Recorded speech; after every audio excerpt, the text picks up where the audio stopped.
Buenos días, bienvenidos a la segunda edición del Foro España-Tailandia สวัสดีครับขอต้อนรับทุกท่านเข้าสู่เทวีเสวนาสเปนไทยครั้งที่ 2 Good morning, welcome to the second edition of the Spain-Thailand Forum โอกาสนี้ขอกราบเรียนเชิญท่านผู้ประสานงานทั่วไปประจำสำนักงานนายกเทศมนตรีเทศบาลเมืองมาดริดคุณ Inmaculada Sánchez Cervera ด้วยครับDamos comienzo al foro con las palabras de la Coordinadora General de Alcaldía del Ayuntamiento de Madrid, señora Inmaculada Sánchez Cervera.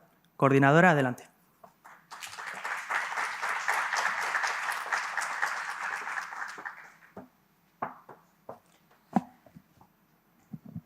Spanish Secretary of State of Foreign and Global Affairs, General Director of the Department of European Affairs and at the Ministry of Foreign Affairs, Thailand, Director of the DVIFA from Thailand, Director General de Casa Asia, dear Javier, ladies and gentlemen, distinguished guests. On behalf of José Luis Martínez Almeida, the Mayor of Madrid, it is my great pleasure to extend a warm welcome to each one of you at the second Spain-Thailand Forum, arranged by Casa Asia in cooperation with DVIFA Institute. As we gather here today, we embark on a journey of collaboration, dialogue, and shared aspirations, a journey that transcends borders and enriches our understanding of each other's cultures and perspectives. Allow me to express our grateful gratitude to Javier Parrondo, Director of Casa Asia, whose tireless efforts have been instrumental in bringing us together. Over the past year, Javier has worked hard to strengthen the ties between the City Council of Madrid and the patrons of Casa Asia, this esteemed institution. His commitment to fostering cross-cultural exchange and promoting mutual understanding between Spain and Asia is commendable, and we do appreciate it. To our esteemed guests who have traveled from afar, welcome to Madrid. Your presence here underscores the significance of this forum. We are honored to host representatives from diverse backgrounds united by a common purpose, to explore avenues of cooperation and forge lasting connections between Thailand and Spain. As we convene in the serene gardens of Cecilia Rodriguez, graciously provided by the City Council of Madrid, let us take a moment to appreciate the beauty of this space that conspires to create an atmosphere conducive to meaningful discussions. These gardens, nestled within our bustling city, remind us of the importance of balance and harmony in our lives. Our program for today is rich and multifaceted. Over the next few hours, we will delve into critical topics that shape our global landscape. Our collective wisdom and diverse perspectives will illuminate new pathways for sustainable development and cooperation. In that sense, Madrid is not a mere spectator. Our city has many to offer. We host most of the Spanish companies that are gathering here. But furthermore, and beyond the conference halls, Madrid beckons, especially for those that have chosen to spare their free time among us after working meetings. Allow me to paint a picture of our city, a tapestry woven with history, art, culture, and culinary delights, and the best that Madrid has to offer, its citizens. Please, after the meetings, wander through the streets of the Barrio de las Letras, savor the flavors of a typical dinner in a Centennial tavern, a tapas bar, or just sip a cup of coffee at the sun-drenched plaza, surrounded by new Madrileños that once came from anywhere. And please, don't forget to explore the masterpieces at the Prado Museum, where Goya, Velázquez, and El Greco come alive in canvas. Madrid is not merely a city, it is an experience, an invitation to immerse yourself in its rhythm, its vibrancy, and its warmth. As you enjoy your leisure time here, may you discover hidden gems, forge new friendships, and carry back memories that linger long after you depart. In the last 2 years, Madrid has done an immense effort to become a global city, and we are in the right path to achieve it. We are attracting people. We have just reached 3.5 million inhabitants in the city, 7 million in the region. We are attracting investments. Madrid got the 55% of the foreign investment that came to Spain last year. We are attracting companies. We are home for more than 7,000 multinational companies. We are attracting tourists. We expect to receive 10.5 visitors this year. And finally, we are attracting global events, such as Formula One races, amazing musicals and concerts, or NFL matches. All of these make Madrid's brand even bigger in the world, and we, the City Council of Madrid, are ready to make the most of this potential. In closing, dear friends, let us embrace the spirit of collaboration that defines this forum. Let our conversations be open, our ideas bold, and our commitment unwavering. Together, we can build bridges that span continents, foster innovation, and create a legacy for generations to come. Thank you for being a part of this remarkable journey. And please, count on us, the City Council of Madrid, to follow the path that we are opening today, because Madrid is the home for everyone in this room. Thank you very much.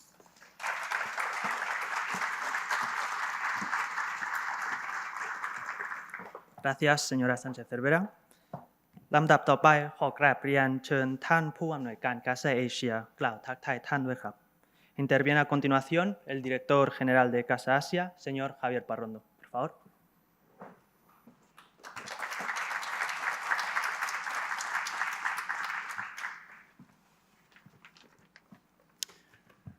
Good morning, Sabari Krab. Director General, querido Carlos, ambassadors, dear colleagues and friends, Jindi Tonrap in Madrid, which, if I pronounce it correctly, it means it is my pleasure to welcome you all to Madrid.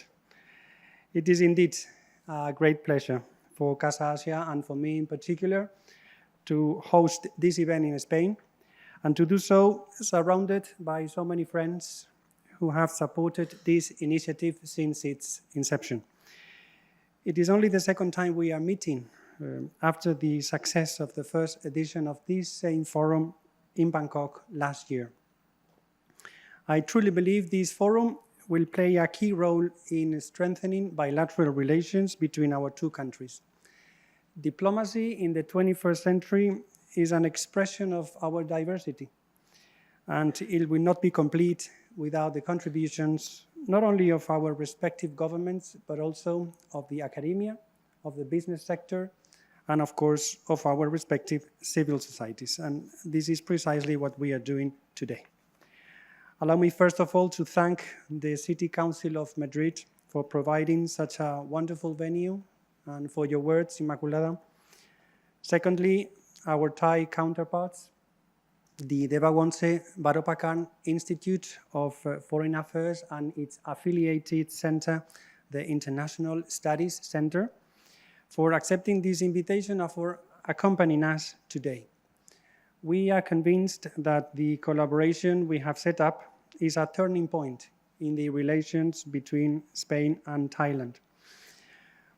To a large extent, this has been possible thanks to our shared vision, but also to the leadership of both Ms. Titipon Chirasawadi and Dr. Anuson Chimbano, present here today. Thank you to both of them. This vision I was referring to is clear. Contribute from a public diplomacy perspective to enrich the foreign policy of Spain towards Asia and Thailand in particular, and vice versa. And I'm sure we are on the right track. In these regards, for the second time, as it happened in Bangkok last year, we are holding this forum in parallel with the bilateral political consultations which will take place tomorrow, Friday, between both ministries of foreign affairs. So a full agenda is ahead of us with the ultimate goal of bringing Thailand closer to Spain and the other way around. In these regards, I would like to thank both directors, Carlos Moreno, Director General for Asia and the Pacific in the Ministry of Foreign Affairs, and Ms. Kronkati Ratcharwan, Director General for European Affairs in the Ministry of Foreign Affairs of Thailand, for the participation in this forum. Their presence here is a clear sign of the endorsement of our respective ministries to this initiative. As last year, the involvement of both embassies, the Spanish embassy in Bangkok and the Thai embassy in Madrid, in the organization of this forum has been key. And I would like to convey my special thanks to both Felipe de la Morena and Bosita Borasap, our two ambassadors. In Thailand, we had the opportunity to discuss the current geopolitical changes in the Indo-Pacific, the best practices in the field of tourism, and the promotion of the language and culture of Spain in Thailand and of Thailand in Spain. In this occasion, we have chosen 3 relevant topics. First of all, maritime security and cooperation in the Indo-Pacific, business opportunities that arise from innovation in the field of renewable energies, and finally, the promotion of the so-called country branding abroad through multiple means such as cinema, literature, public official campaigns, etc. I hope you will find this program interesting. After the first session, there will be a coffee break, and after the second session, a lunch break, so we will enable networking among both delegations. Spain and Thailand, this is my last words, have a long way to go together in an increasingly interconnected world. We share values and a common understanding of international relations based on norms. We are therefore like-minded countries determined to upgrade its already strong relations and involve in this endeavor public administrations and civil societies. The areas of common interest are manifold, so there will be no shortage of topics for discussion in future editions of the forum. Thank you very much for your attendance. It means a lot to us, and I hope you will find the coming sessions fruitful. Kopun krap. Thank you. Muchas gracias, señor Parrondo. Interviene a continuación la directora del Devswongse Varopakarn Institute of Foreign Affairs, señora Thitiphon Chirasawat. ลำดับต่อไปขอกราบเรียนเชิญท่านธิติพรจิรสวัสดิ์ผู้อำนวยการสถาบันการต่างประเทศDevswongse Varopakarnเชิญครับ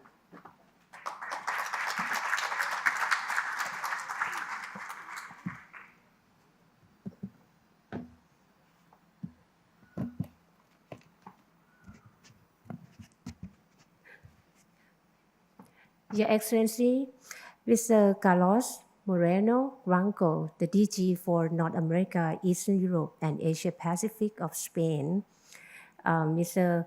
Javier Porrando, the Director General of Casa Asia, and the Ambassador of Spain to Thailand, and also the DG Krongkanit Rakcharan, the DG of European Affairs of Thailand, and Ambassador Anuson Chinwano, the Director of ISC, and also Ambassador Wosit, the Thai Ambassador to Spain. Esteemed panelists, distinguished guests, ladies and gentlemen, it is indeed my pleasure and honor to welcome all of you to the second Spain-Thailand Forum in this beautiful and historic city of Madrid.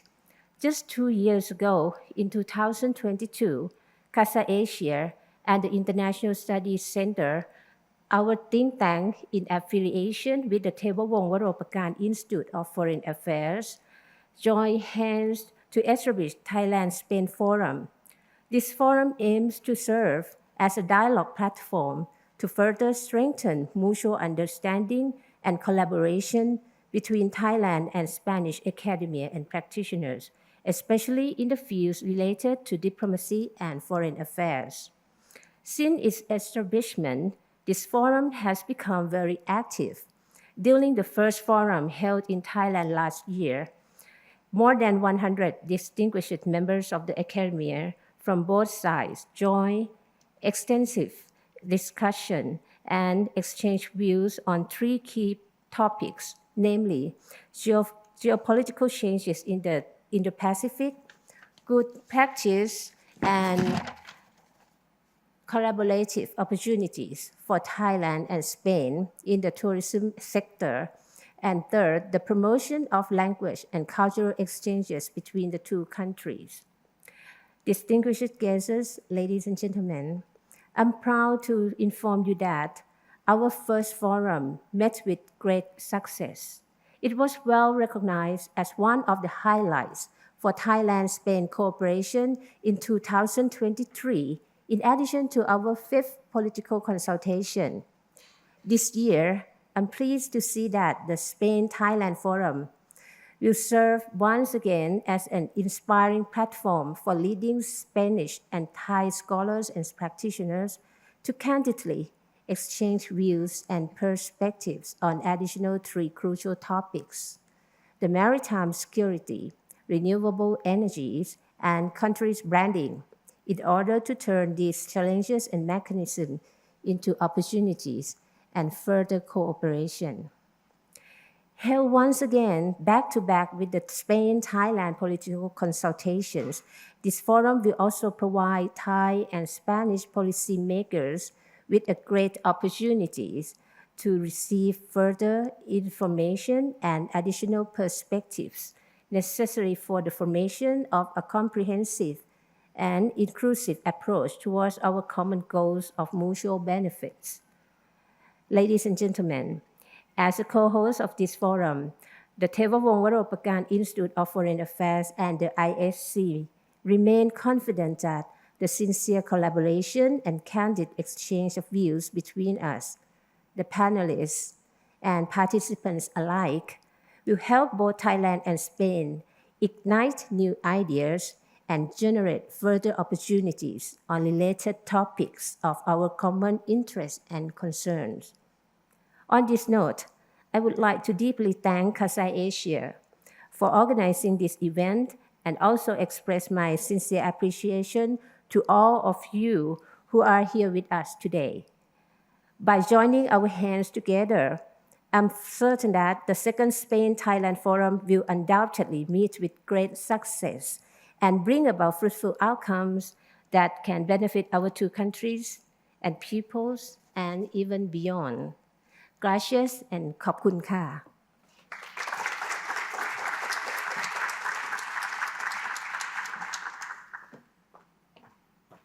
ขอกราบขอบพระคุณเป็นอย่างสูงนะครับท่าน โอกาสนี้ขอกราบเรียนเชิญท่านตัวแทนจากกระทรวงการต่างประเทศทั้งสองประเทศกล่าวเปิดงานด้วยครับ Pasamos seguidamente a los discursos inaugurales por parte de los representantes de los ministerios de Asuntos Exteriores de ambos países.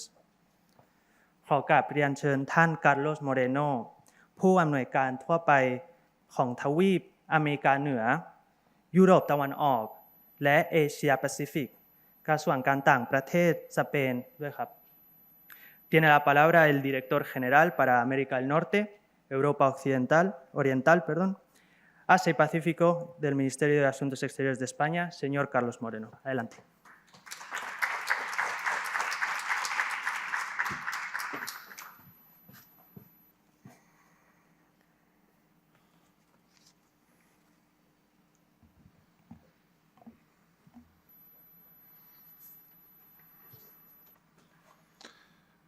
Director General Krongranit Rakhauren from the Ministry for Foreign Affairs of Thailand, Excellencies, lots of excellencies today. I count even 4 current or former Spanish ambassadors to Thailand today, and a lot of Asian friends that have come to join us here today. Ladies and gentlemen, Sawadee Krap. It is really a pleasure and an honor to inaugurate this second edition of the Spanish-Thai Forum in these wonderful surroundings in the pavilion of the Cecilia Rodriguez Gardens in the heart of Parque del Retiro in Madrid. Thanks again to the City Council of Madrid for their generosity in hosting us. And of course, very special thanks to the 2 main actors that have made this possible. On the one hand, the Devswongse Varopakarn Institute of Foreign Affairs and the International Studies Center of the Ministry of Foreign Affairs of Thailand. And on the other, Casa Asia. Thank you very much, dear Javier, for all the work on preparing and hosting this edition of the forum. With this second edition, I am pleased to see that together we are on the right path to upgrade our bilateral relations, introducing new platforms of dialogue with businesses, universities, research centers, think tanks, and civil society that go beyond the government-to-government contacts that are very important, but they have to be coupled with these more inclusive people-to-people contacts. Spain and Thailand have a long history together that goes back to the 16th century, and it's based on friendship and understanding. Next year, we will be marking the 155 years of our official bilateral relations. And today, we enjoy a strong relationship with a very positive perception, common perception of our respective societies. Ladies and gentlemen, allow me just a few remarks on where we stand today in our bilateral relations. On the political front, as it has already been mentioned, tomorrow we will be able to hold our yearly political consultations that I will be hosting with my colleague, the Director General from the Ministry of Foreign Affairs in Thailand.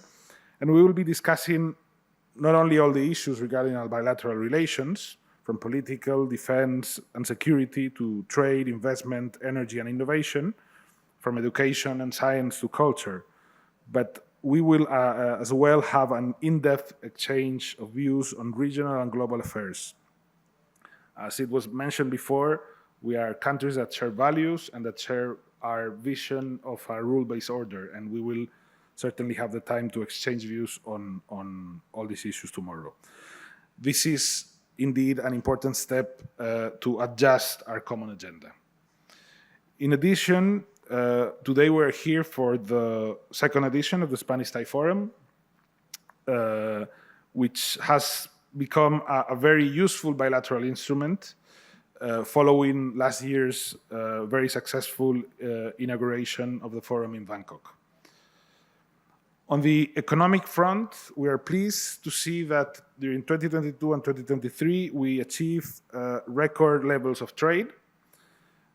We are also pleased to see that Spanish investment in Thailand continues also to perform rather well. And in the coming months, we expect to see several important companies, Spanish companies, establishing themselves in Thailand, and others expanding their current activities. Regarding Thai investments in Spain, we have also noted important operations from several companies, such as Minor, Indorama, and SCG. In general, we can say that there is a more vibrant connection between our respective companies, but a lot more needs to be done. The level of trade is still not in accordance with the level of contact between our societies and the good relations that we have on the political level. So to support this growth of economic relations, I would also like to highlight the great work achieved by the Spanish-Thai Chamber of Commerce, established just 3 years ago, and that today counts almost 80 members. Last year, we had we speeded up the process in order to recognize it officially in Spain in record time, I would say. So that shows our support to these kinds of business-to-business initiatives that can only foster the economic relations between both countries. We also see a lot of opportunities in Thailand for Spanish companies in several areas where there are development priorities for Thailand and in which Spanish companies can accompany that process due to their vast experience all over the world, also in the Asia-Pacific region, and their competitiveness, which makes them world leaders in their sectors. These are areas such as energy, water, transport, defense. In fact, we are working to finalize shortly a memorandum of understanding between both countries on transport infrastructures, where, as you know, Spain is a world leader, and you can attest to that only by taking public transportation in Madrid or taking one of our high-speed trains going from Madrid to every major city in Spain. Spain has the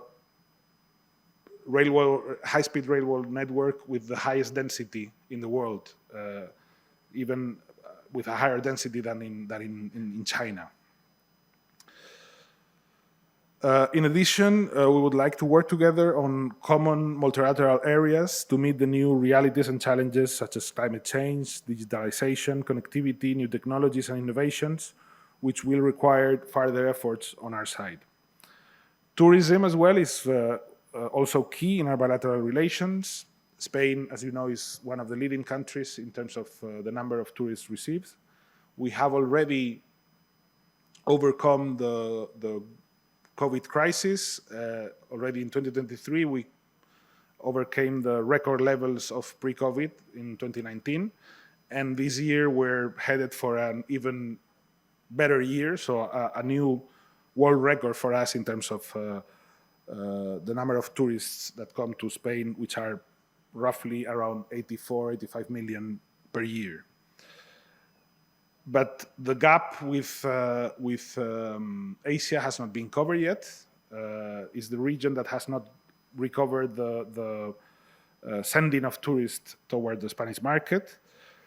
But we are certainly very happy to see that there's a new direct connection between Spain and Thailand, thanks to a Spanish company, Iberojet, that just has established this direct connection, starting with one frequency per week, but planning to go beyond that in the next few months.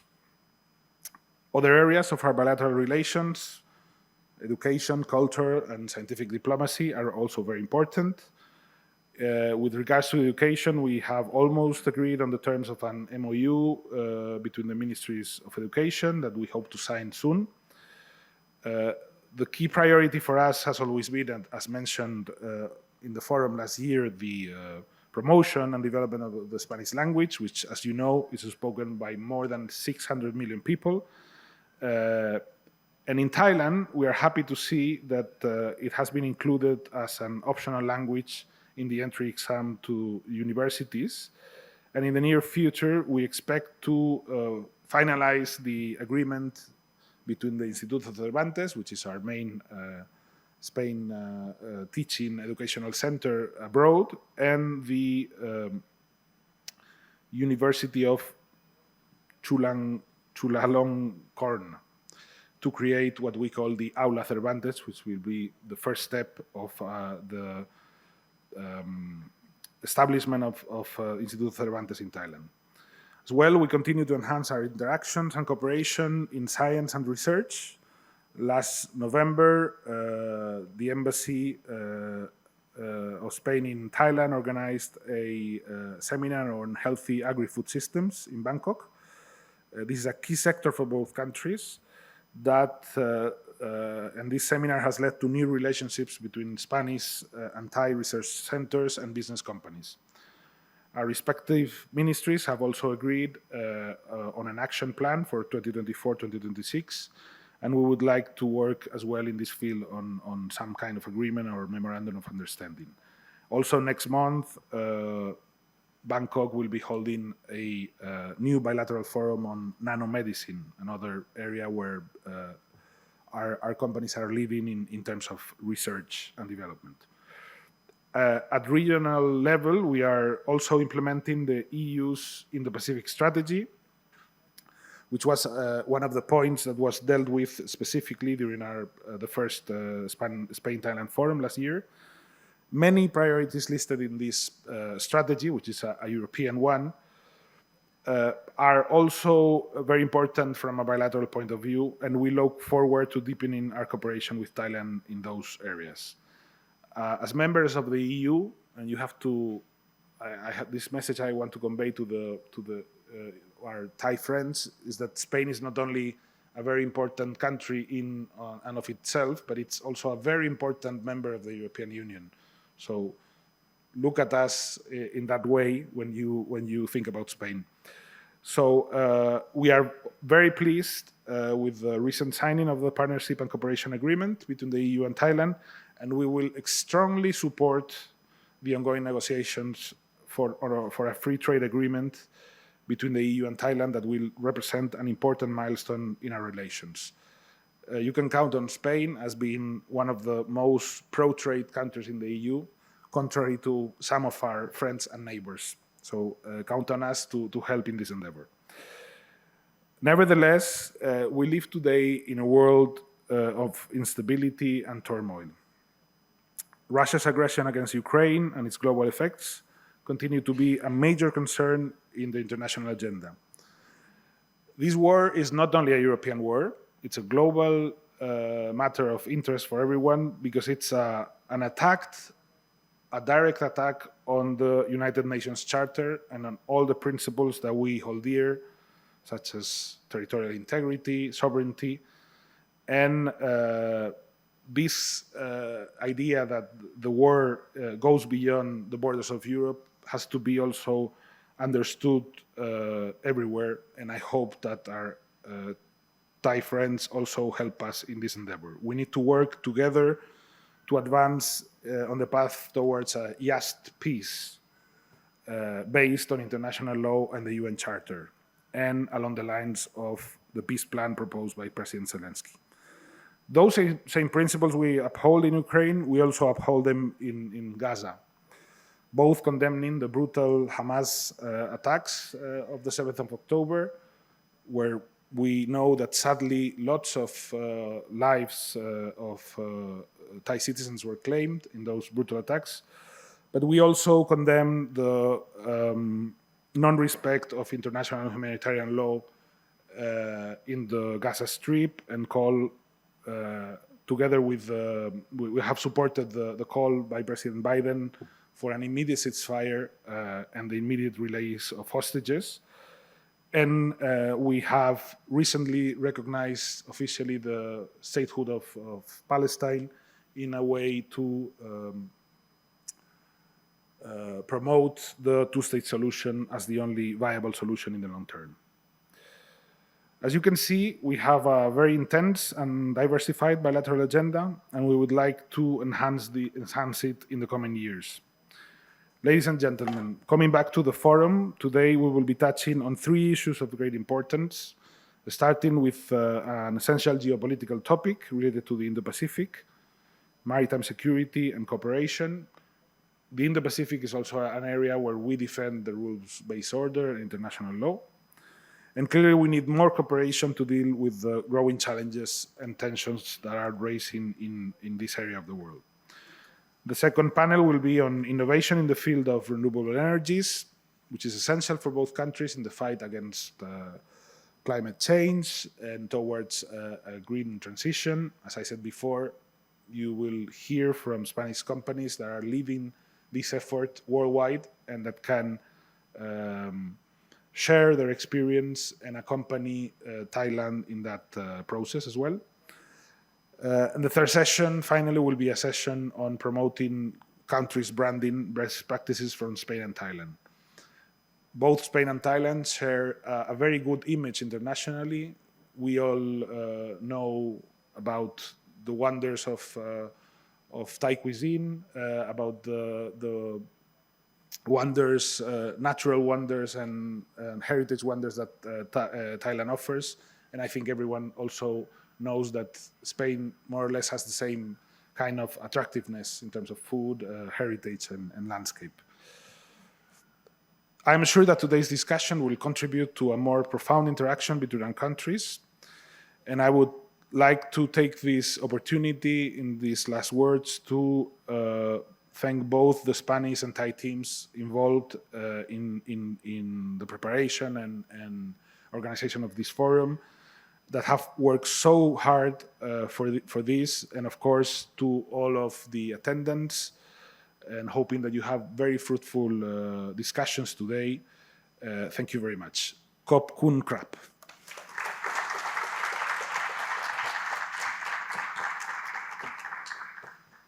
Muchas gracias, señor Moreno.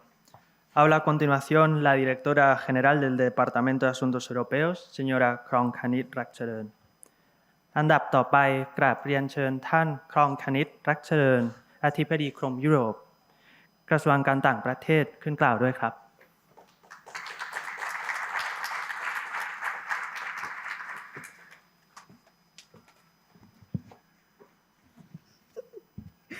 Well, the one before me is very tall. Mr. Carlos Moreno Blanco, Director General for North America, Eastern Europe, and Asia Pacific. Mr. Javier Parando, Director General of Casa Asia. Mrs. Immaculada Sanchez Cervera, Mayor's Office, General Coordinator, Madrid City Council. Ambassador Dr. Anuson Chinwano, Director of the International Studies Center. His Excellency, Mr. Vosit Warasap, Ambassador of Thailand to Spain. And I forgot to mention my dear friend, His Excellency, Mr. Philip de la Morena Casado, the Ambassador of Spain to Thailand, and Ms. Titiporn Jirasawat, Director, Varopakarn Institute of Foreign Affairs. Buenos dias, everyone. It is a great pleasure to be here in this vibrant city, Madrid, and also with Ambassador Anuson and Ms. Titiporn to participate in the second Spain-Thailand Forum in Madrid. This forum is co-organized by Varopakarn Institute of Foreign Affairs of the Ministry of Foreign Affairs of Thailand through its affiliated unit, the International Studies Center, or ISC, and also Casa Asia of the Ministry of Foreign Affairs, European Union, and Cooperation of the Kingdom of Spain. This is the second time that the forum is being held. I am impressed that both sides have been able to keep up the dynamism and momentum of the relations through the holding of the forum and also the political consultations annually in June. Indeed, all of the countries that are under my portfolio at the European Affairs Department, I am pleased to say that we have kept this regularity with Spain the most. I would like to express my appreciation to Casa Asia too for initiating this forum with Thailand through our embassy in Madrid 3 years ago. This Track 1.5 platform has proved to be very useful for both countries to discuss issues of common interest with the aim to enhance understanding, promote collaboration, and identify further cooperation opportunities between Thailand and Spain.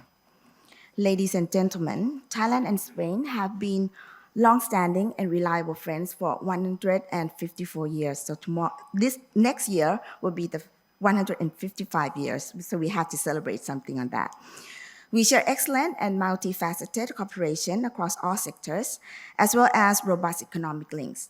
The Spanish-Thai Chamber of Commerce that was created in Bangkok has been instrumental in strengthening our economic ties with a great number of prominent Thai and Spanish companies on board, one of which is also represented here as a panelist.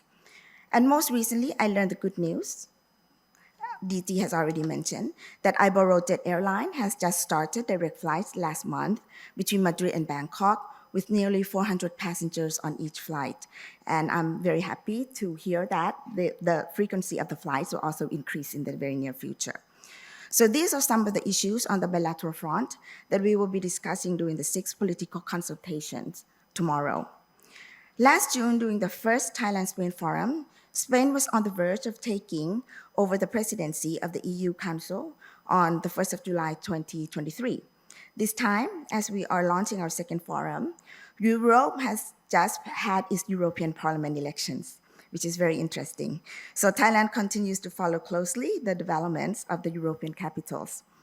We hope to receive across-the-board support, and thank you very much for the Thai-EU free trade agreements. That is the priority of the agenda of Thailand. So once concluded, it will not only facilitate greater market access, but also enhance inter-regional supply chain resilience that can stand against future disruption. We therefore count on Spain's support in this regard. Similarly, we hope to receive Spain's support for our request for visa-free access to the Schengen zone for holders of ordinary passports, which will facilitate travels of high-quality tourists and also short-term business people from Thailand to Spain, which DT also mentioned that he would like to see more tourists from Asia. And Thailand, I can assure you that they are very high-quality tourists. Distinguished guests, ladies and gentlemen, 3 topics chosen to be discussed in this forum, namely maritime security and cooperation in the Indo-Pacific, renewable energies and branding, or soft power. That's Thailand. We like to use that word, soft power, resonate well with our common and shared interests. Last year, we started our discussions on the Indo-Pacific region. We spoke of its strategic importance as it can be another stage of cooperation, as well as contestation for major players. In ASEAN, as you all are aware, member countries have adopted the ASEAN Outlook on the Indo-Pacific as our vital instrument of peace and prosperity. However, in recent months, we have seen several developments from external actors, as well as ASEAN members, which lead us to ask one fundamental question: how to shape the regional order in the Indo-Pacific amidst flashpoints and hotspots in the region, particularly within the context of maritime security. We look forward to hearing views from our Spanish experts on how nations can cooperate to avoid major conflicts arising in this region. In this regard, we are pleased that Spain will soon accede to the Treaty of Amity and Cooperation in Southeast Asia, or TAC, which is ASEAN's most important treaty. On renewable energies, we look forward to hearing about Spain's expertise in solar and wind energy, an area that Thailand would benefit from in terms of technology exchange. In 2023, Spain was ranked number 8 by the Renewable Energy Country Attractiveness Index. I don't know if it's already climbing to like top 3. And 2023 has seen Spain with the lowest greenhouse gas emissions, which is very impressive. The Thai government is currently preparing the Thailand National Energy Plan that envisions the future of Thailand's energy system. The plan is to cut energy consumption by 30% in 2030 and 40% in 2050, which is quite ambitious. And so that's why we need support from our partners. On branding or soft power in Thailand, the government is placing significant emphasis on enhancing the nation's global competitiveness and accelerating the creative economy by focusing on soft power policies. The government has set up a national soft power strategy committee chaired by the Prime Minister himself and is tasked with mobilizing this transformative strategy with focus on 11 crucial soft power industries. Those are food, gaming, festivals, music, film, literature, arts, design, sports, fashion, and tourism. Our soft power policy is deeply connected with human capital development, with emphasis on reskilling and upskilling. The one family, this is also another of our important policy. The one family, one soft power, which is in short we call OFOS, campaign aims to seek talents from each family unit and incubate them to become the new economic driving force. We hope to exchange views and learn from Spain's experience and best practices on branding and soft power later today. For Spain, from famous Spanish football leagues, yesterday passed by the Real Madrid stadium, which is very impressive. I know it can hold around 100,000 audience. Around approximately, okay, but very impressive. To innovative food with several Spanish restaurants ranking in the top 10 every year. Well, such as, I'm trying to pronounce it correctly, Disfrutar, Asador et Sabari, and Dibaso. Okay, because my staff, she's really, like to have. She's a gourmet, so she's writing something that I don't know of, but she knows very well. So I look forward to the fruitful outcomes that would help promote collaboration and strengthen bilateral ties between Thailand and Spain. Thank you very much. Gracias. This one I pronounced right, and I wish you all good deliberations today. Thank you.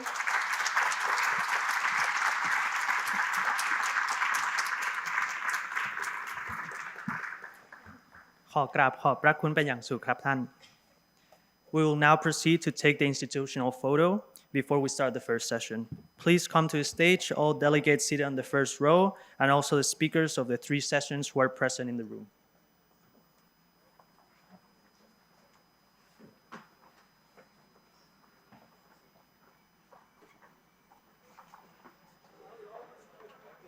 Doi หัวข้อแรกในวันนี้เป็นการบรรยายในหัวข้อเรื่องความมั่นคงและความร่วมมือทางทะเลในแถบอินโดแปซิฟิกซึ่งท่านวิทยากรที่ให้เกียรติมาบรรยายในเรื่องนี้คือท่านเอกอัครราชทูตเอมิเลียมิเกลครับ Iniciamos la sesión 1 sobre el tema de la seguridad y cooperación marítima en el Indo-Pacífico. Esta sesión será moderada por el embajador Emilio de Miguel. Embajador, adelante. Good morning, everybody. The European Union launched its strategy for the Indo-Pacific in September 21.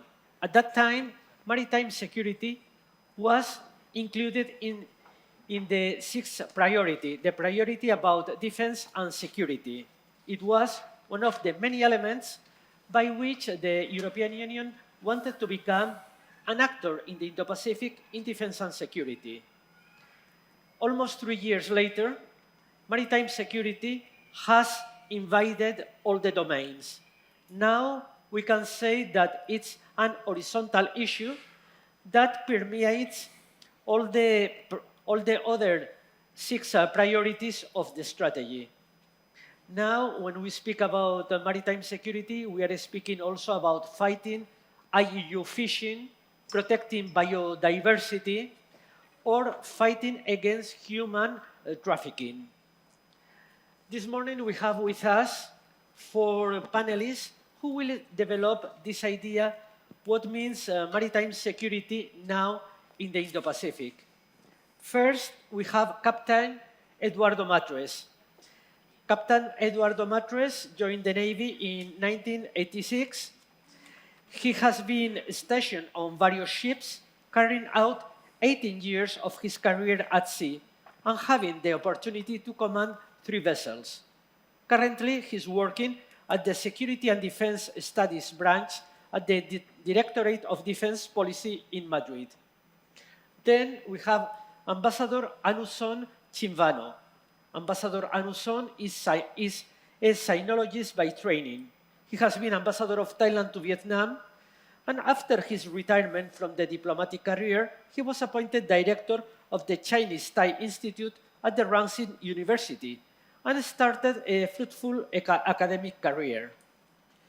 We have also with us José Ignacio Navas.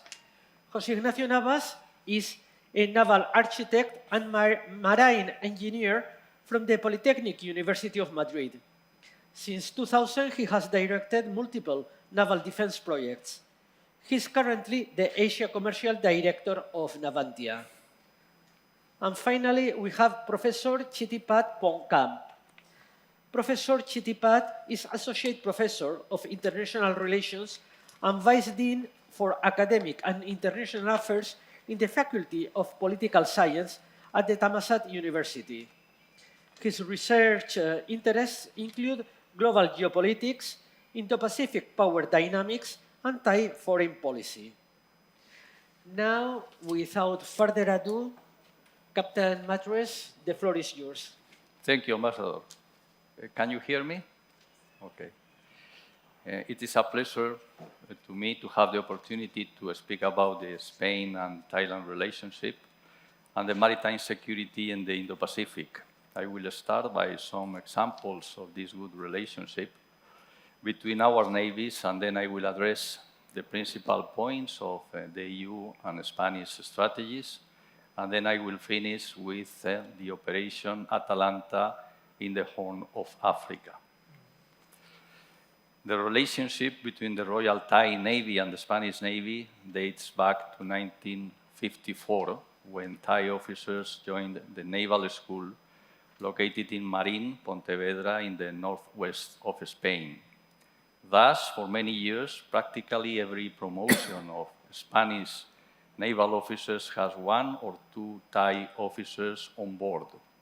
For example, Admiral retired Kolak Charoen-Rook was a promotion colleague of our former King Juan Carlos, with whom he still maintains contact today. Currently, we have one midshipman in the third course of the Naval School, and in August, another one will join the academy, who is currently doing a Spanish language course here in Madrid.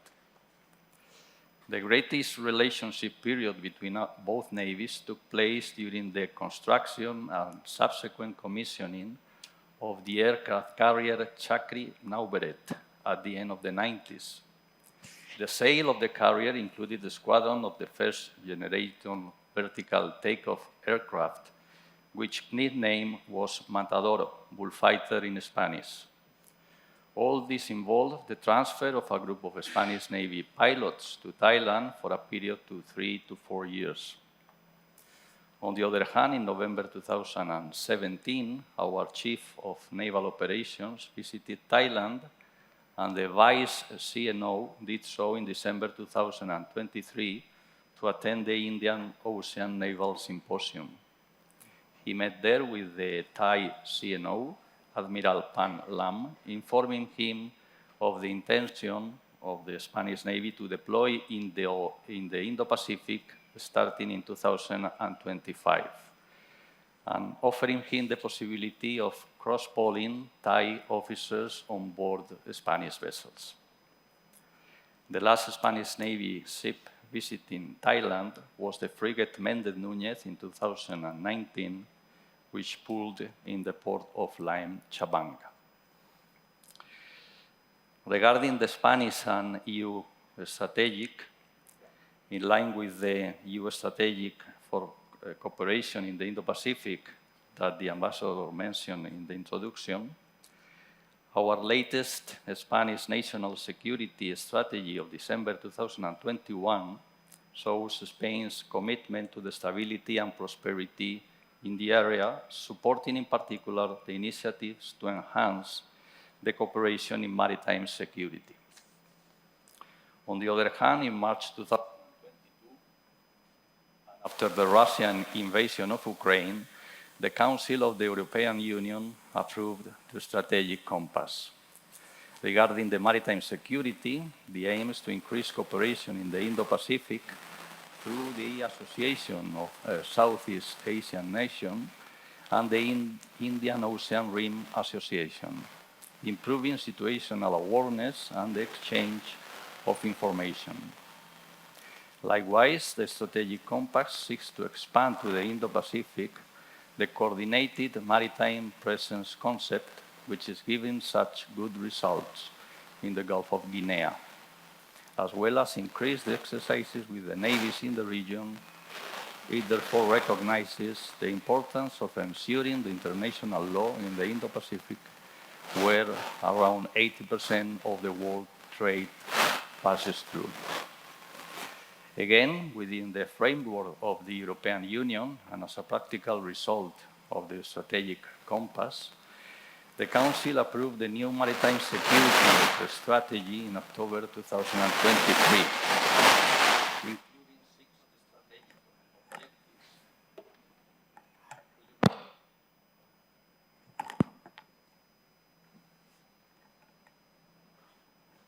Can you hear me?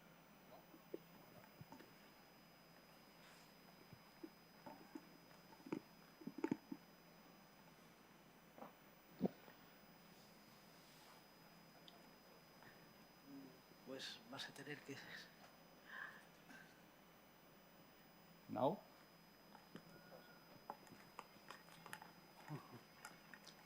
Now can you hear me? Yes. Okay. Again, within the framework of the European Union, and as a practical result of the Strategic Council Compass, the Council approved the new maritime security strategy in October 2023, including 6 strategic objectives to strengthen the EU capacity in several areas.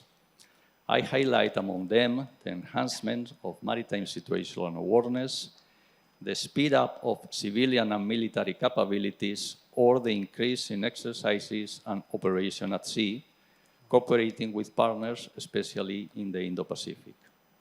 On the other hand, there have been significant improvements regarding the capacity building under Crimario Initiative, the acronym of Critical Maritime Routes of the Indian Ocean, and then through the development of a secure information sharing platform called IORIS, Indo-Pacific Regional Information Sharing. Finally, in March 2024, our Prime Minister approved a new maritime security strategy, which aligns perfectly with both the EU and the national security strategy. Under an integrated and cross-sectoral approach, the new strategy emphasizes preventive and response planning. It also highlights the important givens to counter the hybrid and cyber threats, as well as the need to improve maritime security capabilities in terms of sensors, unmanned vehicles, and platforms. Spain is participating in several EU PESCO projects in the maritime domain. One of them is the European Patrol Corvette. I finished with the experience in Operation Atalanta, which was the EU first operation at sea under the framework of the Common Security and Defense Policy, an operation in which the Spanish Navy has been actively participating since 2008. From 2019, the operational headquarters is located in Rota, in the south of Spain, and currently under the command of a Spanish Vice Admiral. From the beginning, Operation Atalanta has been a relevant example of the EU comprehensive approach to the stabilization of Somalia, integrating several regional countries, as well as coordinating with other EU sister missions on land to reinforce Somali security forces. Within the framework of this mission, we have had the opportunity to collaborate with Indo-Pacific countries such as India, Japan, or Djibouti, as well as with other organizations such as the CMF, the Coalition of Maritime Forces led by the US Navy. In addition, the Maritime Surveillance Center, located in Brest, in France, is subordinated to the Atalanta headquarters, and it is a day-to-day interface with the maritime community. We also receive there the information of other navies operating in the area, as China, for example, who has normally 3 ships patrolling the international recommended transit corridor. At the end of 2022, Atalanta operation was extended until December 2024 with a new mandate that expands the fight against illicit activities such as drugs and arms trafficking. It also takes into account the monitoring of the illegal fishing and the charcoal trade. Up to now, more than 15 tons of narcotics have been impounded, and however, the core of the mission remains the same: the fight against piracy and the protection of the UN World Food Programme vessels. Today, the number of pirate attacks has increased since the outbreak of the Israel and Hamas war and subsequent attacks from Yemen on maritime traffic.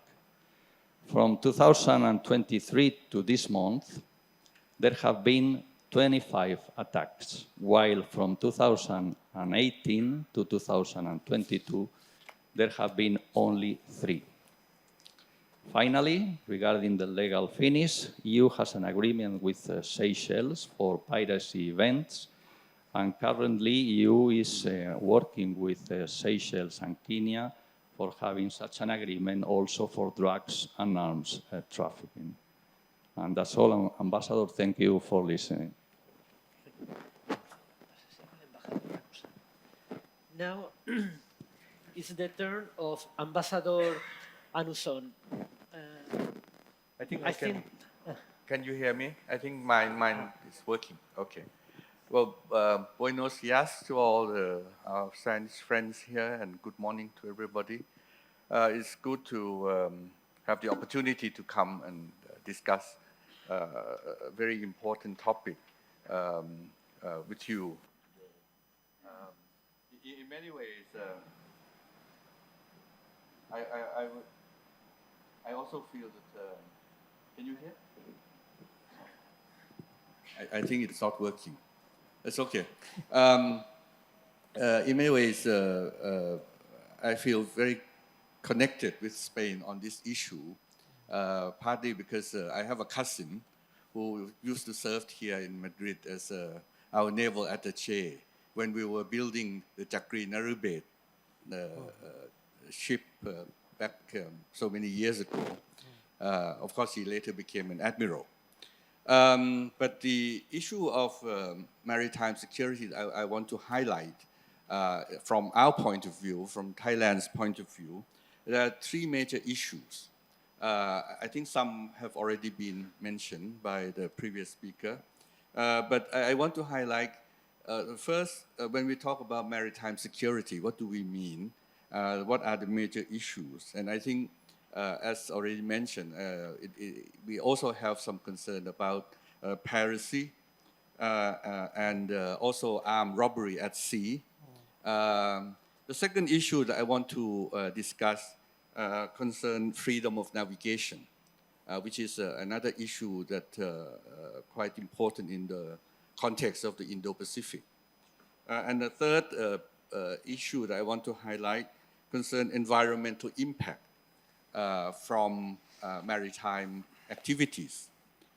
As you know, the Indo-Pacific region is home to at least 65 to 70% of the world population, and also about 60 to 65% of world GDP. And the shipping routes that go through the Indo-Pacific covers almost half the world or half of the international trade.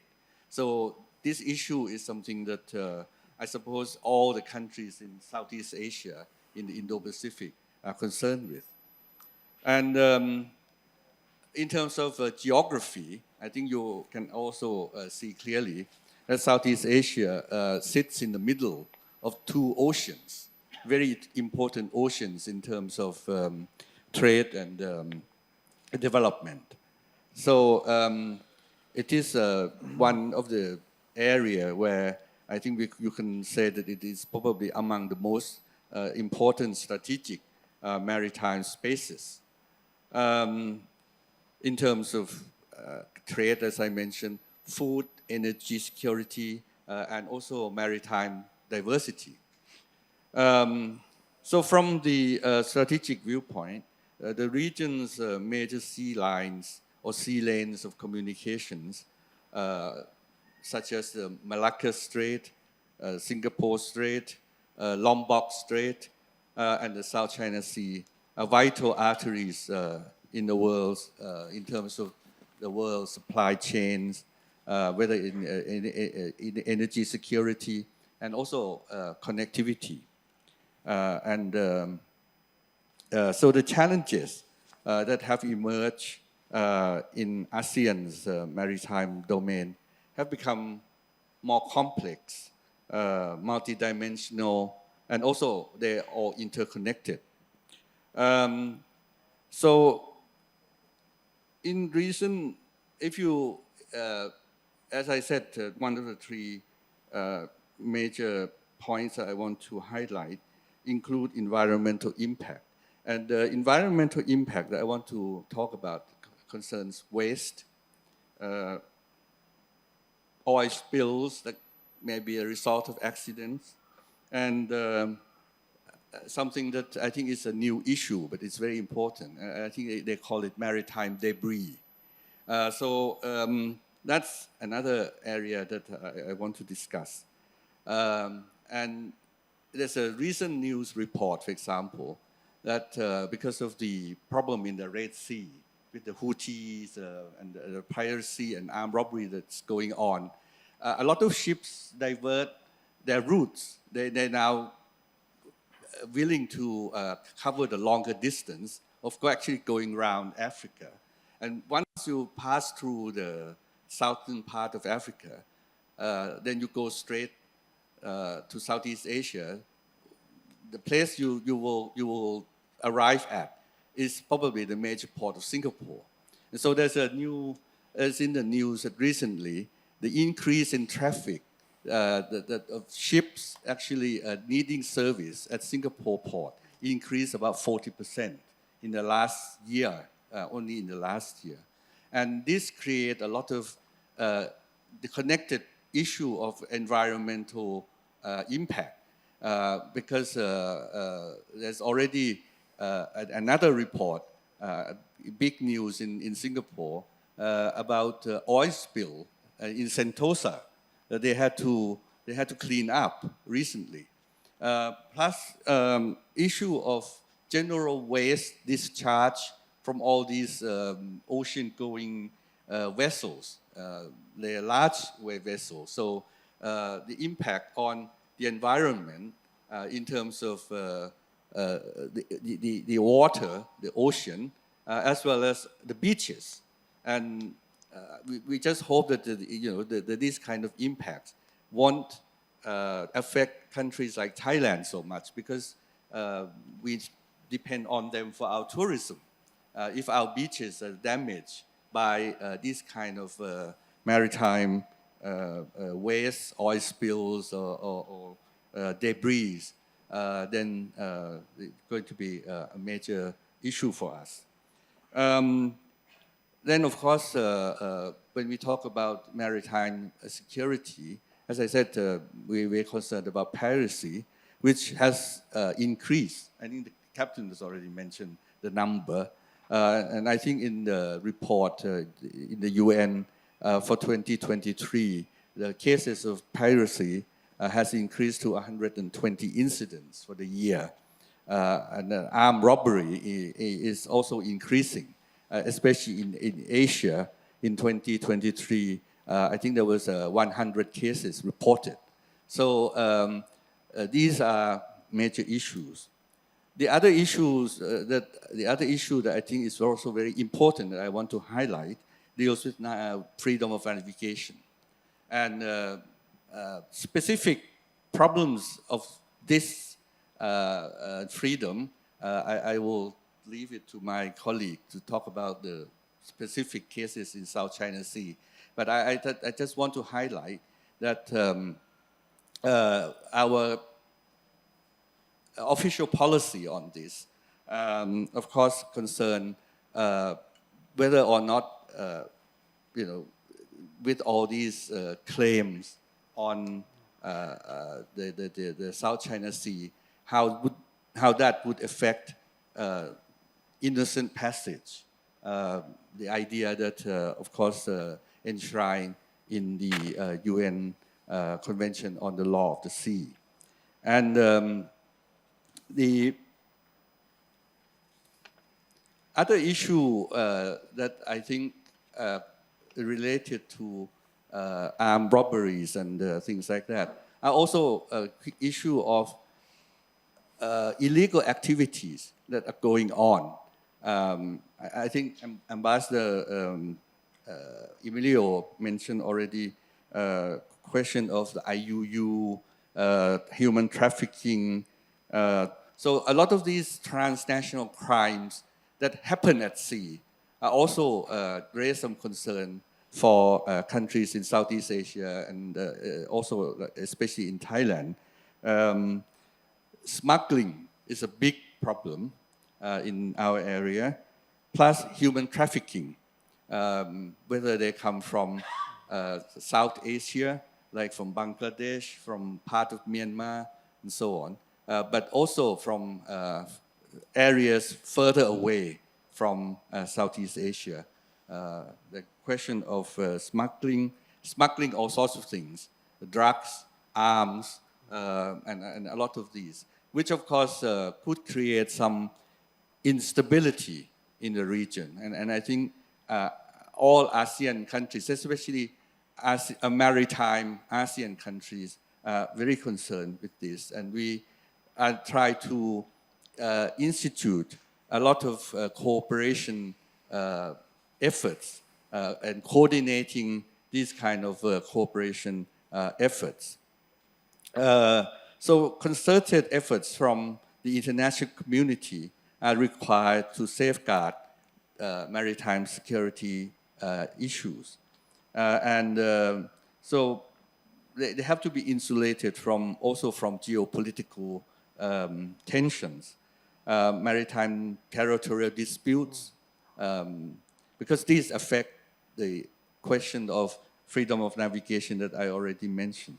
And of course, the non-traditional maritime threats that I already mentioned also require stronger and probably more concerted cooperation efforts. In ASEAN, we have some examples of this. For example, ASEAN countries have adopted the Bangkok Declaration on combating marine debris in the ASEAN region, and also the ASEAN Framework of Action on Maritime Debris during our ASEAN chairmanship back in 2019. Thailand has also been working closely with Malaysia and Indonesia and Singapore to conduct the Malacca Strait Patrol. This has been well established, and I think people that are familiar with the issue will remember that it's a kind of a joint effort that has been going back for quite some time. The purpose of that is, of course, to prevent piracy and armed robbery at sea. Thailand, I think we are looking forward to a strengthening cooperation through existing regional frameworks. For example, these issues are also discussed at the ASEAN Regional Forum, ASEAN Regional Forum, the ARF.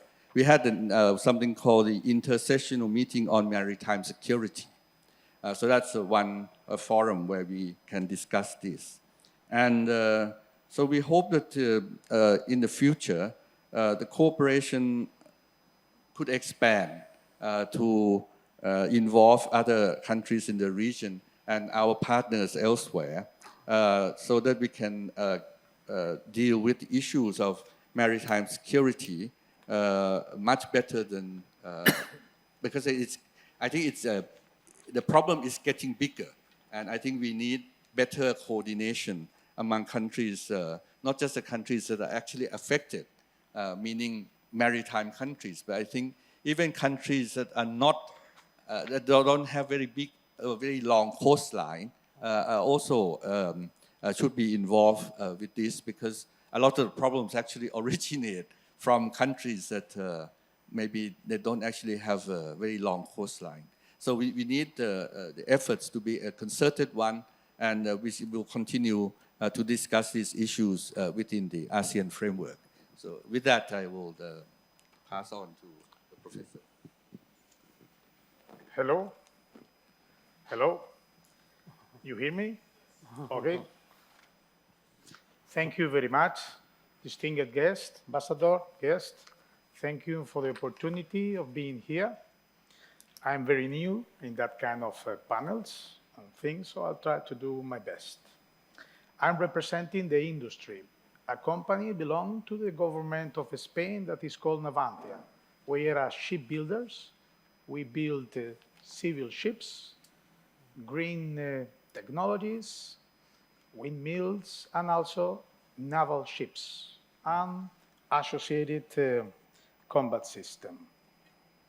I would like to present the concept of how naval shipbuilding TOCAT programs can boost security and freedom of navigation. TOCAT program we call for transfer of knowledge and technology. Is a step forward of traditional TOT programs, transfer of technology. So we believe that TOCAT programs can increase in the long term own government and local protection for territorial waters and exclusive economical zones of the countries, in accordance, of course, with actual maritime laws. So how can we do that? I would like to introduce some concepts that we think that TOCAT can boost that. Concept number one, TOCAT, transfer of knowledge and technology. The concept is that the implementation of a TOCAT program is beyond sharing weapon systems. Traditionally, sharing the weapon system and technology is equivalent of sharing the security situation with a country. That has been done in the past because partners countries share same values, so certainly we will be able to share this technology. But when we talk about the TOCAT programs, we go a step further. We are sharing and transferring the know-how of this particular baseline of technology that can locally be further developed. We believe that that's the ultimate support for the regional stability in the long term. As you create this local capability, this capability will expand, grow, and adapt to the local needs of the country. It will reduce foreign dependencies, with all that implies. We are talking here transferring naval shipbuilding technologies and capabilities to the local region. So this is what we call TOCAT programs of naval technologies. As we mentioned, with time in the long term, it will create a local ecosystem of companies that will produce local naval units and will adapt to the real needs of this local country. That in the sense of freedom of navigation, territorial claims, etc. No one's like instability. Second concept that will apply for TOCAT is that Spain has not a strategic implication in the area, a big one. We don't have any more countries there from 200 centuries, so there is no second thought. Our action have a clear mission to guarantee and protect the values of democracy and cooperation as worldwide maritime security as per international treaties. So this is the concept number two. We don't have a clear geostrategic implication in the area. The concept number three is TOCAT reduce foreign dependency in the long term, but increase collaboration with countries, especially in the future as we will need an important percentage of the GDP of the country to produce naval units. Transferring TOCAT will make that acquisition local. That money will be invested local, so that will increase local capacities, local companies, and reduce the GDP, the percentage of the GDP for foreign acquisitions. So that will give an ability to create local products, boosting local defense companies in order to protect by their own their territorial water and exclusively economical zones. As we mentioned at the beginning, that will reduce direct foreign dependencies and will increase cooperation between the contracts. The concept number four that I would like to stress is that TOCAT is not an easy thing to do. The program needs to be linked to a naval construction program of that country. The TOCAT programs are very complex in execution and require clear planning and goals to succeed, very clear line from part of the local government in order to produce what the government wants, the real transfer of knowledge and capacities to local industries. So a TOCAT program always needs to be customized for the local needs, taking into account local industry, existing capabilities. I would like to close saying that Navantia has been doing different TOT program, transfer of technology, and TOCAT programs for the last 25 years. Thank you very much. Thank you. Now, Professor Chitipat, it's your turn. Thank you, Ambassador Emilio. It's good to see you. Distinguished guests, ladies and gentlemen, Thank you for having me. Last year, I was a speaker on the first session for the inaugural Spain-Thailand forum. I talk about the prospect of EU-ASEAN relations, which has so many prospects, but we have many challenges and coordination that we need to strive for in the future. This year is my second time, but my first time in Spain. I'm truly grateful to Casa Asia, Ambassador Felipe in particular, to invite me once again next year. Hopefully, it would be my third time with you. I will try to be critical and candid from academic point of view in order to generate dialogue and discussion among friends and colleagues, so that we can go forward in the broader yet complex Indo-Pacific. I think maritime security, or actually maritime insecurity, become one of the most challenging and important business in our interconnected yet complex world. I have three main points today. Maybe I will talk about the first two first in this round, and maybe the third one later. The first one, I would like to zoom out to look at the overview of maritime security and cooperation in the Indo-Pacific canvas and context. And the second one, I would like to zoom in to look at some lessons learned or unlearned from the South China Sea conundrum. And the third one, about ASEAN roles in the maritime security and future prospect of cooperation. Let's begin with maritime security. I think this issue is nothing new in our human history. It is a main lifeline of humankind in terms of quotidian ways of life, economic connectivities, and geostrategic importance, as many speakers have already mentioned brilliantly.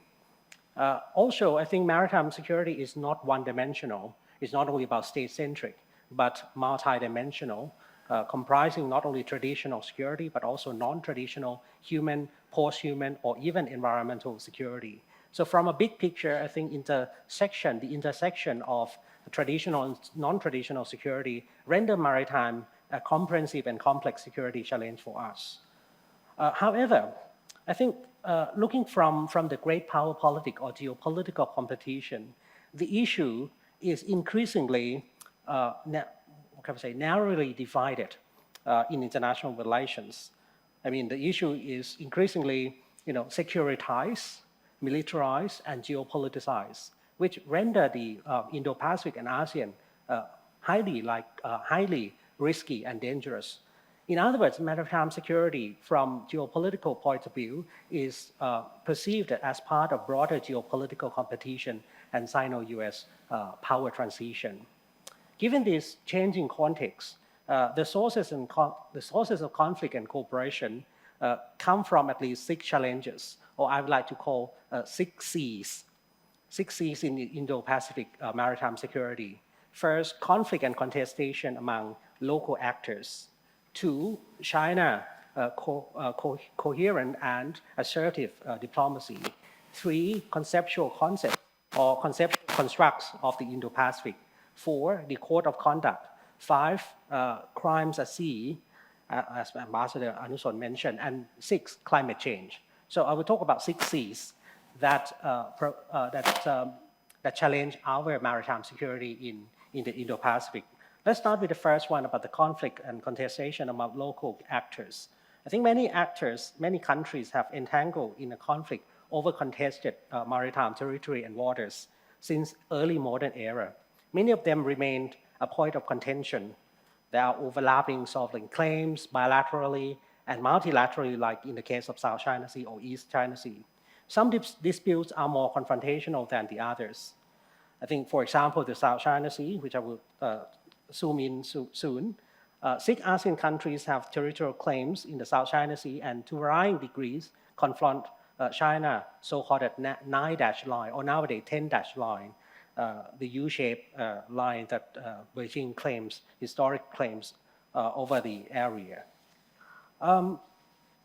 It contests over the islands and overlapping maritime jurisdiction with the exclusive economic zones or EEZs. In addition, littoral states compete for resources as well. A struggle for resources such as energy and fishery are the underlying contestation throughout a long-enduring history. The second concern or second challenge is China coherent or assertive diplomacy. China's grand strategy is to become a global and maritime security by 2050. Under the slogan of national rejuvenation, President Xi Jinping has a strong determination to revise the regional security order, especially maritime order, for Chinese interests. But looking at the big picture, this is what I'm trying to say, or at least generate a debate, is that China's strategic focus is not directly about territorial claims, but rather about the US pivot to Asia or Indo-Pacific strategies. I think China increasingly skeptical of US-led alliance formation in the region through the conceptual construct of Indo-Pacific, which is the third point of contention. In response to challenges to Asia's security order and the rise of China in particular, extra-regional powers such as the US, India, Japan, and Australia, also called the Quad, have adopted new free and open Indo-Pacific or FOIP strategic narratives to promote and defend the rules-based order, most notably freedom of navigation. I think these narratives use China maritime disputes with smaller neighbors as the key examples of Beijing's assertiveness. Since Donald Trump and Biden's, these has been intensifying by bolster these ideas and narratives. But in addition, the US has developed a defense cooperation with some ASEAN countries in bilateral and unilateral basis, military exercises between like-minded states, while US-led freedom navigation operation expands in recent years in South China Sea. I think this, coupled with China's assertiveness, this conceptual construct has exacerbated the security dilemma in the region, bilaterally and multilaterally. The fourth one, code of conduct. In the Indo-Pacific, there is still a contested and unsettled rules of the game, especially maritime rule of the game. Sometimes big powers have stronger voices than smaller fish. Normatively, I think there is a clash of definition between China's pre-modern definition of frontier and modern maritime jurisdiction. For the former, China has maintained a pre-modern definition of its boundaries in the South China Sea as a frontier, with blurred boundaries of political authority culminated in the 9/10 lines. For the latter, modern international maritime order is based on UN Convention on the Law of Sea, or UNCLOS, firmly establishing a territorial sea of 12 nautical miles, further 12 for illegal contiguous zones and exclusive economic zones of 200 nautical miles. This clash became a showdown when China rejected the 2016 Hague-based Permanent Court of Arbitration, which gave its judgment based on UNCLOS in favor of Philippines on the contested waters in South China Sea.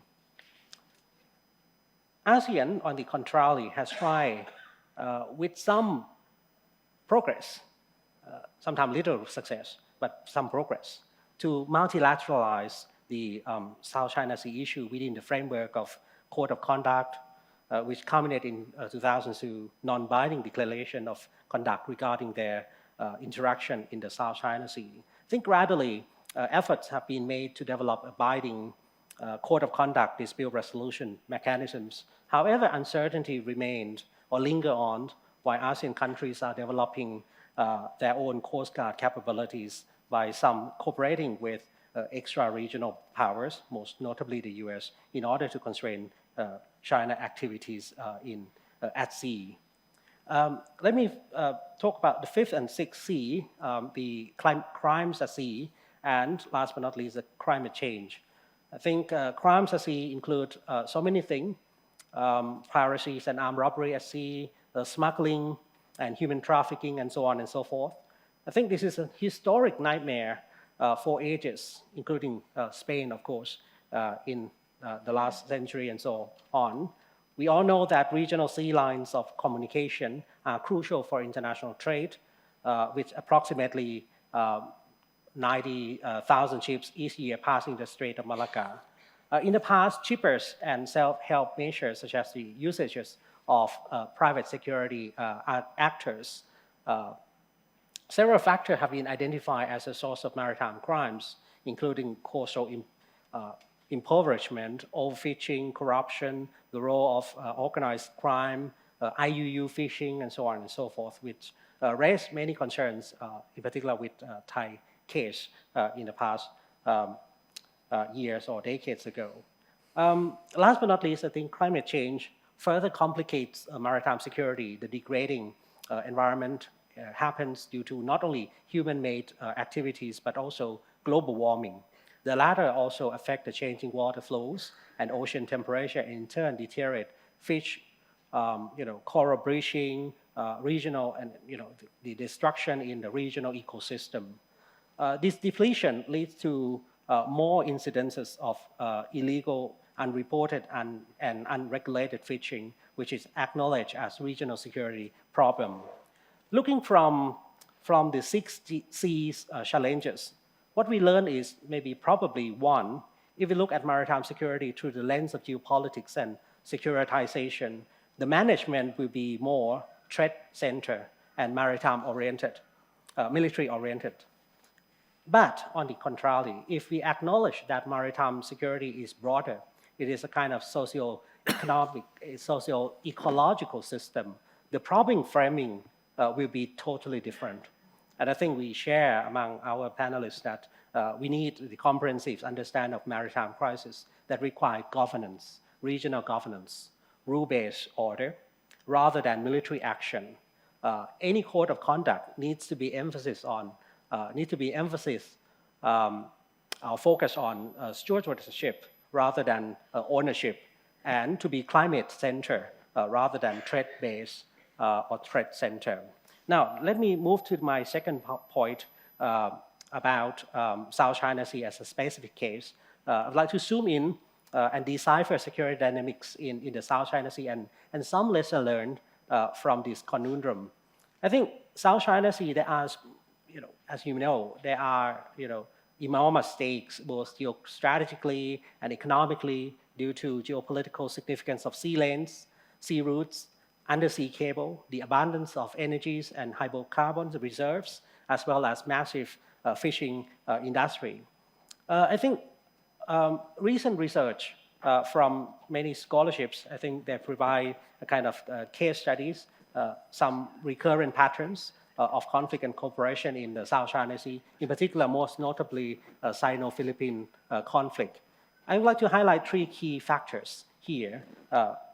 One is, I think, of course, is China a coercive or assertive policies. Before Xi Jinping, I think China's foreign policy towards South China was less centralized and more ad hoc and ill-organized. So we can see a kind of tendency to cooperate, more cooperative with South China Sea littoral states. But under Xi Jinping, the pattern seemed to change. In particular, from 2012 to 2013 onwards, China has enacted a more assertive regional role and commenced island building in the region to an unprecedented scale.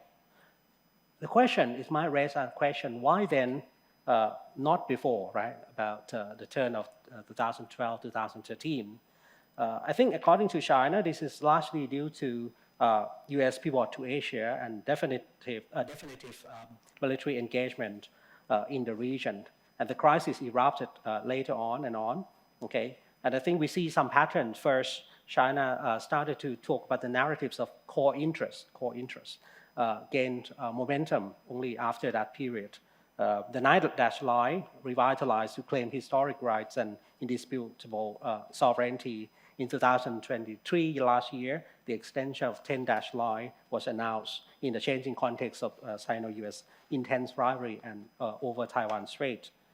In addition, China's shift from a claimant state to a regional power was further substantiated by its construction of more artificial island surface and also to place military equipment on the Paracel Islands and beyond since then. The second factor, I think, is alliances, cooperation with U.S., regional alliance with the U.S. that pose kind of another securitization and geopoliticization of the region.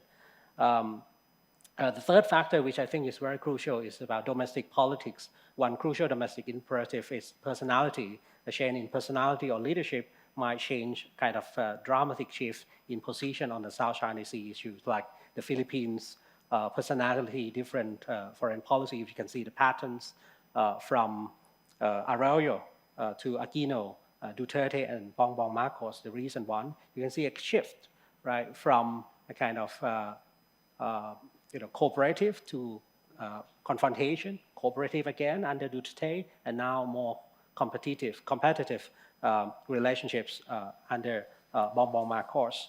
Okay, so I think this might be, what do we learn from these patterns of conflict and cooperation? I think I would highlight maybe four points, quick points. Lesson number one, I think, is that for China, the South China Sea issue is not merely a territorial dispute with its smaller neighbors in Asia, but more importantly about geostrategic competition with the US over a kind of power transition and so on and so forth. Lesson number two, since the US pivot to Asia, China used territorial disputes as a leverage to coerce the smaller neighbors in Asia in order to restrain defense cooperation with the US by raising the risk of crisis escalation and hostility. Which leads me to the third one. I think the different treatment of Chinese, different treatment on various ASEAN countries, especially the cases of the Philippines and Vietnam. Some of you may know that Vietnam recent maritime reclamation in the Spratlys has not explicitly provoked China. So what is the logic behind China's lack of response toward Hanoi compared with Philippines case? So I think the explanation might include two explanations, at least for me. One is that Chinese perception toward the Philippines and Vietnam are different, right? Perhaps due to China, Vietnam, long-standing and robust party-to-party linkages. The second explanation might be about the issue about which country is part of the US alliance system. So China's different view to these two countries are perhaps probably determined by US alliance system, which is leaning closer to the Philippines now. So therefore, the Philippines, rather than Vietnam, has increasingly posed as a strategic rival, or if not threat, to Chinese national interests. If this lesson is true, then perhaps non-alignment would be a dramatic model, kind of attractive model for other Southeast Asian countries seeking to protect and preserve their interests amid heightened US-China rivalry. My last lesson is that we see the heightened geopoliticization and securitization of maritime security in the Indo-Pacific region. South China Sea become a contested zone of Sino-US power rivalry. On the one hand, US Indo-Pacific military presence to uphold rule-based order and freedom navigation complicates South China Sea disputes, while its defense cooperation with like-minded states not only stirs China's strategic anxiety, but also, which I think is quite important for ASEAN, but is that this unilateral or trilateral cooperation, in one way or the other, bypass ASEAN centrality in the forms of these unilateral frameworks. On the other hand, China has increasingly securitized and militarized South China Sea, and in turn prefer the unilateralization and bilateralization of the conflict rather than unilateralizing under ASEAN. So all in all, these factors combined together render the regional maritime security architecture more fragile and fragmented. Despite its imperfection and ineffectiveness, ASEAN, I believe, is still an indispensable player in navigating and charting the course in the Troubled Sea water in the Indo-Pacific. I think the key task, I will stop here, but I would say that the key task of ASEAN is to de-geopoliticize and de-securitize maritime security. This is because, well, we are not perfect. Maybe like European Union, ASEAN is not perfect. Is sometimes ineffective, but we are indispensable player. I will elaborate that later on in the second round. Thank you very much.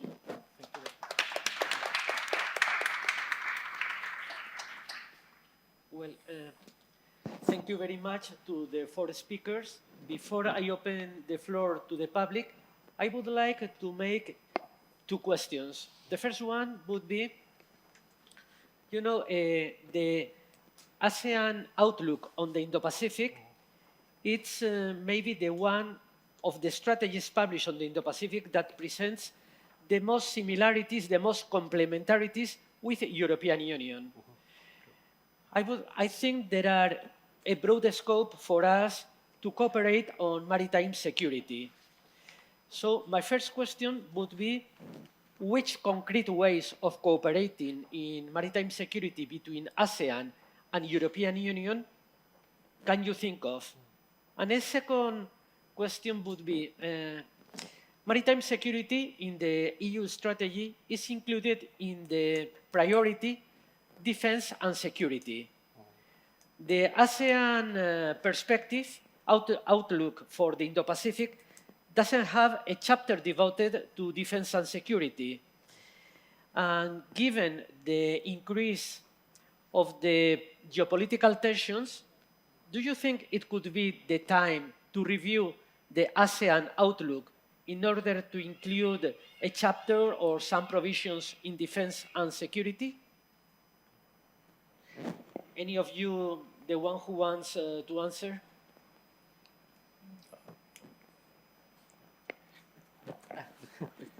Can you hear me? Okay, I would try to say something about your first question.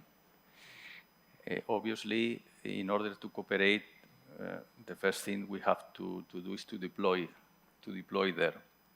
As I have already said, the intention of the Spanish Navy is to deploy the next year. I know, for example, that the Italian Navy is deploying at this time. And I would like to say some word about the coordinated maritime presence concept. This is more a diplomatic track than an actual mission or operation under the common security and defense policy. The objective of the coordinated maritime presence is just to show the flag and to demonstrate there that we are willing to participate with other navies. What happened after the outbreak of the Israel and Hamas war and the subsequent attack from Yemen? All the naval assets are engaged there in the Red Sea.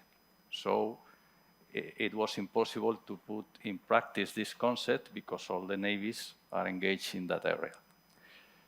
The intention of the European Union and the intention of Spain is to start redeploying as soon as possible.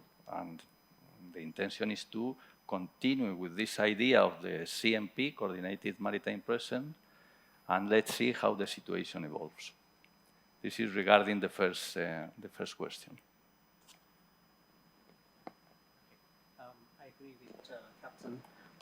And I think if you look at ASEAN outlook on Indo-Pacific, it is signed in Bangkok when we share ASEAN summit back in 2019.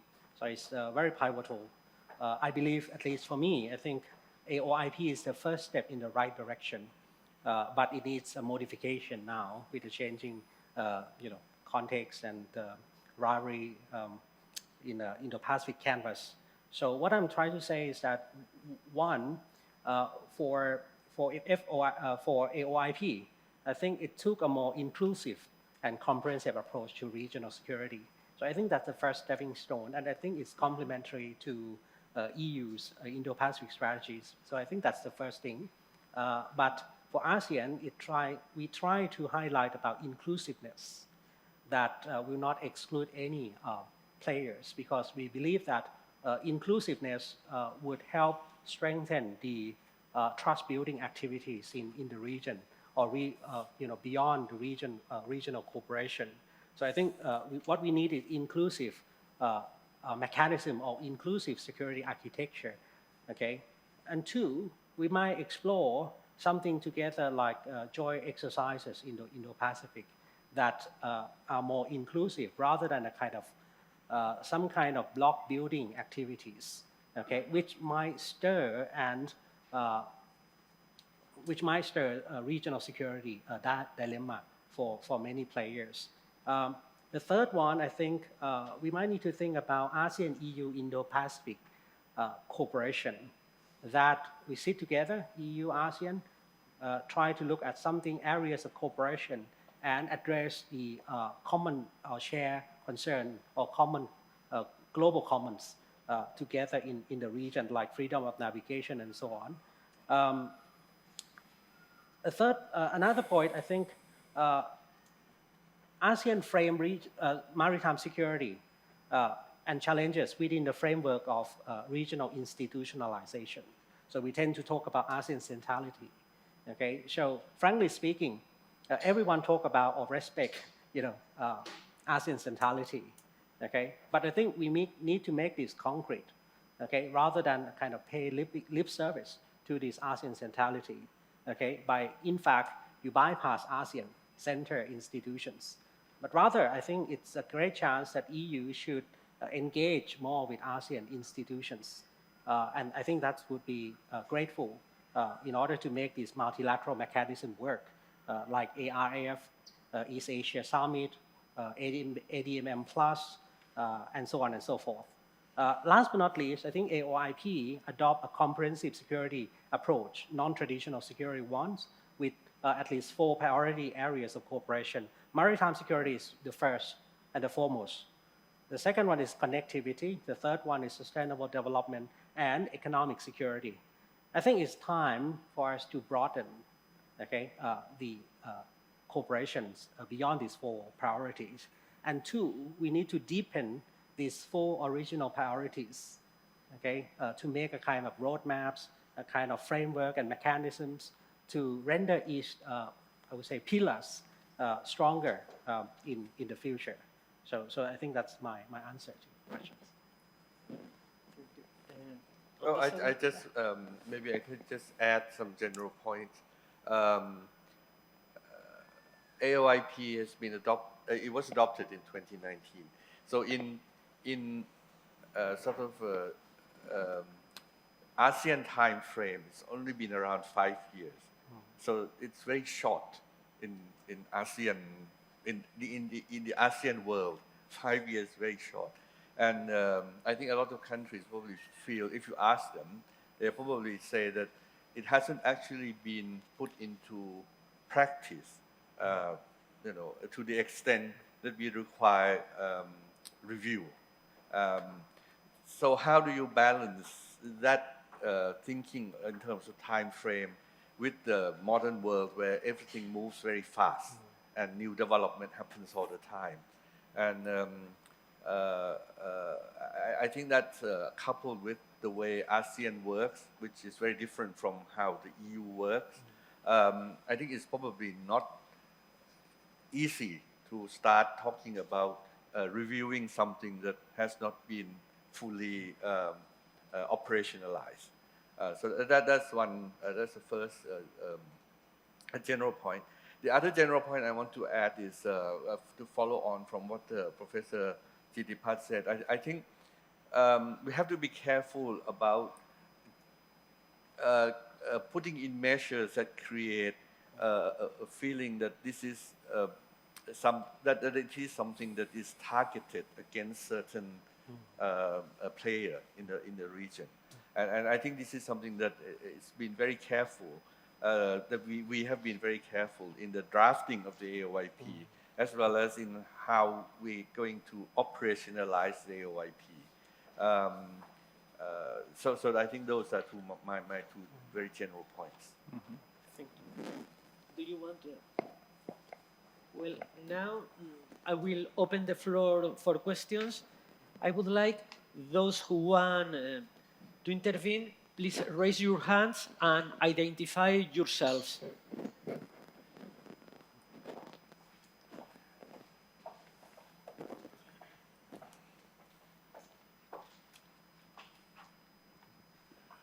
Buenos días. I am Juan Manuel López Nadal. I am a former ambassador of Spain in Thailand, now retired. And of course, I am here Thailand is always in my heart. I thank you for all your presentations, and I would like to ask two questions. The first to Achan Kitipat, and the second to Tantut Anuson. To Achan Kitipat, I am, after my retirement, I am doing for some kind of research on Indo-Pacific geopolitics. And a question I would like to ask you. Now there is a lot of debate among analysts and academics about the interpenetrability of conflicts. And we have three. Of course, the South China Sea more clear, but we have a Taiwan conflict too. And we have also the East China Sea, the Senkaku Diaoyu between China and Japan. So do you think that a conflict in South China Sea would be extended to all this vast maritime area from the Korean Peninsula to the South China Sea? To what extent these conflicts, especially because China is in all of them, and the others, particularly Japan, which is probably the most interested in Taiwan security, even probably more than the United States. So in my opinion, this is a risk of that these conflicts will interact with each other. And the second one, for Tantut Anuson, I know that this is not the subject of this table, although they can be, because this country, which I will ask you, is a critical country in the Gulf of Bengal and in the Andaman Sea, and it is your neighbor called Myanmar. To what extent the conflict in Myanmar, which I think is basically important for Thailand, its closest neighbor, is a serious challenge, not only for the poor Myanmar people that are suffering this horrible situation, but also for the countries in the region, for ASEAN, and for the Indo-Pacific. And to what extent can ASEAN and the European Union help each other to, how you say, to improve the situation in Myanmar, because this situation is very, very negative at this moment, I think. Thank you very much. Professor? Sure. Thank you very much, Ambassador, for your candid and important question, which I think in IR, in debates in political science, international relations, has been widely discussed about this issue, which is very crucial about the interlinkage between the flashpoints and hotspots in the region. If you think about 2 or 3 years ago, I think Taiwan becomes the hottest hotspots among many hotspots here in the regions. And I think if we ask, many military community, security and intelligence community, Taiwan is like a war game scenarios in all, European, Americans, Australian, New Zealand's, right? What I'm trying to answer is that, well, it can be related, but in academic or at least, strategic thinking, there are at least two broad explanations or, two scenarios. One, I think, is about intentional explanations that, well, all these hotspots will be, a part of the broader China's calculus of power in the region. So that would be kind of intentional that China would like to reclaim these areas. The second one, I think, is more unintentional or accidental explanation that something that might happen in South China Sea, Taiwan, that might drag the whole situation into the crisis, tension, or even warfare. So I think many scholars and also policymakers talk about the game scenario quite a lot. So for me, at least, to answer your big question with in a limited time, so I think that might be two explanations that people are talking about. One is about, is China calculus that, all these areas will be reclaimed and so on and so forth. And the second one is accidental explanation that something that might happen through the unintended consequences that might drag the whole, situation in the hotspot in the conflict. One last point, I think there are up and downs of these, conflicts At some point, it might be very contentious, confrontational, but at some point, it might be not the case. So I think we need to look at the context. Okay, sometimes we have this escalation of the conflict. Sometimes we have external provocations. Right? So if you think about Taiwan, for example, it has been intensified, especially after Nancy Pelosi visit to Taipei, for example. Yeah. So just brief. Thank you. Thank you very much, Ambassador, for that very difficult question. And I usually, in my career, I try to avoid difficult questions.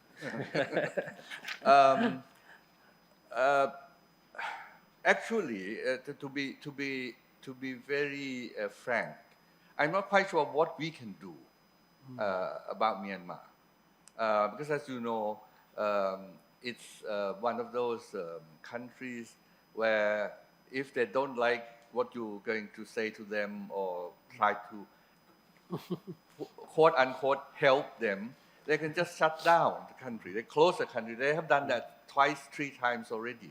So I'm not quite sure in the current situation whether there's a lot of things that we can do. The part of the problem is, of course, historical, and it's very complex, and it's like those kind of illnesses that you have.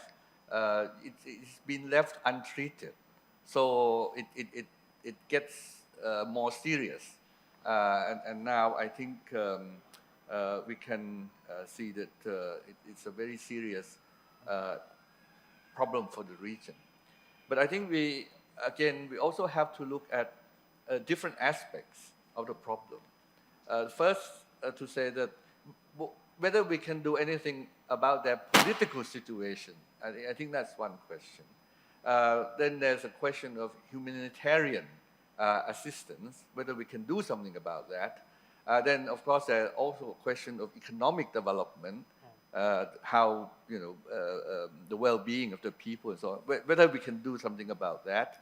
So I think we have to we have to be selective.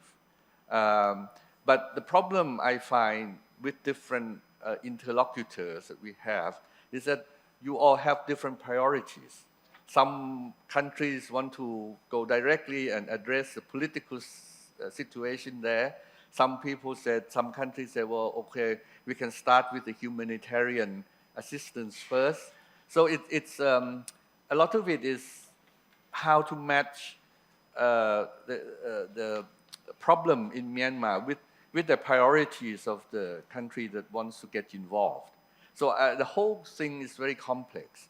And in terms of ASEAN, it's also very difficult for us because they're a member, and our charter says very clearly, and I think they also always mention the UN Charter about non-interference in internal affairs.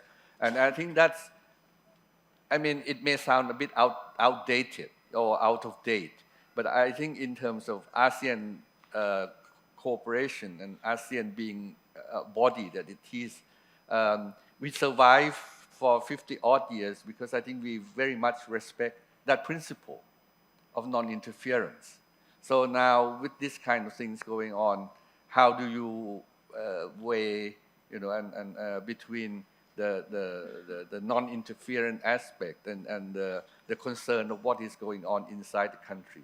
So I think this is why I think in terms of Thailand efforts, you probably, as you follow, we've tried to put our emphasis on the humanitarian aspect, how we can assist the people affected by the fighting and so on, but we are not trying to interfere with their political situation. Maybe that's all I can say. As I said, I try to keep my hands off this issue. Because I think at the end of it, it's very difficult, and I think nobody can say for certain what kind of solution is going to be practical and can work in that situation. Any other question?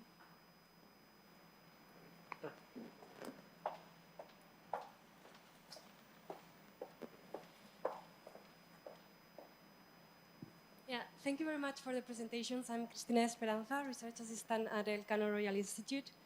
And I have a few questions, particularly, I think, for Captain Eduardo Matres.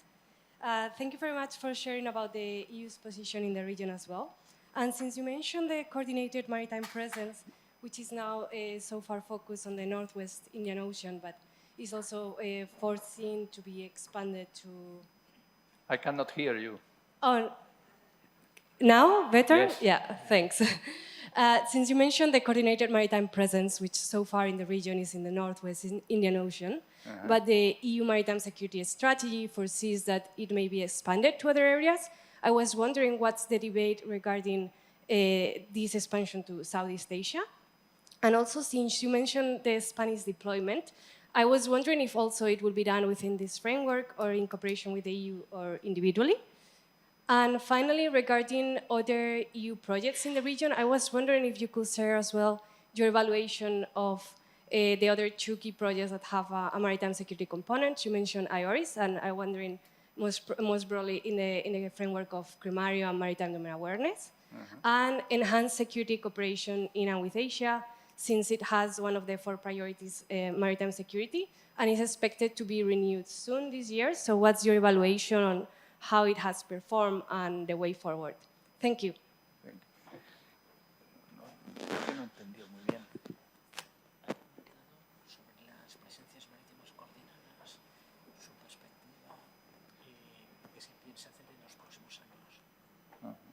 Okay. Sorry, because I couldn't hear you very well, but I guess you were asking about the coordinated maritime presence again. Okay. Initially, the idea of the EU strategy was to execute a coordinated maritime presence in the Northwest Indian Ocean. Okay.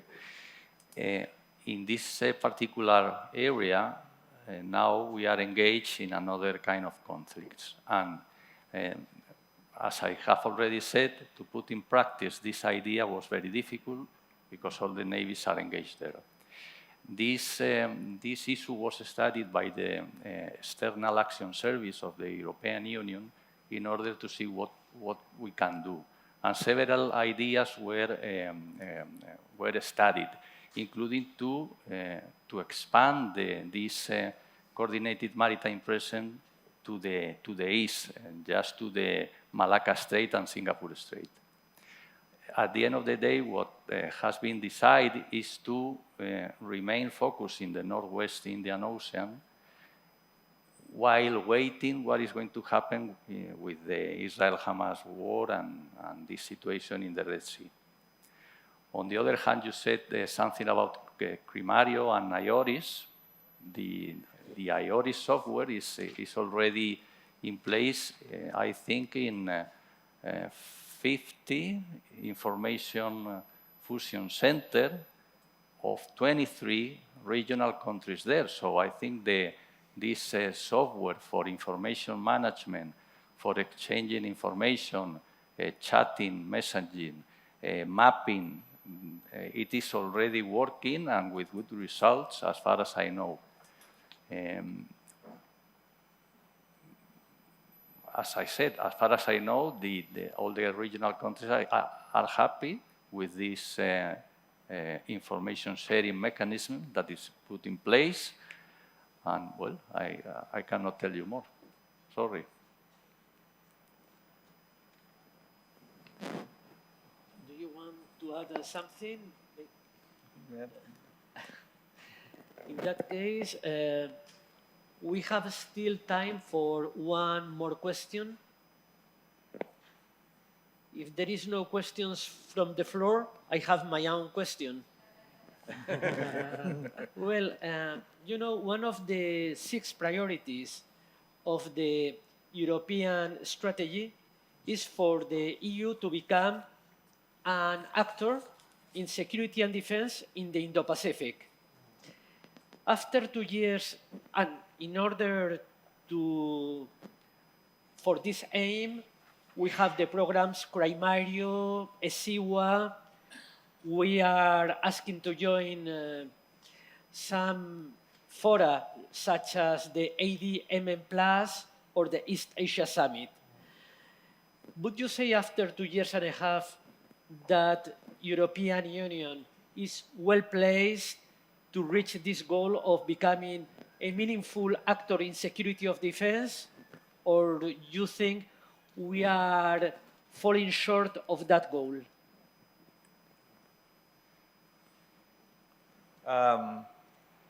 I think there are two ways of looking at this. From the official perspective, I cannot be certain whether what kind of discussions are going on in ASEAN and what they feel about. I mean, regarding other ASEAN members, how they look at this kind of involvement. But I think the second way of looking at this is a bit more general.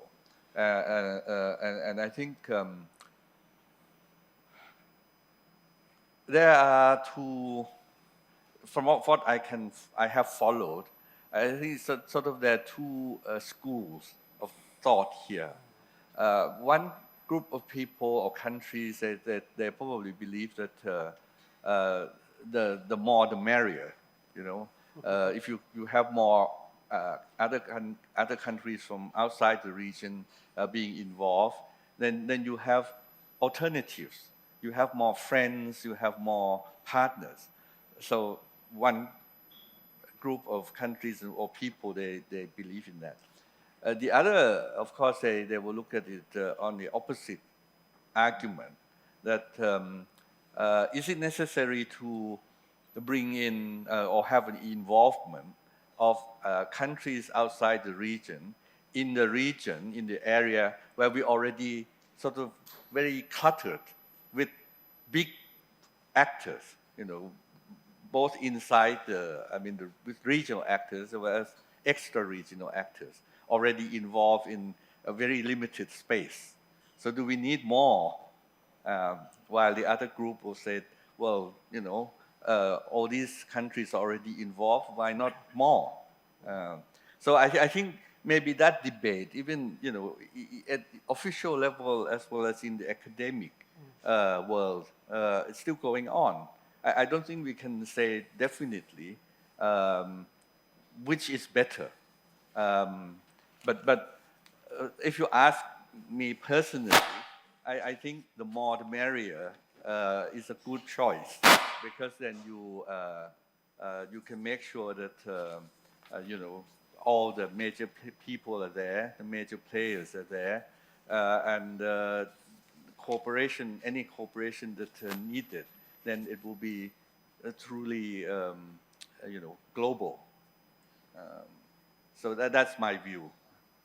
I don't know whether Professor Jitpat wants to add something to that. I'd like to add something. It's different players in ASEAN might answer this question differently. Depends on where they stand and where they sit. So I think that's my first take. But the second point, I think, if you look from my perspective, I think EU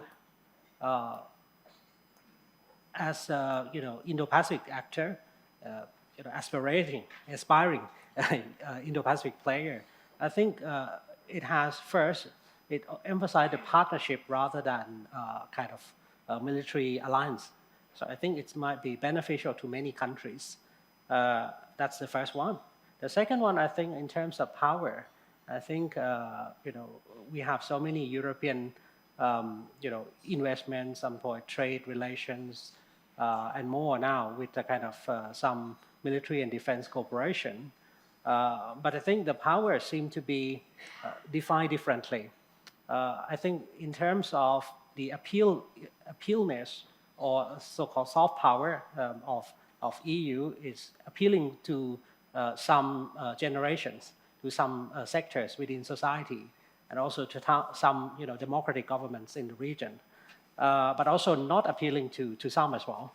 So I think that's the kind of power projection. But I think one thing is still, kind of challenging for ASEAN countries. I think it's about economic dimensions of European Union, because when you think about maritime security, defense cooperation, it tend to focus on geostrategic point of view. But I think in ASEAN, many countries, including Thailand, prefer to have cooperate in terms of not only military defense cooperation, but also economic, substantive relations. So that's my another point.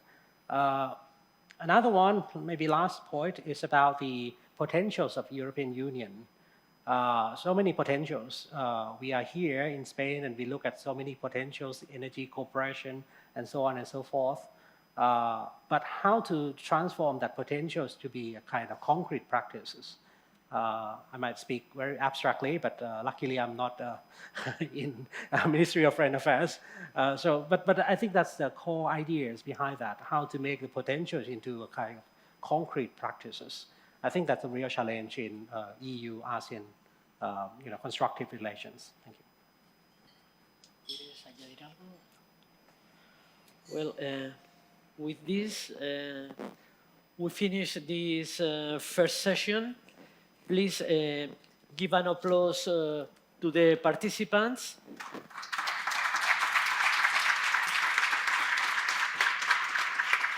And now coffee break. ระหว่างนี้ขอกราบเรียนเชิญทุกท่านพักดื่มชากาแฟนะครับเซสชั่นที่ 2 จะเริ่มในเวลา 12:30 น.กันนะครับ Ahora tenemos una pausa café hasta el comienzo de la sesión 2 a las 12:30.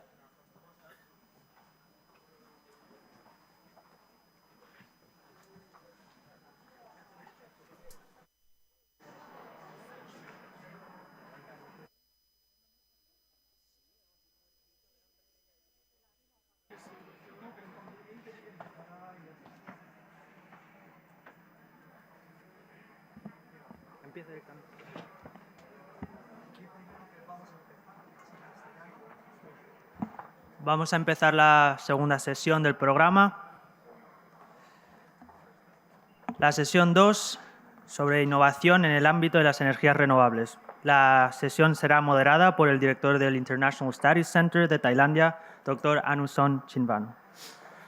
หัวข้อที่ 2 ในวันนี้เป็นการบรรยายในหัวข้อเรื่องนวัตกรรมของพลังงานหมุนเวียนซึ่งท่านวิทยากรที่ให้เกียรติมาบรรยายในเรื่องนี้คือผู้อำนวยการศูนย์การศึกษาต่างประเทศท่านดร.อนุสรณ์ชินวาโนขอกราบเรียนเชิญครับท่าน Okay. Good morning, everybody. I will switch my hat and become a moderator for this session.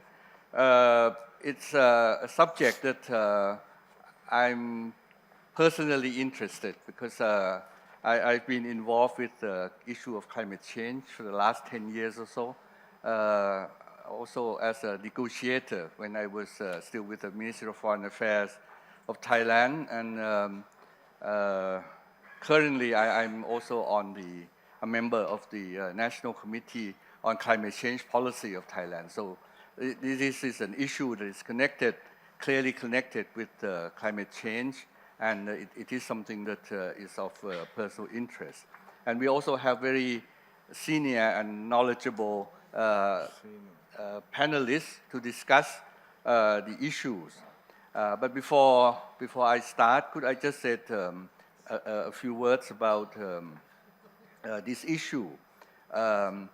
In many ways, issue of renewable energies or alternative energies is very important in Thailand. And it's only 2 days ago that the Director General of our Department of Alternative Energy Development and Efficiency presented a new plan for public hearing. It's the Draft Alternative Energy Development Plan, or AEDB, which was presented at the public hearing on the 18th of June. And this plan is in response to our policy on carbon neutrality and net zero, which of course, for those familiar with this, we aim to achieve carbon neutrality in the year 2050 and net zero in 2065. And according to this new, the draft of this new plan, we're going to raise by the year 2037 the electricity generation capacity using alternative, from alternative energy source by about 40%, if my calculation is correct. And if we can achieve this target, we will be able to reduce our CO2 emission by about 75 million tons per year. And that would be from currently 243 million tons down to 172 million tons. And all the sources that are going into this calculation is, of course, from various sources of alternative energies: solar, wind, hydro, biomass, waste, even hydrogen. I think it's all included in the new draft.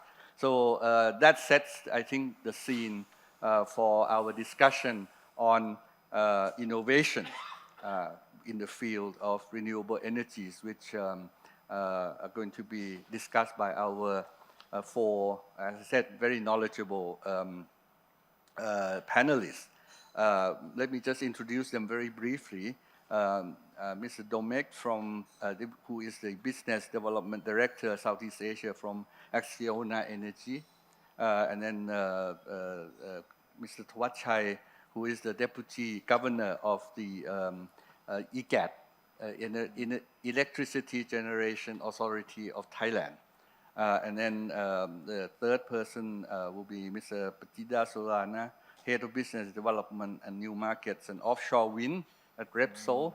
And last speaker will be Mr. Marty Sintana Narong, Head of Business, International Business at Gulf Energy. So we have people who actually are in the business of generating electricity and energy from alternative sources. So without further ado, I will start with you. You can make your presentation with each by about 10 minutes or so, and then we'll have a Q&A and discussion afterwards. Oh, okay.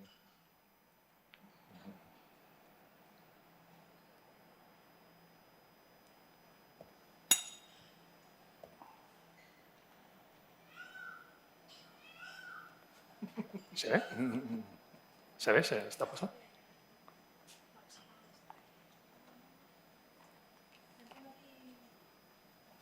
Okay, in the meanwhile, just wanted to say that thank you very much for having me. I mean, this event is a wonderful event and a spectacular occasion to strengthen the ties between two great countries like Spain and Thailand. And a special thanks to all the Thai delegation present here today. I mean, especially the people that are living in Asia, which is my case nowadays, we know it's difficult always to come. So thank you very much for making such a long trip, and do the effort to be here today. ¿Funciona ya? Okay, gracias.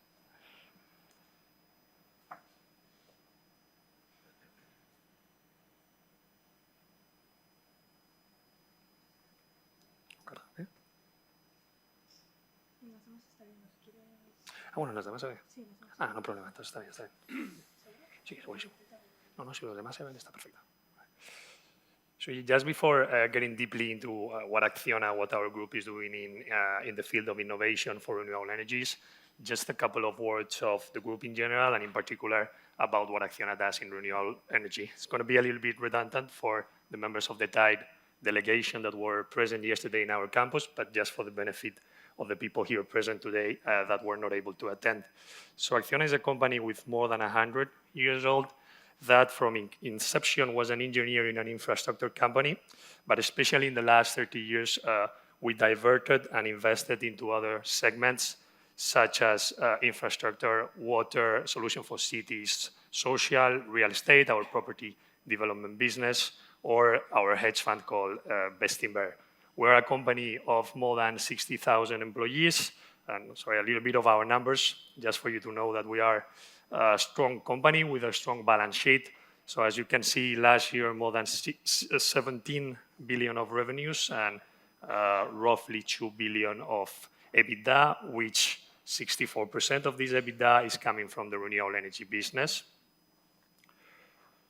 So we're very proud because we've been named for the 8th year in a row the greenest utility in the world. As you can see in the graph to the right, Acciona is always in the top 10 in terms of installed capacity of utilities in the world, and is the first one in terms of size if you just count on utilities only operating clean technologies. So Acciona has never operated any coal, gas plant, any nuclear. So we only do renewable energy, and we are very proud of only doing renewable energy. In this slide, what you can see is our total installed capacity nowadays, so 13.5 gigawatts. We are going to end the year with 15 gigawatts. And as you can see, we are very geographically dispersed with megawatts installed, mainly wind and solar, in all the continents.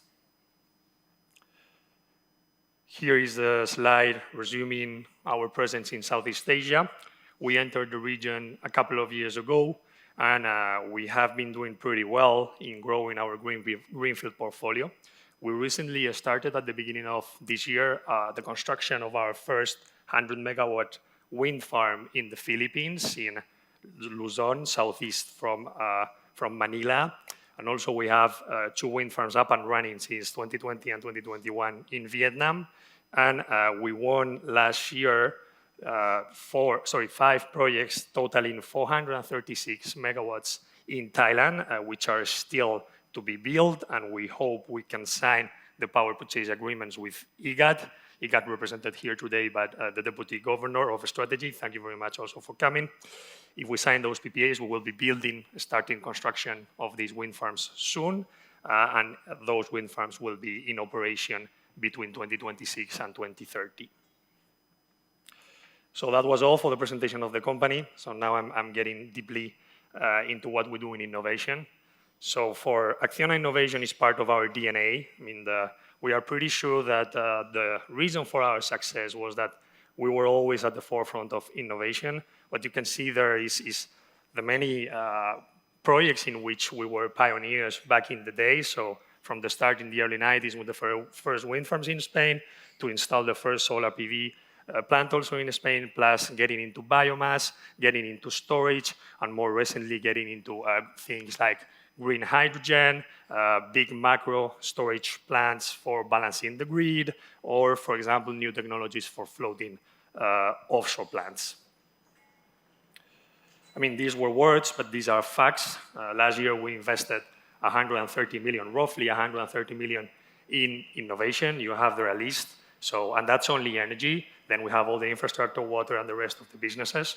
But you can see that we innovate in fields, as I said, offshore wind, photovoltaics, digital innovation. We do things with blockchain to certify the origin of the electricity for our corporate consumers, buying renewable electricity from us.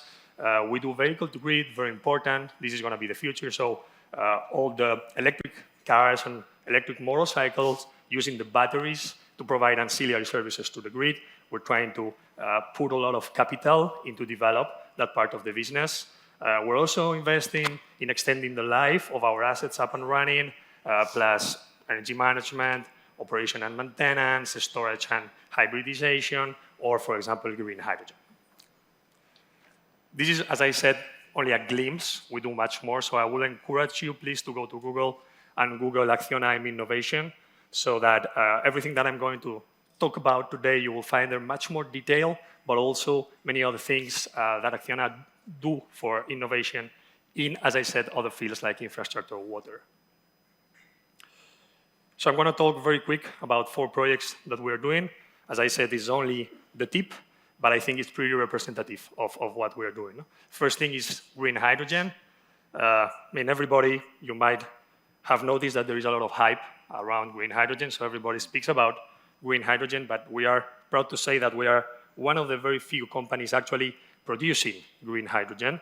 This project is in the island of Mallorca. It's called Green Highland, and it was developed together with the municipality, and it was commissioned in 2021. I was personally in charge in my past life of selling that hydrogen. We sold it to Cemex, the Mexican cement manufacturer, to the municipality to power the fleet of public transport, especially hydrogen buses, to Spanish hotel company called Iberostar. So those are the three buyers mainly buying this hydrogen. The rest is injected into the natural gas grid. Apart from that, we have a joint venture with Black Power, the North American electrolyzer manufacturer, which is doing pretty well. We are going to start to build our first 25 megawatt green hydrogen project this year, at the end of the year. And indeed, it is not in this slide, but last week our chairman announced that Nordex, our subsidiary dedicated to manufacture windmills, is going now to produce also electrolyzers. So we presented our first prototype of 500 kV, and we believe it's going to be a profitable business for us in the future. I'm going to just put a short video presenting our Green Highland project in more detail. I think it's interesting.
Very interesting project, as I said. Hope soon to be replicated in other parts of Spain and of the world. So the second thing I'm going to talk about is storage. As I said, we've been pioneers in storage, but I could talk about many projects, but I'm going to focus in our project in Texas, close to Houston. The best application we can find nowadays for batteries is probably to solve the problems that some countries have in the grid, especially because of a lot of penetration of renewables that is causing a lot of problems, both to evacuate a lot of electricity in some of the nodes, and especially because of the volatility between the hourly prices in the market, as we have seen in the last couple of months in Spain, where we had prices zero during the day due to a lot of solar, and very high prices during the night because of the solar going out of the system. This happens in Houston, and it has happened in Houston much years before than in Spain. So time ago, we started to develop a big portfolio of macro batteries, of macro storage projects connected to the grid. And we commissioned last year our first 190 megawatt macro battery facility, which is called Cunningham. So I'm going to play also a very short video. Don't worry, I'm going to play different videos, but every video is 1 minute.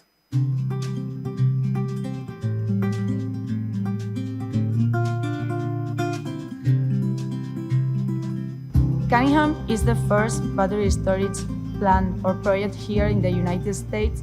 This is located in Hunt County, that is about 50 miles from Dallas, Texas. Cunningham Energy Storage is rated for 190 megawatts for 2 hours, or some other deviation thereof, right? You could do 95 megawatts for 4 hours. What this means, so the whole goal of battery energy storage is to supplement the grid at times of peak demand. So typically they charge at night when everybody's asleep and there's no real demand on the grid. And then what happens is in the afternoon, people get home from work, they put on their laundry, the dishwasher, TVs, and that demand spikes. The batteries then will discharge and in so doing help to stabilize electricity prices in the States. One of the benefits of batteries, at least within ERCOT, is that it's not just about supplying power as needed, it's about keeping yourself in reserve for an emergency situation. It's called the ancillary services market.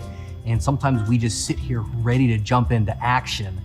Batteries turn on instantly. The nice thing about battery energy storage is that when you pair it with renewable energies, it's a very effective way of moving this country closer towards its carbon reduction goals. It's been very successful thus far. As such, Acciona is looking to continue to grow their portfolio in ERCOT. We have planned construction of more battery facilities, so Acciona is here for Texas to keep the grid strong when it needs it most. Very quick, third thing I'm going to talk about is floating solar, especially important for Thailand, because as you might know, of the ones that don't know about it, IGAT connected, congratulations on that, IGAT connected a 24 megawatt solar PV plant 2 months ago in March, I believe, hybridizing a hydro reservoirs. So they are going to install solar PV plants in the hydro reservoirs. This is a very interesting concept that indeed we're looking to replicate also now in the Acciona's hydro plants in Spain. So very quickly, what we do for innovation in the solar PV floating industry, we have what we call the solar floating hub in Extremadura in Spain. So it was the first grid-connected solar PV plant time ago. And now what we do is testing different pilot technologies. So what you can see there in the graph is what we have in Extremadura, in that lake. We have 6 different setups. So we have 4 different floating providers, manufacturers, Stansola, Milivia, Easy Floating, and Easy Genere. Just trying 5 different setups with 2 bifacial models, 3 with bifacial models, 2 with monofacial models, and all of them with different inclinations. What you see here is, by testing, pretty obvious. No cost, O&M, and electricity production to understand under which circumstances one or the other can be more effective when you then go and make very big investments. No, we have, for example, a solar project in the Philippines floating, which is going to be like $130 million. So whenever we choose the technology, we want to be sure that we choose the correct technology, and that's why we test all of this. No? And these were the technologies that we have been testing for the last 2 years, but then we have installed literally 2 months ago this technology called Ocean Sun, which is a Norwegian manufacturer, leveraging all the experience of knowing offshore oil environment, of course. We believe this one is going to be key, especially for doing solar PV floating in the sea, especially in bays, where you have waves, you have higher wind speed. So this technology is much more resistant because it doesn't have a direct anchorage, concrete anchorage to the bottom, but it has an indirect anchorage through buoys, which are increasing a lot the buoyancy of the system, so it moves and it can resist much better big waves and high speed winds. Plus, it gives to the system, to the panels, much better cooling because of being in direct contact with the water. Well, it's very early days to say because we still haven't analyzed properly the results over a couple of years, but for the time being, it is behaving pretty well, and it can be the solution to install solar PV floating in bays of Thailand, in bays of the Philippines, or especially in places close to the equator. And the last one, and I finish, offshore wind. And maybe offshore wind bottom fix cannot consider that much innovation nowadays, but what for sure has a lot to improve is the offshore, the floating offshore. Floating offshore, the ones familiar with the industry, is still a big question mark. Is there capacity to produce all the floaters, to be able to implement all the capacity that has been committed, and especially what is going to be the winning technology for these floaters? No? At Acciona, what we've done is developing in-house our own technology, but also we have invested in a French company called Eolink, which we bought more than 50% last year. So we are now the first major shareholder, and we just installed a couple of months ago the first prototype in the north of France, close to Brest. And this one is going to be up and running, 5 megawatts, so it's a 110 scale prototype. And it's going to be very useful for us to understand if this technology could be replicated in a much bigger scale. As you might know, offshore is huge numbers, or always always investments of billions of dollars. So especially in offshore, you have to be very, very secure of the technology you implement. I'll show you a very last video, and with this I finish my intervention, of how it was to install the prototype a couple of months ago.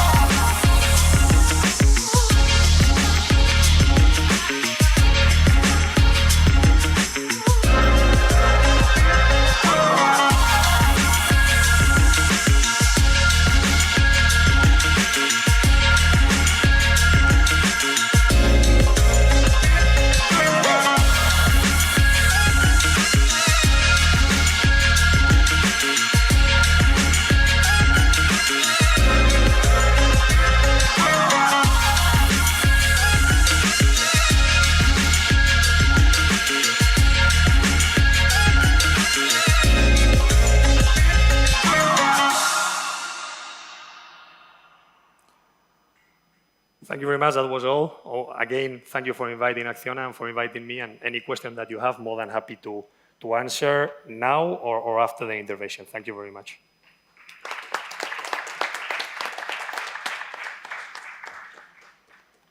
Thank you very much for that very interesting presentation.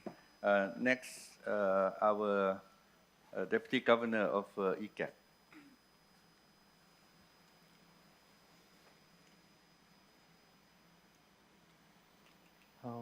How to do full screen? Full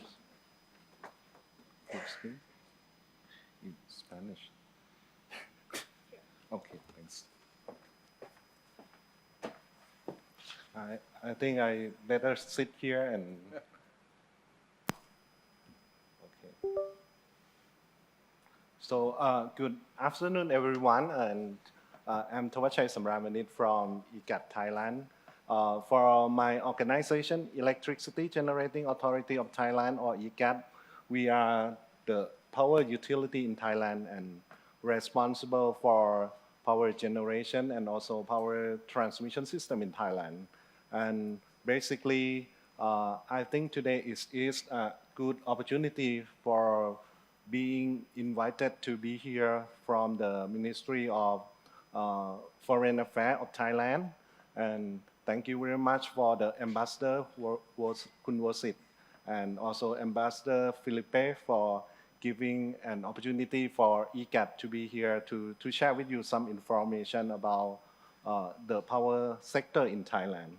First, I would like to give you some information about what Thailand is doing, and our colleague from private sector, Kun Marty, will share with you about what the private sector is doing in Thailand and also in collaborate with the ECAT also.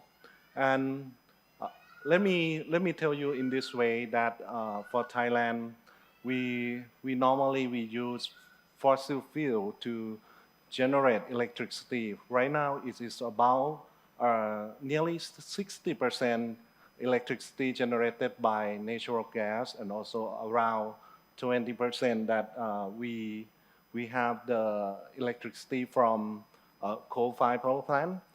I'm not so sure. Okay. And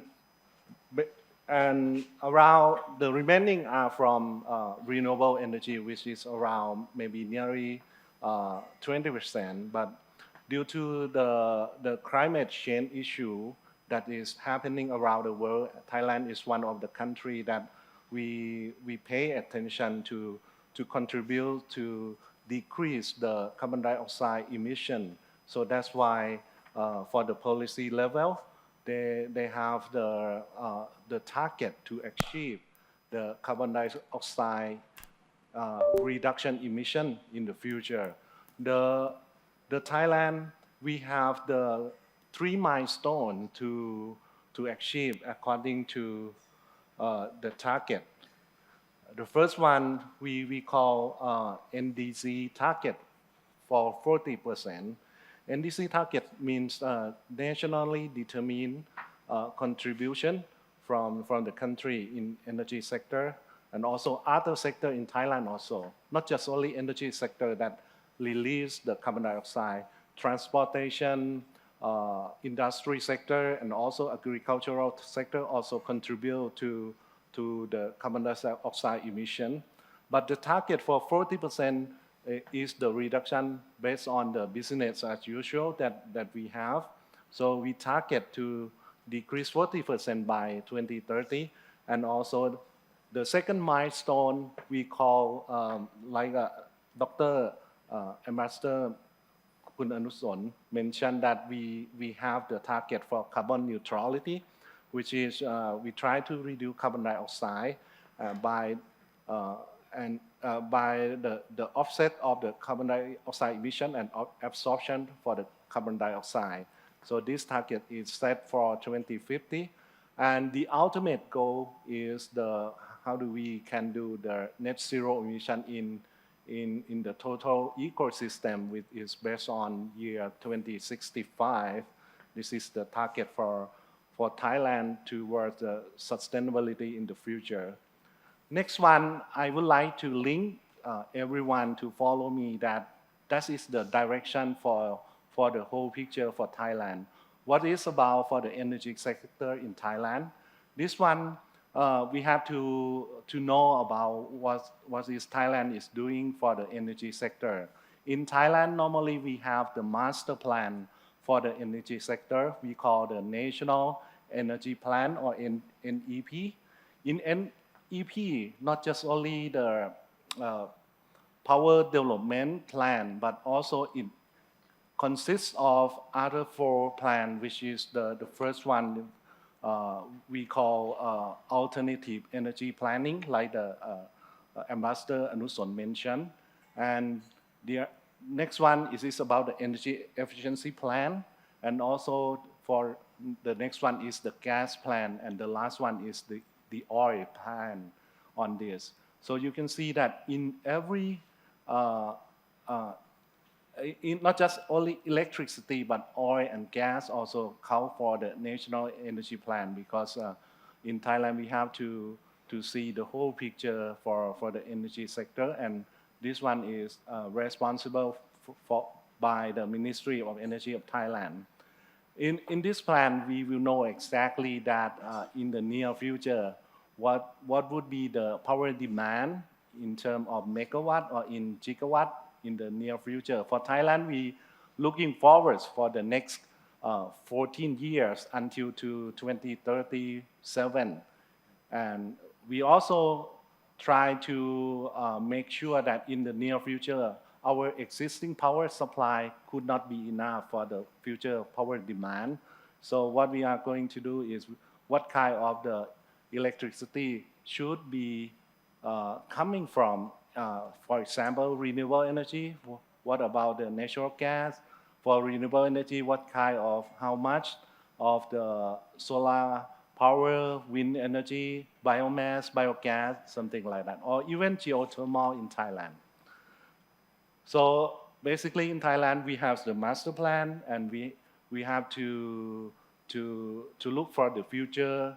And before this master plan will be officially released, this plan need to be get the public hearing for the concept, and also for every comment from the people, from any stakeholder in Thailand. So this kind of the plan may be different from in Europe or even in Spain, because in Europe, in Spain, you have the competitive market. Everyone can play their role for the competitive in the electricity market. What about the role of ICAT to achieve the next step for changing the fossil base for the electricity from fossil base to renewable energy base? For ICAT, like I mentioned to you, that we not just only responsible for generation, but also transmission. The role of ICAT is we have to make sure that the power system in Thailand should be secure and can supply the power to the customer very well. So for Thailand and ECAT, we have the strategy to support Thailand to achieve sustainability with the strategy of triple S. The first S we call source transformation. Source transformation is we plan to change our portfolio from fossil based, which is basically based on the natural gas, to be renewable energy based. In Thailand, maybe different from Spain. In Spain, you say wind energy first and then solar, but in Thailand, maybe we say solar first and then wind energy. So for this one, ECAT is planning to implement hydro floating solar, like you mentioned, at our existing power dam, around 2.7 gigawatt in the next 6 years, according to the national energy plan that is going to be released by this third quarter in this year. And also we plan to blend hydrogen into our existing combined cycle power plant, which is using natural gas. So we try to blend about 5% by year 2030 to 2037 to decrease the emission from the carbon dioxide. And also another thing that ECAT is concerning, and we are owned by the government, so we have to make sure that in the future, if the power system consists of nearly 100% of the renewable energy, how could we manage our power system to comply with the power demand? For the power demand, any user or any customer, they can use the energy as they want. But for the supply, for the existing combined cycle power plant, we can increase the megawatt or decrease the megawatt according to the power demand. But renewable energy, we cannot control them. Solar may come during the daytime, and wind energy may come during the nighttime. So this is the issue that ECAT have to manage the power system, because in Thailand, according to the structure, Dr. Anuson, in Thailand is the single buyer. So we purchase from private sector, and also we have our own power generation. So after that, we have to manage our power that we generated by ourselves and also purchase from private sector, and then supply to the customer. When the customer, they have the demand, but what about the supply? Supply is not stable. This is the challenging that we plan to do. So we plan to implement our grid to be modernized to comply with the variable and uncertain power supply from renewable energy in the future. This is the first S. And the second S we call co-creation. This one, we think that from today, we cannot change from combined cycle power plant, and then tomorrow morning we use renewable energy suddenly. But what we do is we are going to decrease, and the trend is going to be decrease the use of the fossil base and increasing the renewable energy. So what about during the transition period? For the transition period like this, what we do is we try to apply the technology on the carbon capture utilization and storage system. This one will capture the carbon dioxide at the power plant and then try to utilize them, or even to install them underground to not releasing carbon dioxide to the atmosphere. This one is quite expensive, but for ECAT or even other utility in Thailand, we are studying about this technology and try to apply by year 2040, which is quite long, but we are going to do to achieve the target for the 2050 or 2065. And the last S we call support measure mechanism. For the support measure mechanism, I think we try to manage what ECAT has been doing very well since in the past is we promote the energy efficiency program to ensure that the uses of the energy is in the right way, that we are not using too much energy for the consumption. And this program we have the implement for long term, and it is going to be continue to make the target in track in the future. And also another thing that we are going to do is right now we have been doing for this one, we are the register and issuer for the renewable energy certificates. This certificate will be issued for the power plant that is generate the power from renewable energy, and the customer can ensure that the power that they consume from the system is the green energy. This certificate will answer the question that for big customer or customer who like to use green energy, can be make sure that they use the green energy. Especially in Thailand, we are trying to attract foreign investment to build their own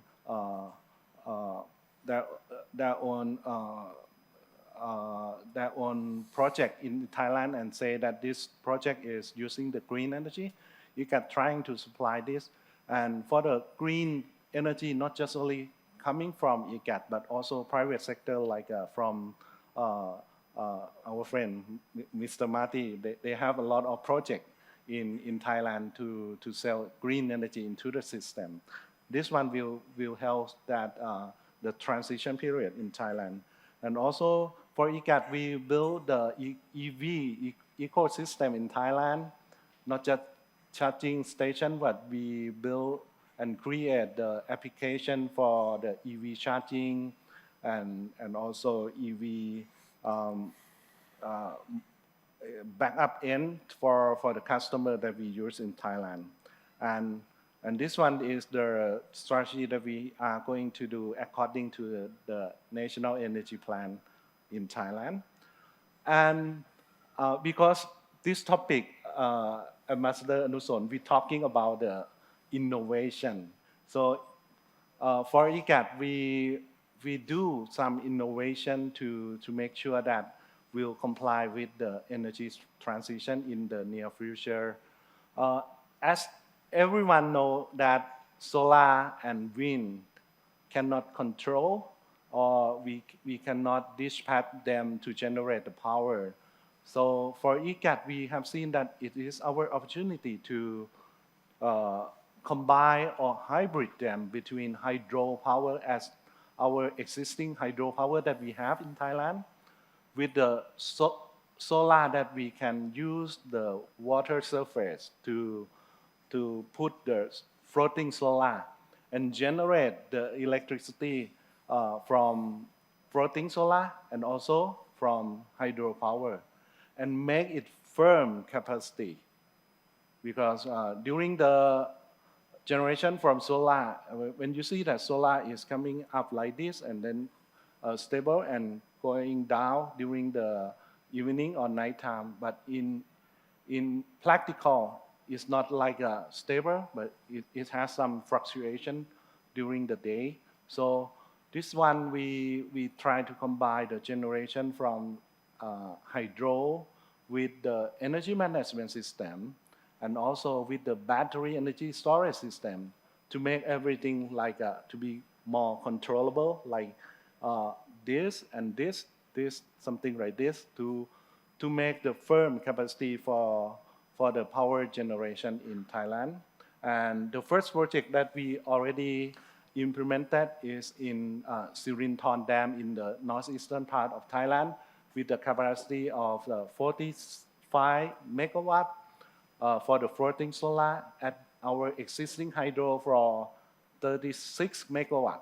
And the second project we already completed in March this year with around capacity about 24 megawatt, like you mentioned, at the Ubon Dam in the northeastern part of Thailand also. And this one, We think that if those two are successful, we will implement more to have the fully capacity as the 2.7 gigawatt according to the National Energy Plan. Next one, I would like to share with you that we have some pilot project for the uses of the hydrogen in our power system. We have the concept that we try to build and create the green hydrogen by using the electricity from wind power. In Lamtakong area in the northeastern parts of Thailand, we already installed wind turbine for around 24 megawatt. So we use the electricity from those wind turbines to generate the hydrogen by using the fuel cells, which is the capacity of 300 kilowatt. This is just only for the small project to be pilot. And then we think that if it is feasible in the near future, we can use green energy from the solar panel that we install at the hydropower dam that we have to generate the hydrogen and use that hydrogen to the fuel cell to generate the power, or even use hydrogen to supply to our combined cycle power plant in the near future. And also for ICAT, we're looking forward for the new S-curve business in Thailand. So we have the concept that we are trying to be the energy solution for the customer in Thailand, especially if the customer would like to have and use renewable energy. We also have implement the platform for the energy management system we call NC platform for the customer. And also we have some experience to install battery energy storage system installed at the grid scale, which means at the transmission system that ICAT is responsible to install our some excess power from renewable energy that already feeding to the power system, and then use that power again during the peak time to manage our power system to be very well. And also the EV business solution that I mentioned already, this kind of the solution that we already implemented. And this one, grid modernization. I'd like to share with you that the role of ICAT to ensure the power security in Thailand. We see that in the future, more renewable energy will be feeding to the power system. Some are from ICAT, and also most of the power will be coming from the private sector. So what about the grid to be able to cope with those fluctuations from renewable energy? We have some implementation to comply with those renewable energy that coming to the power system. The first one we call flexible power plant. For the flexible power plant, we will adjust our existing power plant to be able to speed up and also to be ramped down according to the renewable energy generation, and also with the minimum generation that be able to comply with the renewable energy. And also flexible power grid.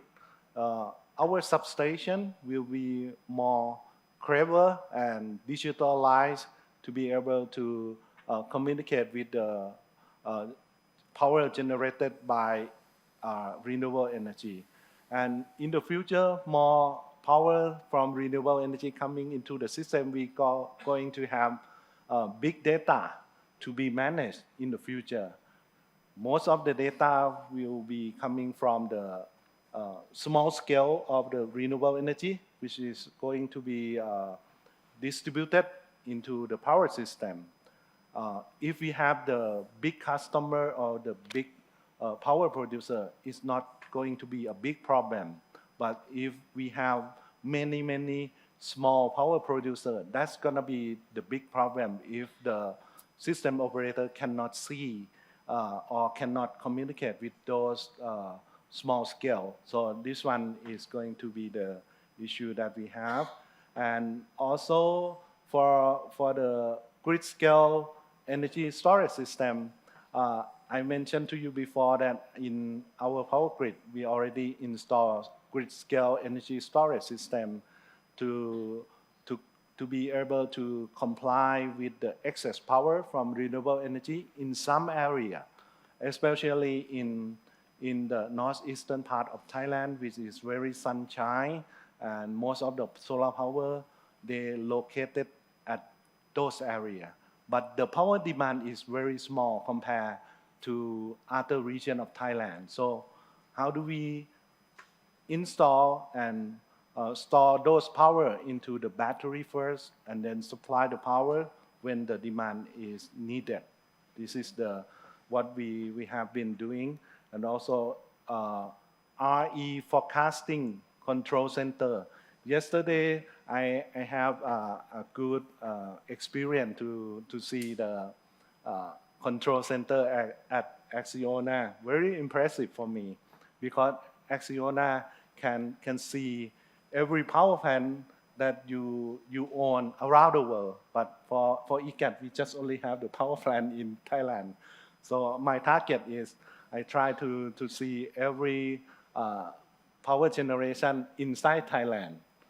Or maybe in the future, if we have some investment in foreign country, we can do like you have done. This is a good example. For ICAT, we already implement the RE Forecast Center. If colleagues from Spain visit Thailand next year, ICAT is willing to show you some scale, but maybe not be able to compare with Acciona, but we are willing to share with you with the RE Forecast Control Center, which is we develop the software by ourselves to do this. And I like to see the third forum for the Spain-Thailand next year in Thailand, so we can bring Spanish colleagues to see our RE Forecast Center. And from yesterday, I think it is a good experience comparing to Thailand. It is about the power interconnection. Yesterday, I learned that for Spain, you may not have the big interconnection with foreign country. But for Thailand, as you see the map of Thailand, everyone, I hope you can see where Thailand is. Thailand is located in a good location that we can have the power interconnection. When I say power interconnection, it means transmission line that we connect to neighboring country. Right now, we connect our power system to our neighboring country like Laos PDR because we purchase electric power from hydropower plant in Laos PDR, which considered as the green energy also. And also we have the interconnection to Malaysia in the southern part of Thailand, which is going to Singapore. Everyone knows Singapore is the very rich country, and they have opportunity for the investor to invest in Singapore. So you can see that for Thailand, we developed our power grid for quite a long time. It is about 55 years in this year for ICAT to develop the power grid. So I think when the thing is changing from fossil-based to renewable energy-based, sometimes we cannot control the RE domestically in Thailand. But we have some opportunity to bring the power from neighboring country to compensate the fluctuation from RE domestically in Thailand. So this is one of the opportunity that I think as I am responsible for strategy at ICAT. I think this one is a good opportunity. Right now we have a transmission system grid with the Lao PDR already, but in the next 10 years or even 20 years, we going to have more. And this one will not just only benefit to Thailand only, but it will also like the win-win benefit for the neighboring country also, because they can sell electric power to Thailand and earn some revenue. And for Thailand, we can get clean and green energy for the customer in Thailand. This one based on the mutual benefit. Then I think from my presentation will give you some understanding picture for the energy sector in Thailand. And I hope that it will be benefit to all of you, and hopefully that we can have more collaboration in the energy sector in the near future. Thank you.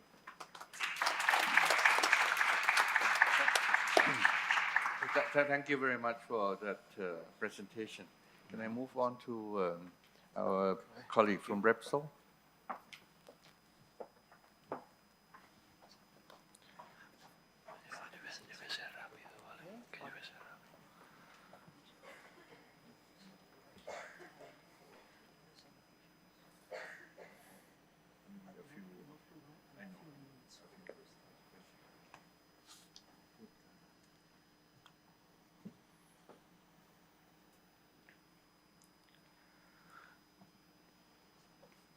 Hello, good afternoon all.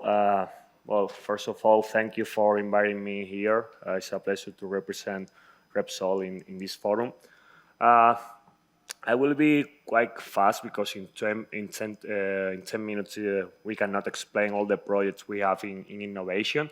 So we will explain which project we will have, and we'll invite all of you to have a meeting with me and with our head of innovation and technology, wherever you want, to explain more in detail all those projects. So I would like you understand who is Repsol in renewables, how we see Thailand, because I mean, as you may know, we are not present in Thailand, and as I said before, which project we have under development in the innovation field. So who we are, very fast. So we traditionally are the oil and gas company in Spain, one of the top oil and gas company in Europe. We were the first oil and gas company to commit net zero emission by 2050, back in 2019. And we are one of the largest Spanish corporate groups. So what are our targets? Having 6 gigawatts of installed capacity by 2025 and 20 gigawatts by 2030. Right now, in just 5 years, because we started with renewables back in 2019, we have in operation 3 gigawatts, and we have other 3 gigawatts under construction to be able to reach these 2025 targets. And also, well, we are present in Spain, Portugal, Italy, US, and Chile. Well, as you can see all the figures there, we have, I mean, more than 60 gigawatts under development in US, 1 gigawatt in Italy, and so on. We also are now 500 employees, and our headquarters are in Madrid, but offices in Santiago, in Chile, Houston, and Milan. As you can see there, I mean, we have also present in oil and gas business and industrial business worldwide. And as I say, we don't have presence right in Thailand, but I mean, we are making a deep analysis in all the Asia Pacific countries to understand what could be the next step for us. I mean, we have a strong capability through the value chain. As you can see, we do everything, almost everything in-house, making sure we create all the value. So how we see Thailand? Thailand, as I said before, we are analyzing, we see, and I'll all them explained. We see a very good opportunity in terms of how Thailand, right, has more than half of the energy mix of gas, right? So we believe that there is a huge opportunity to invest in renewables, but at the same time, it's true, right? Wind energy resource is a little limited now compared to European countries where wind speeds are lower, but it still has an opportunity. Offshore wind being totally transferred, we don't see because energy resource is not good enough. But I mean, we really see a very huge opportunity in solar, right? I mean, solar resource is good, and I mean there is land available now to a lot of energy needs that Thailand will need. So going fast to what we have, although we are just a 5 years old renewable company, we have been investing in renewables back since 2011, especially in offshore wind.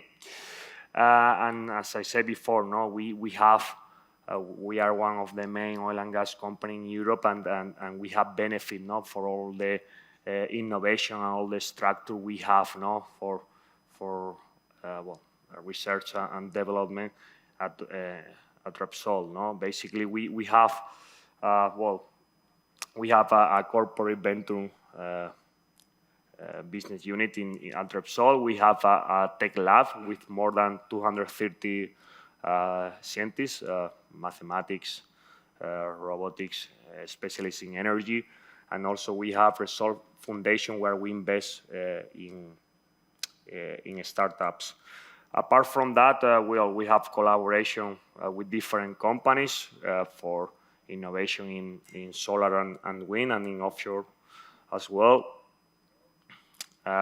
Some figures, sorry, in Spanish, but you can see our Repsol Technology Lab, more than 200 experts, more than 64 million euros invest, more than 20 investment in more than 20 startups with disruptive technologies, and we have more than 20 labs worldwide, and also 200 partnerships worldwide. So our main, or in our field, our main example of innovation. So I mean, we are pioneers in floating wind, together with Ocean Winds, the joint venture between EDP and ENGIE.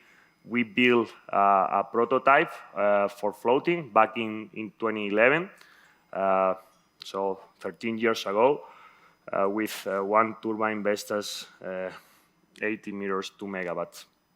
So we installed, the turbine was installed there for 5 years with a semi-submersible floater, principal power technology. And within those 5 years, we demonstrate this technology is viable. You can see some picture about this prototype. So because of this, we decided to install the first semi-submersible floating project worldwide with actual turbines. You can see here. So in this case, was 20 kilometers ago from coast in Portugal. So this turbine was the largest turbine offshore at that time. So 8 megawatt turbines, 3 turbines, and we installed in 2020 after 2 years of construction and manufacturing. And since then, since July 2020, I mean, the performance of the project has been exceptionally, covering all the actual figures we forecast. And this is the first stone, right, to make floating scalable and commercial and have big projects worldwide. So another projects we are under development in terms of innovation. So one of them is short-term forecasting improvement to understand or to forecast the weather, to be more predictable, and so we can operate better our projects. So we have some initiatives, some projects with startups, with EPRI, and also with Amazon Web Services. Other project we have for the performance or also the development of our projects. So we participate in the Joint Industry Program with DNB. So basically here what we do, or what the group is doing, is to understand how we can modify the wake effect that produced the first turbine in the row, right? So the rest of the turbines in the row can produce more. So for example, wind sector management, to deviate the wake effect is one of the things that we are analyzing. So also in wind energy, what we are doing? So we have applied digital twins in some of our onshore wind projects. So far has performed very, very well. Also, we are making a project with Indra, that is one of the main Spanish company in technology, for bid collision. So basically, we have some project that has some problems with birds, projects under development. So we are understanding how we can improve this bird detection system, so we avoid birds' death. And also we are working on the forecast better the strength events, right, to avoid this kind of you can see event lining and so on, so we can predict better where we can install wind turbines, and in case that happen, what to do. For example, right, in US there are some states that it's crazy how the strength events are, and even the insurance company, they are not insurance this kind of projects. So about solar, what are the main projects we are innovating now? So again, the digital twins we also have applied in some of the projects with QPV. Next one is we are also taking a part in a project for tracking. So we are seeing how we can apply artificial intelligence to improve the tracking of the solar projects and to produce obviously more energy. We also are proving autonomous drones for the operation and maintenance with millimetrical GPS. And also we are proving in some of the initial stage robotic in wet and dry cleaning. And lastly, also we have one program under development that is how to improve the bifacial modeling in order to get more energy, and also one of the main objectives here is to make bankable this bifacial production, because banks are not taking into account, they take into account more for like an improvement and not like in the business case. Next one is the energy storage. So we are also doing some artificial intelligence tools to predict how big could be our projects, because projects will, battery storage will, based on the battery storage size you have, you will modify the price of the markets. So we have a that is iterative and understand how big the project should be and when you have to storage the energy and to release. And also we are applying, or we having a program to understand and to improve the degradation of the batteries and understand when we should do the augmentation and to replace those batteries or to put more. And lastly, some examples. That I say before some of them, but you have the future energy system modeling, where we are modeling as well the grid connection and the grid flow within next year. And also we have a program to improve the albedo in solar projects, trying to see how we can make albedo white and flat, to produce more energy. And I forgot to mention, this is just renewals. We have more innovation projects at Repsol. We have carbon capture storage, for example, carbon capture, direct carbon capture project in Brazil, where we take directly from the air the carbon and we storage afterwards. Also, we have hydrogen pilots as well. We have installed 2 megawatts electrolyzer in the north of Spain some months ago, and is producing. And that's all from our side. And again, if you need more information about our projects, please feel free to reach me and our head of technology and innovation. So thank you. Thank you very much. Thank you very much for the presentation. And now we go to the last presentation by Marty from Gulf Energy, please. Well, hello? Okay. Good news for everybody. I don't have a presentation to show you. You just get to listen to my wonderful voice. Okay, so I think you've heard the key ingredients for the power business and regulations in Thailand from everybody else. So let me tell you a little bit about Gulf. Okay, so Gulf is an energy developer. Okay, we build power plants. We started in 1994, and we IPO'd in 2017. Since then, we moved into renewable energy from an all-gas generation business with a current capacity of about 14 gigawatts of generation. After renewable energy, we have also extended our business into infrastructure. We're building 2 ports. One is an LNG terminal. One is a deep-sea container port in Thailand. We will be importing LNG as we receive the license. We also are building a data center with Singtel in Thailand that will use renewable energy. We also purchased this company called InTouch.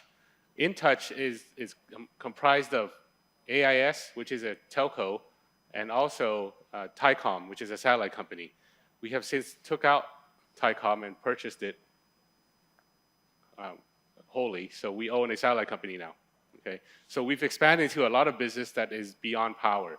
So coming back to renewable energy, our model is pretty simple. We want to help be a part of the decarbonization of the world. And since we have a portfolio of mainly gas, we had to just try to find partnerships in other businesses that are operating renewable energy. Our first project was Borkum Rifkin 2, which is an offshore wind project. It was owned 50% by Ørsted. We had 50%. We have sold half of our stake to Keppel Power in Singapore. And we are now having a big project in the UK. It's a 1,500 megawatt offshore wind project off the coast of Lincolnshire. Okay, the partners in there are Total Renewables and Koryo Generation. Our other renewable projects include Vietnam. We have a 120 megawatt solar farm there and a 120-ish megawatt nearshore wind farm in Vietnam.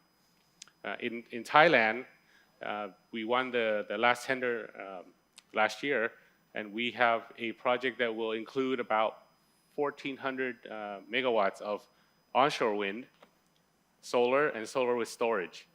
Right? And as my panelists said earlier, there are not very high offshore wind resources in Thailand, so all the wind is going to be onshore wind. Vietnam is naturally going to get all the offshore wind. That's why all the developers moved over there, including us. Okay, so in the domestic portfolio is what we include Vietnam and also in Laos. So we're doing a hydro project in Laos, and that's about 3,300 megawatts selling power to Thailand. And in the US, we have a gas plant. It's a 1,200 megawatt gas-fired power plant in Elwood. So it's close to Chicago, and that's where I'll be going next after Spain. That's about the summary of Gulf. If there are any questions, please feel free to ask. Thank you. Well, thank you very much. We still have some time for maybe a few questions.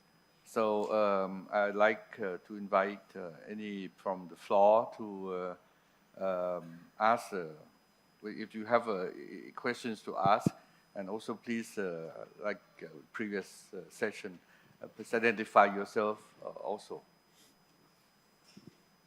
Yes.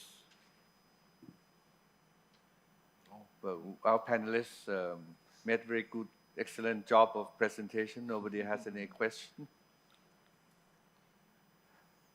Well, or maybe everybody is looking forward to lunch. Well, maybe I ask a question, especially with our Spanish colleague. How the development in storage, storage of electricity that's already produced from renewables, how the innovation in that area is developing? Yes. Let me give you more about how do we develop the energy storage. Right now in Thailand power system, we already have existing energy storage system, which is we call pump hydro storage. Pump hydro storage will use the excess electricity that is already feeding into the power system, but use that power to pump the water from the lower reservoir and then pump to the upper reservoir, and that one will keep the energy for some period of time. And then when the renewable energy cannot supply the power into the power system, or even the power demand is increasing in some period, we can release the flow of the water through the turbine to generate the power again. That's the concept of the energy storage system. But that one can be respond in minutes, not fast enough for the variable and uncertain of the renewable energy from solar and wind. So right now, around the world, we have the technology on battery energy storage system, which can be respond in microsecond to be able to cope with the fluctuation into the power system.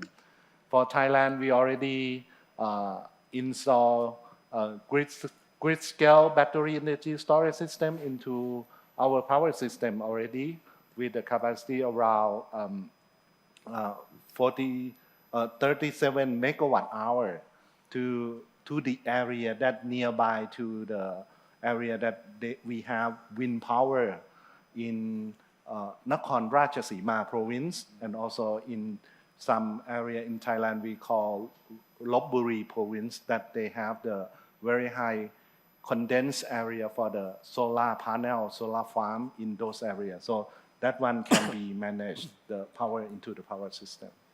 What about in Spain? Just to add to what Deputy Governor said, I think the first question is in terms of cost, in terms of capex, of levelized cost of storage. The storage industry is not evolving as fast as we were expecting, let's say five years ago. I mean, we thought that the curve was going to be spectacular as it was with other technologies such as wind or solar PV, but it's not happening. So the cost is still quite high. And that, what is provoking is that for the business model that you need to implement, basically to be competitive without subsidies, you only have a couple of business models that are working with the storage nowadays. The first one is the one that we implemented it in Houston, in ERCOT, which is basically markets that, because of a lot of penetration of renewals, are having a lot of differences in hourly prices between the different hours of the day. You know, like we saw, especially in the last 2 months, as I said during my intervention, in Spain, for example, no? Hours of zero price or even negative price during central hour of the days, and peaks of pricing above $100 or 100 euro megawatt hour during night hours. No?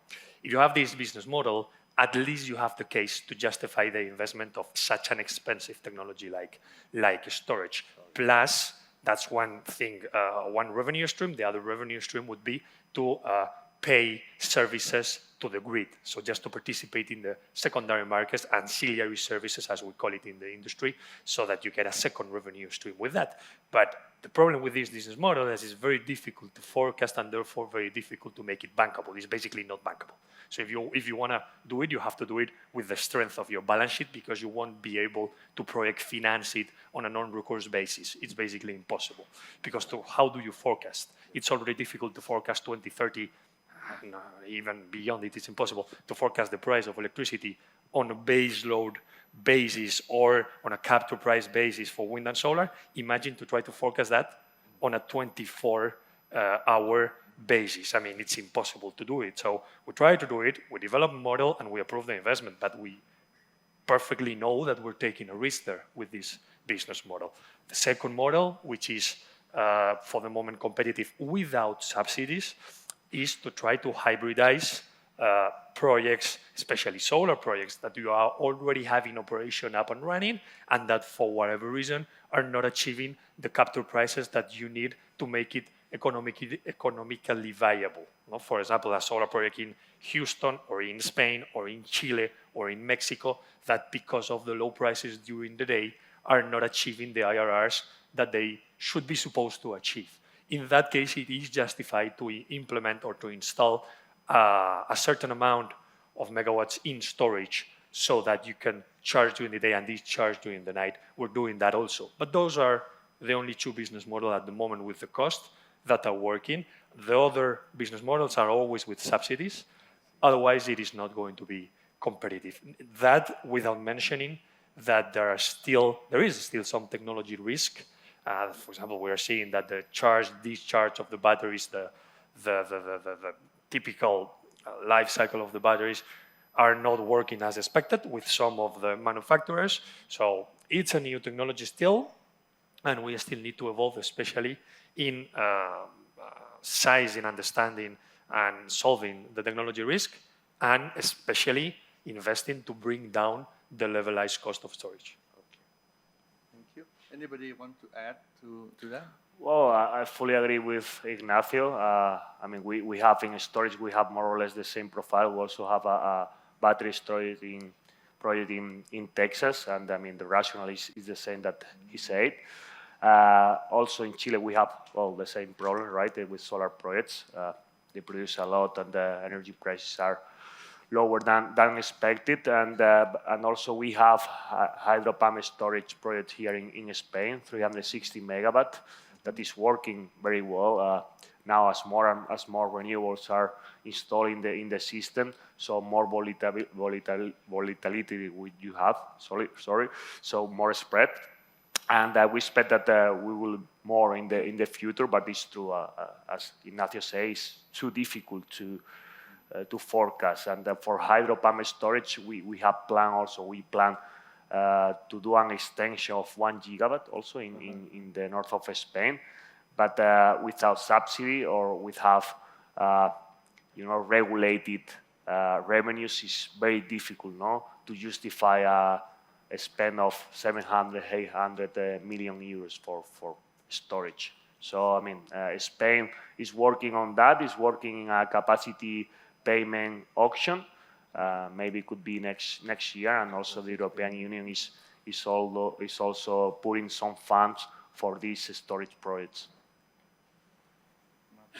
Well, my comment for batteries would be, I get asked a lot if we want to buy a battery company, and we don't. Much like other developers, I think we just buy the best at the time we need it, and it's very difficult to compete with Chinese manufacturers like BYD, for example. So we just buy the best at the time. However, I think a lot of developers have invested into offshore wind, floating offshore wind, and they're buying the tech. So that may be different. So keep tabs on that. We don't have any investments in that, but as far as I know, there's about 60 up-and-coming companies that are investing in the technology itself of floating offshore wind. Maybe 3 or 4 will actually win in the end, but maybe we'll see in a couple of years. Oh, yes. Yes, if you allow me. Thank you so much for this brilliant explanation of opportunities, challenges, innovation, etc., etc. But if you allow me, I will be asking you for something more, which is a bit of advice. In particular, to Kun Tawachai, Kun Marty, what would you advise Spanish companies willing to do business in Thailand to do? What is the thing you miss? Not just in technical terms, but also in terms of business models, attitudes, corporate culture, etc. Okay, so for golf, as I mentioned earlier, we're on the partnership model with folks like Acciona, for example, and possibly Repsol one day. And unbelievably, other Spanish developers are here, and they're wonderful folks that I've met over the years. We don't have a lot of resources to send overseas, and so we find a good partner, and we'll take a minority stake. If any developers want to come to Thailand, I think the key factor would be to understand our culture. That would be the first one, and meet folks from EGAT, like Kun Tawachai here, because they are the government arm, and then find a good partner in Thailand, such as golf. We're one of the key players in Thailand, so please contact me. It's Kun Tawachai, please. Have an answer for that? Or some advice? For the role of EGAT, we also owned by the government. We actually the operator in Thailand. So anything that we are going to need to be have the direction from the policy maker in Thailand, from the Ministry of Energy of Thailand. So what I can see is in the National Energy Plan, you can see that for Thailand is going to move forward for sustainability in renewable energy. So I think based on the plan, a lot of investment for the renewable energy will be coming very soon. So it would attract investor from international country around the world, including Spain.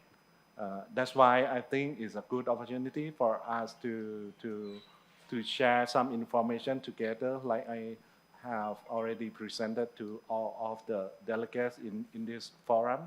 So it's a good opportunity for the collaboration between private sector. I think everyone can do that, and to make it more understanding, I think you can understand that for the Thailand investment, you need to have the master plan first. From the master plan, if you understand and find that there are some opportunity for private sector, you can do anything to do that. But for EGAT, we follow the policy maker, we have to follow the regulation. Our role is we have to ensure that the energy is secure in the near future, because we see that, okay, it's going to be more renewable energy in the near future. How do we manage the power system? This is the key point that I think we are doing. And for your information, I think for EGAT, we also have some subsidiary company who also invest in the power generation outside the country or even in the country also. And also we can find some opportunity to collaborate together. This is my response. Thank you. Well, thank you. Of course, if you're interested in investing in Thailand, you can go through our ambassador here in Madrid, or your own ambassador in Bangkok. I'm sure they can be very glad to help. Ambassador, you want to say something? So that will be the last word. Thank you so much, Ambassador Anuson. Like Ambassador Anuson mentioned, if you want to start from your home field, Royal Thai Embassy is we are glad to help you, direct you, and because business culture in Thailand is different from not that like a power this different, because in Thailand we offer many sector which you could select as please as you want. So the Royal Thai Embassy in Madrid is glad to help.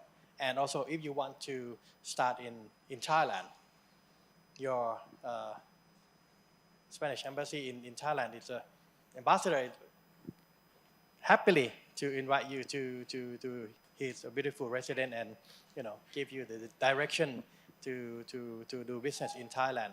And if you want more information, we can even suggest who Gulf or ICAT to be good partner for in the future. So it's please don't think of us as a foreign embassy. We are friends for 154 years. Please do come to the Royal Thai Embassy and the Spanish Embassy in Bangkok as well. Thank you. Okay. Well, thank you very much, Ambassador. And I think that will be the last word, as I said. So before we adjourn, let us express our appreciation once again to all our panelists for very informative and I think also very interesting presentations.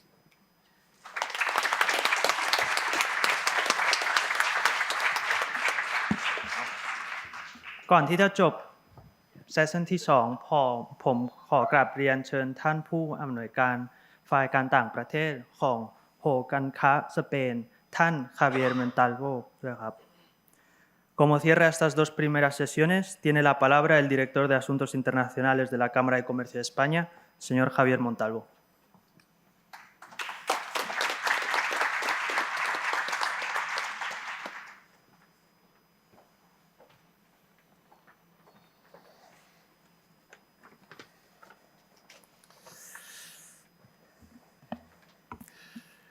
Your Excellencies, Ambassador of Thailand to Spain and Ambassador of Spain to Thailand, government and institutional representatives of Thailand and Spain, Director General of Casa Asia, dear Javier, members of Thailand and Spain business and social community, ladies and gentlemen, a very good afternoon to everyone and my warmest welcome to Spain to our colleagues from Thailand. It's a real privilege having you here. It is my pleasure to address you all today on behalf of Spain Chamber of Commerce chairman, who couldn't make it, is on a trip abroad, at the second Spain-Thailand Forum taking place at this astonishing venue of the Retiro Park in Madrid. I'm the last speaker before lunch, so my commitment is to be short. But of course, I must, in the first place, thank Casa Asia, the Devswongse Varopakarn Institute of Foreign Affairs, and of course, both governments for their invitation, and the initiative of bringing together today, for the second time in 2 years in a row, such group of authorities, experts, companies, and other key partners in the promotion of our bilateral relations through regular meetings and dialogue. Today, we're going through a very interesting and thoughtful program. Our conversation is focused on maritime security and cooperation in the Indo-Pacific, innovation in the field of renewable energies, and the promotion of both countries' branding best practices. 1 year ago, our CEO, Mrs. Maculada Riera, had the pleasure to attend the first edition of the forum held in Bangkok, where geopolitical changes in the Indo-Pacific and good practices in the tourism industry of both countries were addressed. At the Spain Chamber of Commerce, we are convinced that these meetings held in a regular basis under the auspices of both ministries of foreign affairs are an important driver to that end. Spain and Thailand are growing long-term strategic partnership in many fields, including obviously the economic and business relations. Let me briefly refer, I think it's been touched upon today, on trade and investment figures. Spanish exports to Thailand reached 635 million euros in 2023, which was 2.5 more than the previous year. And over the last 10 years, they have increased by 35%. On the other side, regarding Spanish imports from Thailand, they've reached 1.5 billion euros in 2023, which is 11% down with respect to 22. However, in the last 10 years period, they have increased by almost 80%. Regarding our bilateral trade during the last 4 months, it has kept increasing. So those are very good news on how we move in terms of trade.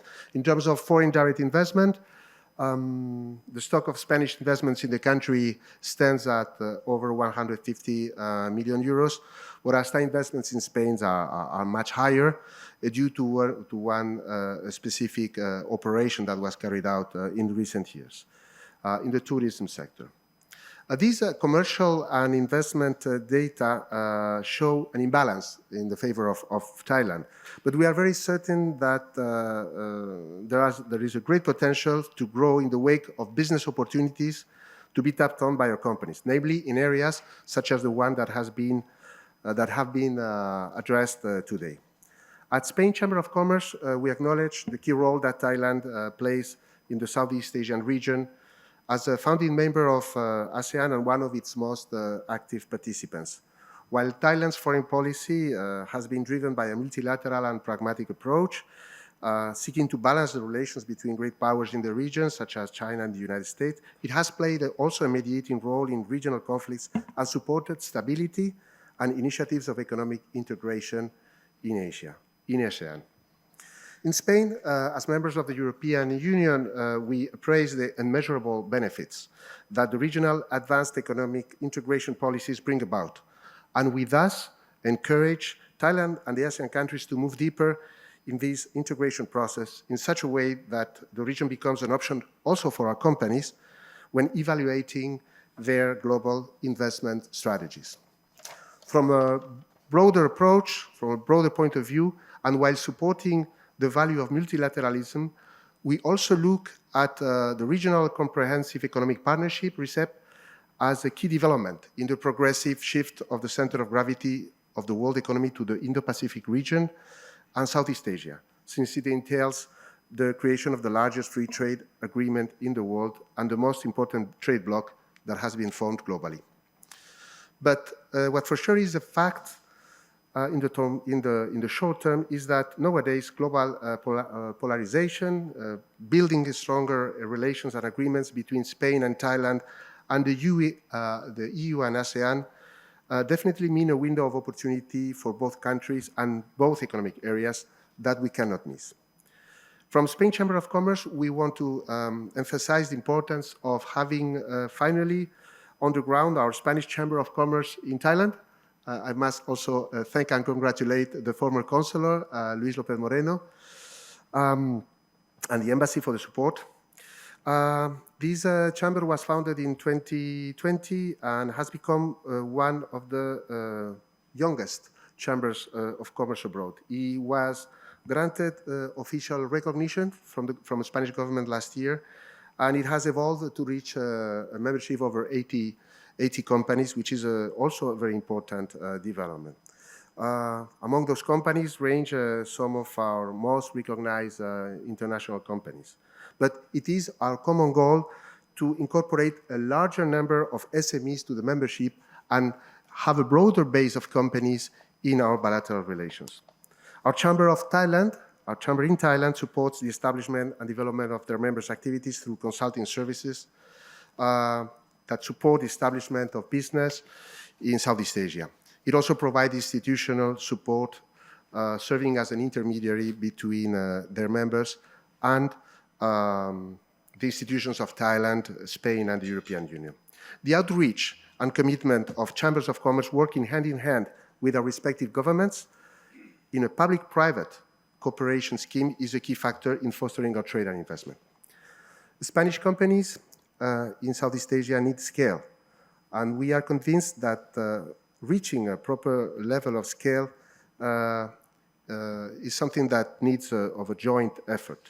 This is why Spain Chamber of Commerce, business organizations in Spain and government entities are holding a very solid partnership, also in order to facilitate not only trade, but also investment in priority countries like Thailand. And to that end, we are conducting a number of activities, information, trade delegations, and advisory to our companies. We must also, and I'm concluding, we must also commend the role of other key allies in these missions, such as Casa Asia, a very relevant dialogue platform and useful instrument of public diplomacy, which is greatly contributing to the strengthening of those bilateral relations at all levels. Our gratitude and congratulations to Casa Asia and the Ministry of Foreign Affairs for the excellent work that has been carried on. Enhorabuena, Javier. Let me conclude by stressing again Spain Chamber of Commerce commitment to keep collaborating with all of you, companies and institutions, to bring our bilateral partnership to greater heights. Thank you very much, and I wish you a very productive journey.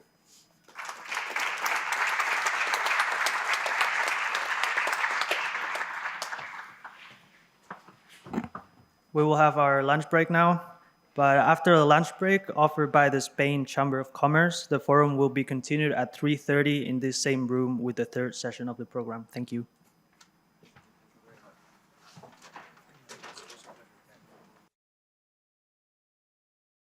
For instance, it's just an example of what we get here using this tool, this survey.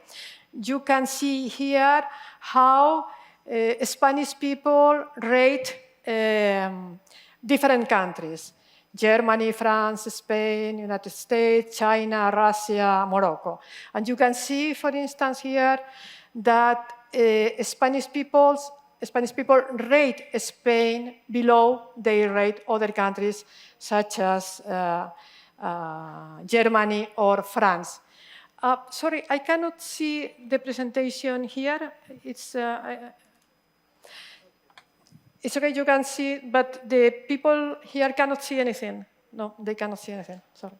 So if it's possible to connect that one too, thank you. So you can see here, okay.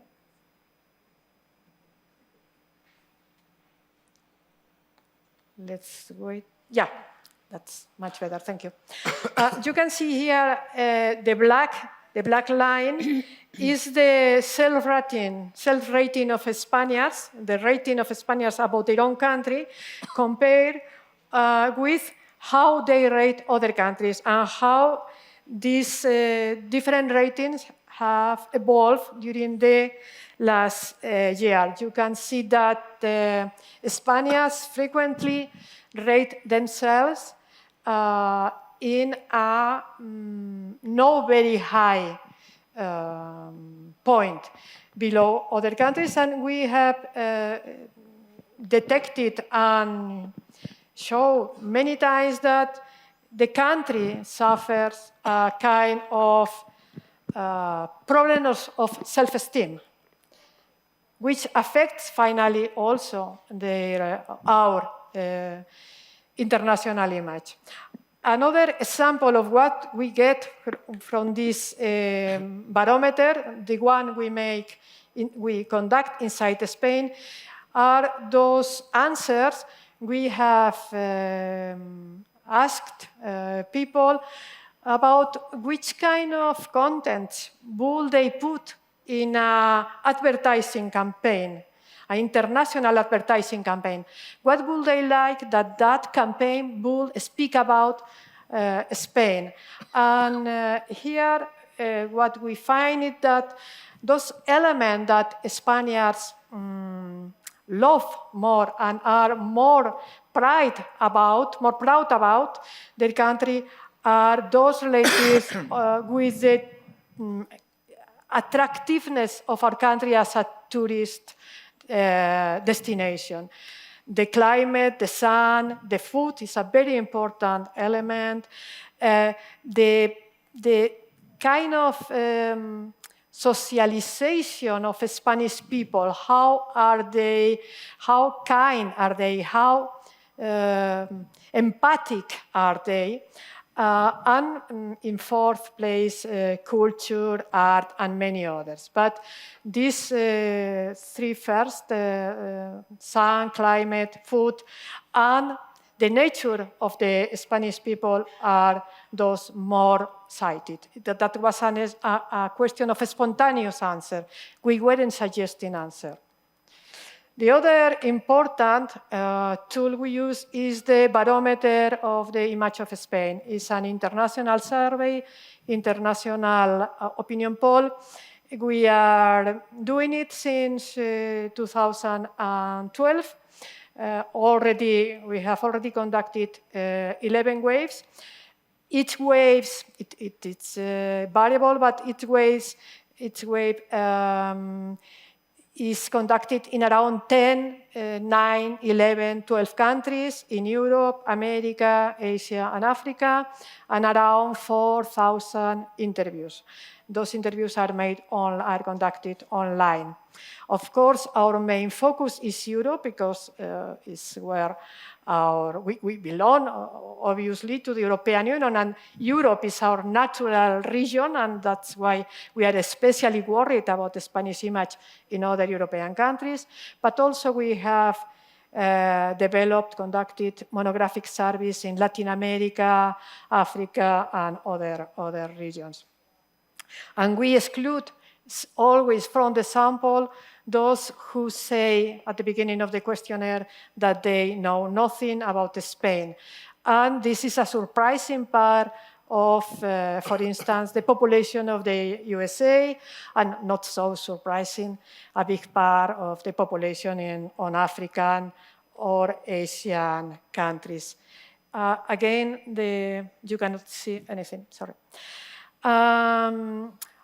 Those are samples of what we get here with this barómetro de la imagen de España, international barometer about the image of Spain. You can see here how, thank you. Again? Yeah. No, pero ellos no lo ven, ¿no? Ellos no ven nada. Sí.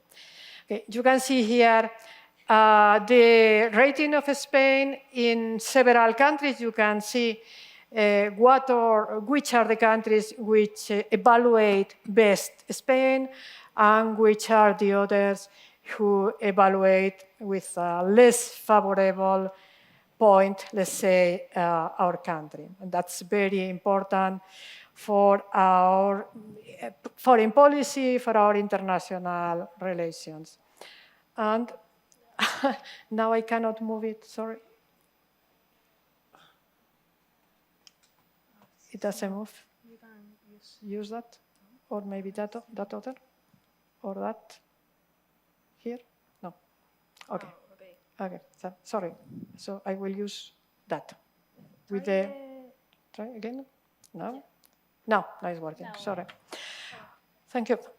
Also, we get another valuable information that we get from this international opinion poll is the rating of Spain in several elements, not just the whole country, but different aspects of our life, or our institutions, or our economy, and so on. For instance, how Spain is evaluated as a touristic destination, how is our food evaluated, how our sport, our citizens, the security in our country, infrastructures, and so on. So that gives us a more nuanced image of how is Spain perceived abroad. This is another example, not related also to, let's say, our life, Spanish economical, political, and social life, but to something more deep about how is perceived the country related to more essential aspect. For instance, you can see here if Spain is a trusty or not trusty, is a country where others can trust, or not, if it's an honest or corrupt country, if it is a strong or weak country, if it's modern or traditional, is religious or not, tolerant or intolerant, democratic or authoritarian, egotistic or solidary. So, and also we explore, using this same tool, about Spanish brands, something more directly useful for a Spanish company, how many of them are known outside, and what's the rating of some specific brands. Finally, we prepare, well, there are other products, but I don't have time for present them. Other product we prepare each year is a report of the Spanish presence in the international press. So you know, everybody know that media, journals and media in general are the main providers of information about other countries. So in that sense, they are the main creators, the most important creators of prestige, reputation and image for each country. We use base data provided by Factiva, Dow Jones, which allows us, using machine learning process, to identify how many articles were published in every year about Spain. And we cover almost all countries in the world, and we analyze 32 languages. Well, we don't do it, Factiva does. And with this enormous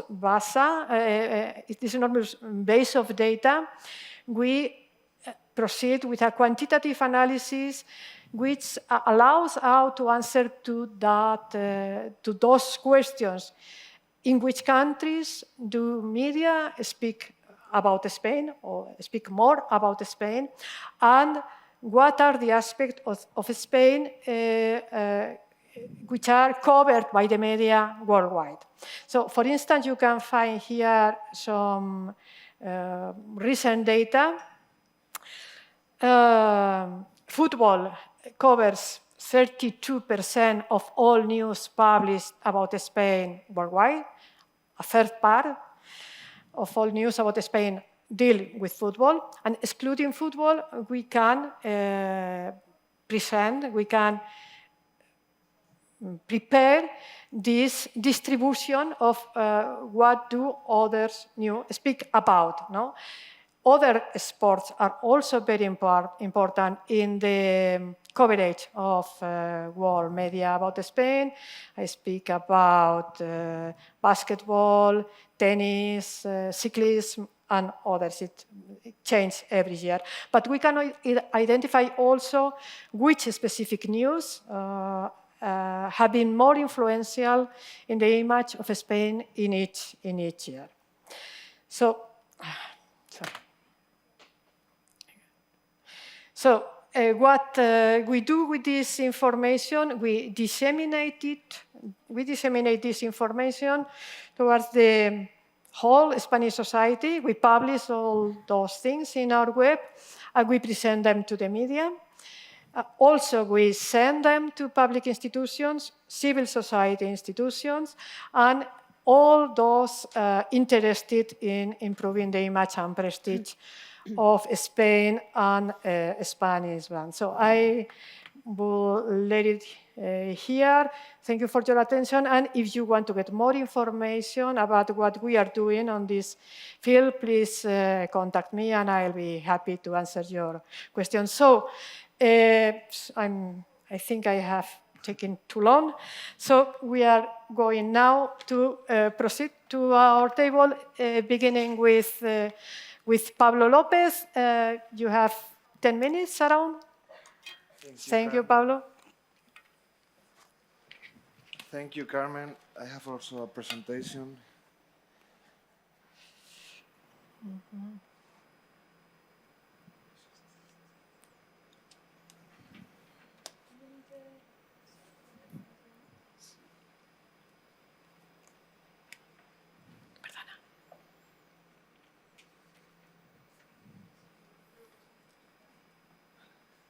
Okay, thank you. Thank you very much, Carmen. And good afternoon to all of you, and obviously welcome to Spain, to the Thai delegation. I'd like to thank, first of all, Casa Asia, obviously, and the rest of the organizers of this second Spain-Thailand forum for inviting me to participate in it. I will try to be very brief, but I would like to share with you in these minutes some ideas of our experience as the leading branch of the Spain Forum. Also, our vision of what works in terms of country branding and what we do regarding Spain's one. First of all, the leading branch of Spain Forum is a public-private alliance in which we have the leading branch of Spain on one hand, from different sectors and all of them with a relevant international presence. And on the other hand, we have the public administration, in this case, the Ministry of Industry and Tourism, the Ministry of Foreign Affairs, and some different agencies from the administration, like the Spanish Institute for Foreign Trade or the Spanish Chamber of Commerce. The forum was founded in 1999, so we are this year celebrating our 25th anniversary. In a nutshell, our mission is to bring together the main or the leading Spanish brands to work alongside the government. On one hand, to improve the competitiveness of both the Spain's economy and the Spanish corporations, and on the other hand, to promote the international image of Spain, as we think is, and we understand, or we believe, is a key factor of competitiveness. We have already more than 150 companies, Spanish companies in our forum, obviously, as I said, of different sectors. And we don't have only big corporations like Acciona, I think you have visited today or you are going to visit tomorrow, Inditex, Repsol or others, but we have a lot of family-owned companies like Osborne, Roca, Cosentino or Toast, to mention just a few of them. And we have also very well-known Spanish brands like Real Madrid or La Liga, and we have also increasingly a lot of B2B brands. So altogether, more than 150 companies working together with the government in this third effort. Let's move now to our vision of how country branding works. The first thing that I think we have to take into account is that a country brand is multidimensional. I think we have at least 6 dimensions, from cultural and heritage to tourism, and I would say that those 2 dimensions are the ones in which most countries focus their efforts, but also governance and people are 2 dimensions that are increasingly important in country branding strategies. And for us, the dimension of exports, so how country branding affects or impacts in how a country can sell products and services abroad, is the dimension in which we focus our work, right? When we talk about country branding, we are basically talking about how a country manages its reputation or its image, and how is that reputation built? Mainly through 4 different ways. First of all is direct experiences. For instance, when a tourist or the tourists visit a country and they create an opinion about that country. Second is country communication, so promotional campaigns and PR actions. So that's a second channel that creates perceptions. The third one is third-party opinions. Sometimes or many times we create our opinion about a country about what others tell us about that country, and that's very important to take into account. And the last one is stereotypes, and we know quite much about that in Spain, and they are still quite important in terms of country branding, and we have to take them into account. So those 4 channels, in a sense, they create perceptions in our minds, and those perceptions influence people's attitudes and behavior. So those perceptions have an economic impact, at least in 4 different ways. First, the capacity of any country to attract investment, the capacity of that country to attract talent, also to attract tourism, but also, as I was saying, the capacity of exporting products and services abroad. The first thing we have to do in order to manage our country reputation is trying to understand where we are. In other words, is trying to understand if there's any kind of gap between perception and reality in the different dimensions that I have mentioned before. So in that sense, we have to understand if we are in a risky situation or an opportunity situation in terms of communication. Once we have that, my idea is to share with you some ideas or 10 ideas of what we think is important for a successful country branding strategy. The first one is like making everybody understand why it's important to work on country branding, from the public opinion to the different bodies or levels of the administration, and this is very important.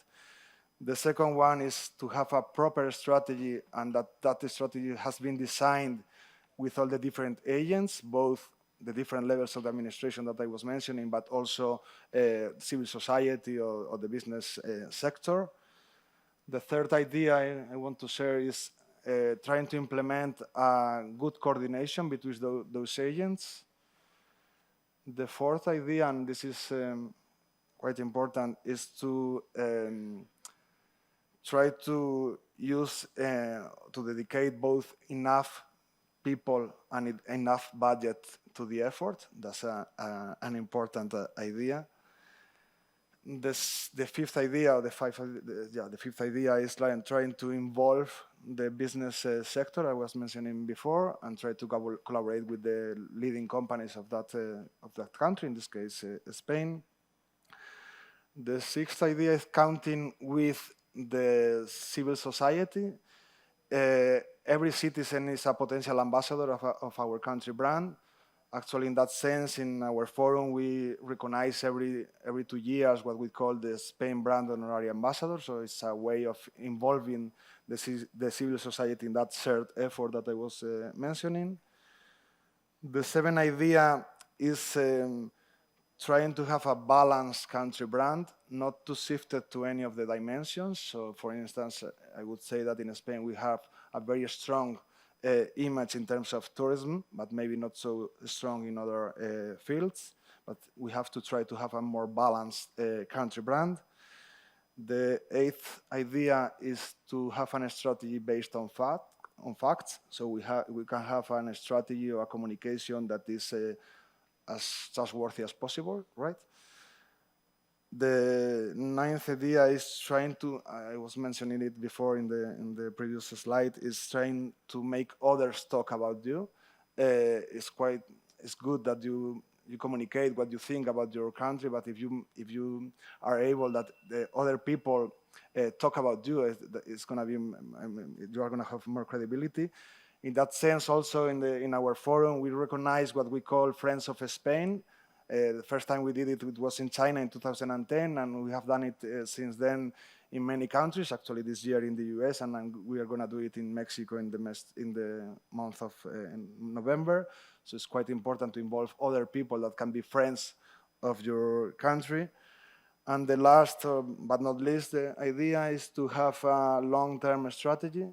I would say that country branding takes time, and you have to be consistent, and we don't always follow these pieces of advice. And yeah, and to conclude with my presentation, I explained to you what the forum is. I explained to you what we think of what works in terms of country branding, and I would like to speak a little bit about Spain.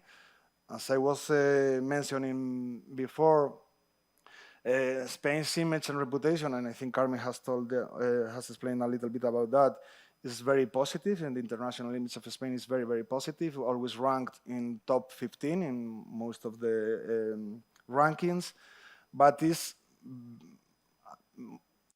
mainly based in things and attributes related to culture and lifestyle, and that's great. But our goal as the leading brands of Spain Forum is trying to balance that. So Spain is also known not only for culture and lifestyle, but also well known in other fields. And for instance, we try to make international audiences aware of of Spanish companies leading positions in different sectors, right? So that's the goal of our forum. And that's the idea behind of this video that I will show you to finish my presentation. The audio? Sorry? 5 countries with the most Michelin stars? Not that? then maybe you're thinking about one of the world's major wind and solar energy powerhouses. Right? No? Well, you must be thinking that it's home to one of the most important telecommunications companies on the planet. Or how major Spanish fashion brands have joined the fight against global warming. Still a no? Then surely you must be thinking about the companies who have successfully evolved beyond the realm of business. Or that some of the most important business schools in the world are Spanish. Yes, that's it. Because to think about Spain is to think about innovation, creativity, versatility in all areas of business. Think again. Think Spain. So as I told you, the idea behind this video is to try to balance that image of Spain that is very, very, very well known in the lifestyle, culture, and tourism, but maybe not so well known in other fields or sectors, and that's our role and what we do, and I will be happy to answer your questions in the debate. Thank you very much. Thank you. So please, Mr. Gwasong Sampratit. Can you, please, thank you. Okay, my name is Wasan Homsang Pradit. So normally Thai people have long last name before we get to know each other, and it's very hard to pronounce. So we go by nickname. My nickname is Boy, like little boy. Be comfortable to call me Boy, because I have a friend called Table, I have a friend called Peacock, and I have a friend called Pig. So just go by nickname. You'll be a good friend of Thai people, because you can't pronounce their last name. It's too long. Okay.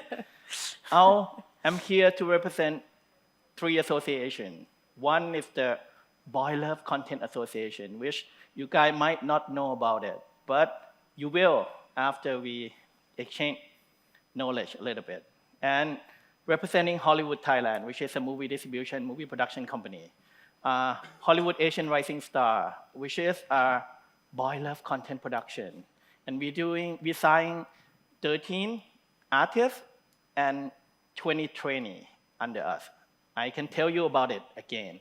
And another one is Asian Queen Entertainment, which are signing female, which are leading such thing called Girl Love. I'll go into Hollywood Thailand. We start in 2020. We did a co-production with Netflix called The Maid. And in 2022, we did a co-production with Amazon Prime called The Lake. And this year, we do a co-production with Chinese, the movie called Pattaya Heat. It will be released in China. So my hope coming today is we can do co-production with Spain, and we can, achieve things together. Let me show you some of my work that is coming soon. Hopefully next year you can see the full movie of this upcoming title called Snake Queen.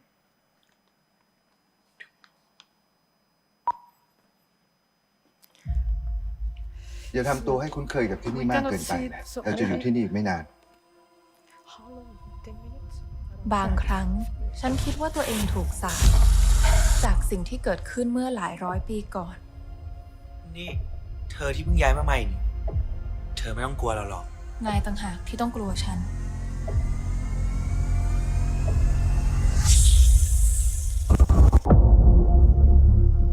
แหวนวงนี้ช่วยทำให้ฉันเหมือนคนอื่น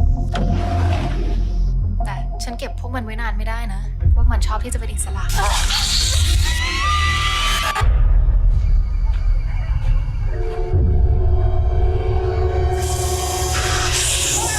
มันเป็นส่วนหนึ่งของคำสาป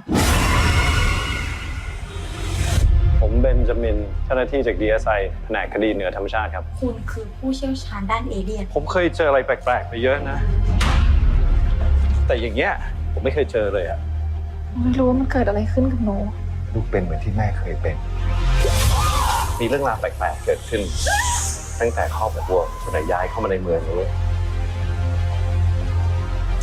พ่อเคยเตือนลูกแล้วใช่ไหมว่าอย่าออกไปข้างนอกกับคนอื่นหนูแค่อยากเป็นคนปกติ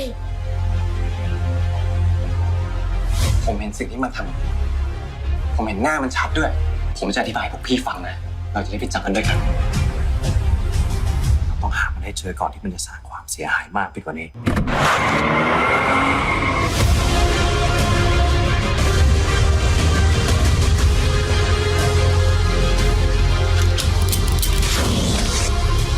คุณคิดว่าคุณกำลังช่วยเหลือลูกสาวคุณอยู่คุณคิดผิดนะมึงคิดที่อะไรอยู่เนี่ยมึงปกป้องไอ้ตัวประหลาดนี่เหรอวะ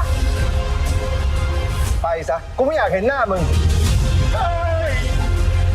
ปกติไม่เป็นแบบนี้นี่เขาพูดถูกหนูควบคุมพวกมันไม่ได้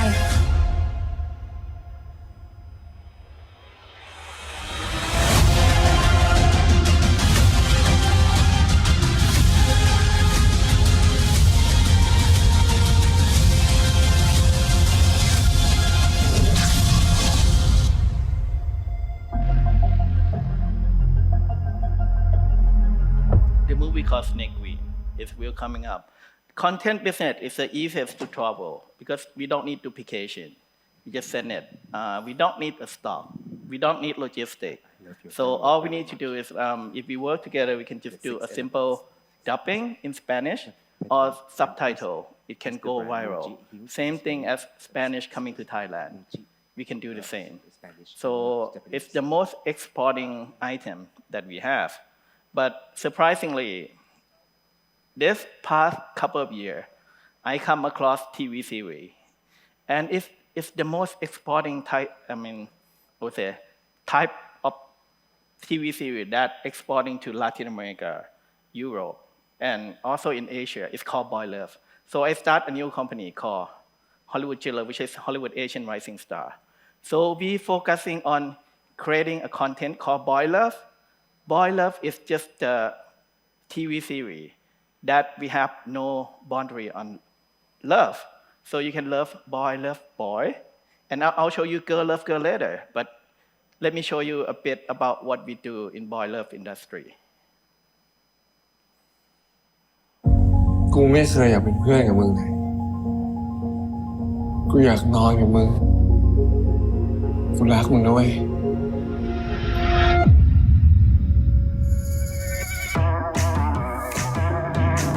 นี่เธอออกจากโรงเรียนระดับนั้นมาอยู่โรงเรียนแบบนี้ทำไมไกลบ้านดีอะป้าป้าว่านะเธอคงเรียนที่นี่ได้ไม่นานแล้วก็อยากจะกลับบ้านแล้วไม่หรอกนะถึงต่างจังหวัดจะร้อนแค่ไหนผมก็ขับมอไซค์ฝ่ามาแล้ว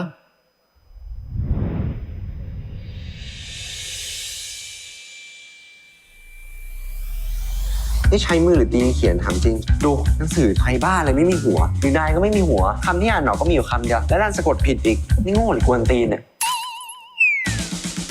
ใครแม่งแกล้งไอ้ป๊อปวะแถมรองเท้าเนี่ยมันต้องหาเงินไปซื้อเองพ่อมันอะหาเงินคนเดียวเลี้ยงทั้งบ้านเลยนะเว้ยแล้วแม่มันอะป๊อปบอกว่ามันไม่มีแม่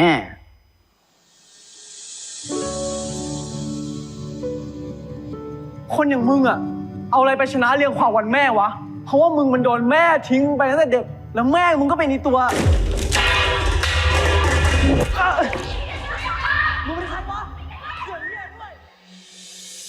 กูเข้าใจนะเพราะพ่อกูก็แต่งงานใหม่เหมือนกันเข้าใจกูเคยโดนเปรียบเทียบเหมือนกันเฮ้ยเปิดใจแล้วอะต้องเปิดป๋องหน่อยปะ กูอกหักอะป๊อปปอบกูหน่อยดีดีแล้วจะได้เจอคนที่ดีกว่าต่อจากนี้ไปนะเว้ยกูจะเป็นโลกทั้งใบให้มึงเอง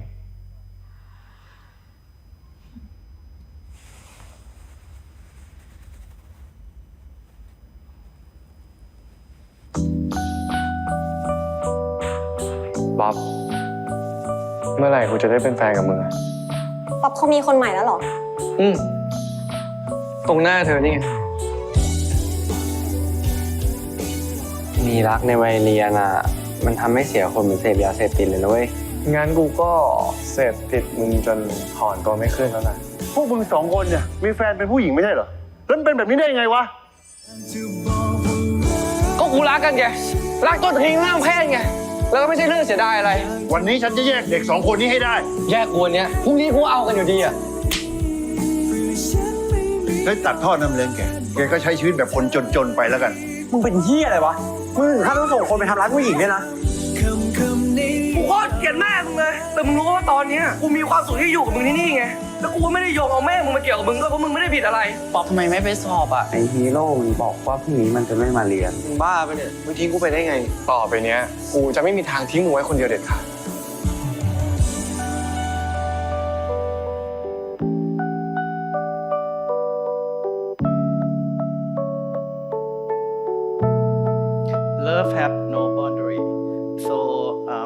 people said Thai boy love is the next K-pop.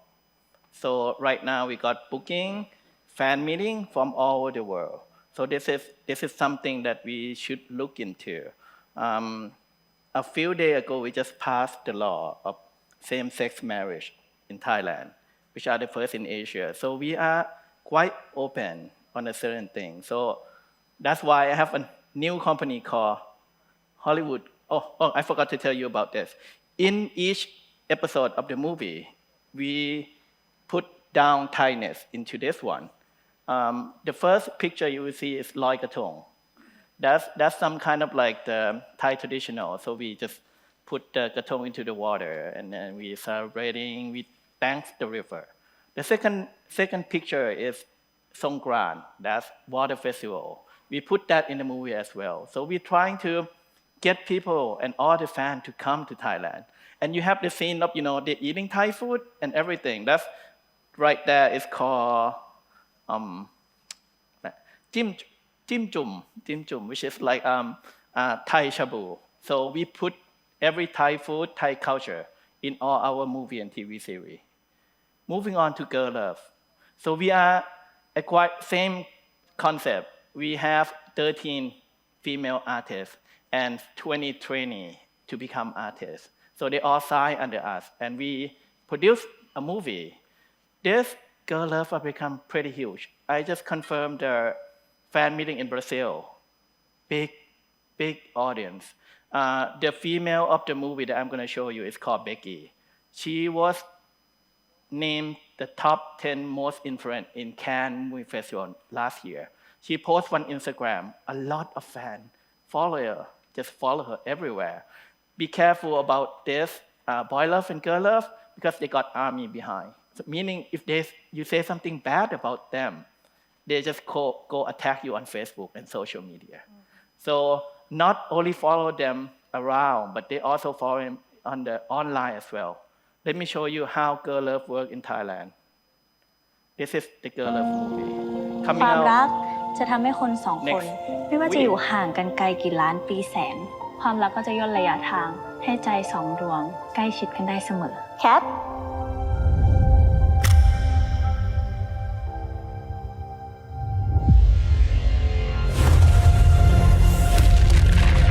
พี่อยากไปท่องอวกาศไปไกลให้สุดจนถึงดาวยูเรนัสโน่นพอพี่ลินไปถึงดาวยูเรนัสแล้วก็หาวิธีส่งสัญญาณมาบอกแคทด้วยว่ามันคือดาวดวงไหน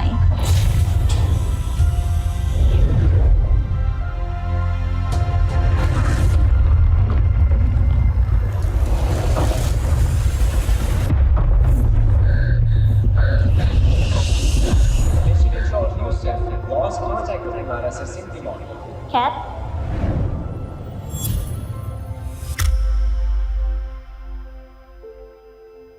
ลินหลายครั้งที่ฉันเคยถามตัวเองว่าทำไมถึงชอบดำน้ำเพียงเพราะอยากฟังเสียงหัวใจของตัวเองสิ่งที่แม่ห้ามเนี่ยไม่เคยเชื่อฟังเลยใช่ไหมแค่ทำตามความฝันตัวเองมันผิดตรงไหนเหรอแม่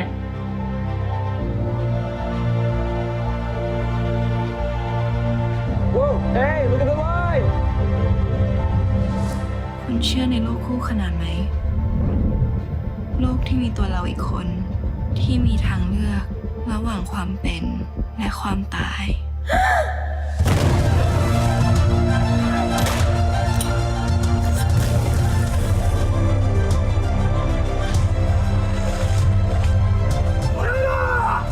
เธอคือคนที่อังกฤษส่งมาใช่ไหม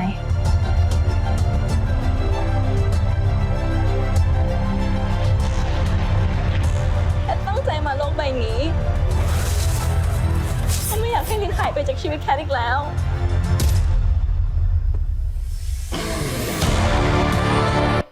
So I think our time is up because she told me so.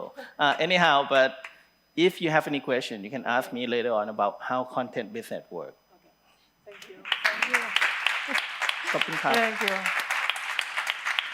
Thank you very much. It was son or boy, as you prefer to be called. It was very interesting. So we are going to hear now to Inmaculada Ballesteros from Spanish Cultura Action. Thank you. Thank you very much, and good afternoon, for being here with us in this marvelous place, the Cecilio Rodriguez Gardens. It's a wonderful place here in Madrid. I would like to focus my presentation on the purpose of letting you know how our company, Acción Cultural Española, ACE, works, and ACE is a public agency that set up support for promoting culture in Spain and overseas. Its aims include promoting Spanish rich and plural artistic legacy and fostering the internationalization of its most contemporary creative and cultural sector. In other words, Spanish cultural action aims to plan, organize, and execute exhibitions, events, and initiatives to disseminate and promote the cultures of Spain and contribute to their projection nationally and internationally. From historical heritage to emerging creation, ACE strives to give prominence to culture as an essential component of a country's reality and image, projecting it both within and outside our country. Highlighting the main creative and cultural fields from science to history and from visual, performing, and audiovisual arts to literature, music, architecture, and design, among many others, ACE's projects underlines Spanish diversity in global culture, as well as the recent contribution of its newest creator. As explained in this slide, at ACE, we manage cultural commemoration considered of special interest. This highlight historical, artistic, scientific, or artistic events, characters, and facts that allow us to revisit, reinterpret, and update their contemporary relevance. In addition, we organize the presence of Spain in the Universal and International Expos approved by the intergovernmental organization Bureau International des Expositions, BIE, a platform from which we project abroad the image and diversity of Spain. Moreover, we promote the presence of the Spanish creative cultural sector in international events and forums of contemporary creation, of recognized prestige such as biennials, fairs, and festivals in different cultural and artistic fields. Besides, we produce exhibitions, samples, publication, audiovisual, concerts, presentation, and other activities related to a wide range of cultural initiatives, both our own and in collaboration with other entities, national or foreign. These activities can be complemented by side events such as workshops, interactive forums, meetings, etc. But one of our main actions is the program of internationalization of Spanish culture, which we call with the Spanish acronym PICE. PICE provides incentive for boosting the creative and cultural sector's capacity to operate internationally. It promotes the circulation of works, production, artists, creators, agents, and culture professionals through the mobility support open calls. The program also calls for international visitors, enabling foreign programmers, curators, and other professionals in charge of cultural institutions to come to Spain. They can thus gain first-hand knowledge of what Spanish various cultural and artistic fields have to offer at festivals, fairs, and other events. Both types, mobility and visitors, are awarded in 3 yearly calls for application. As fundamental part of our mission, we look to encourage the capacity of the creative cultural sector to operate internationally. We aim to promote the circulation of works, production, artists, creators, agents, and cultural professionals through mobility support. The program PICE in the modality of visitors allows the presence of foreign prescribers in Spain. In this way, they can learn directly about the offer of the different Spanish cultural and artistic fields organized in festivals, events, and fairs. And the residency programs abroad constitute an essential element of the internationalization of the creative cultural sector. In addition, they provide creators with the time, space, and means to work in optimal conditions in prominent foreign entities.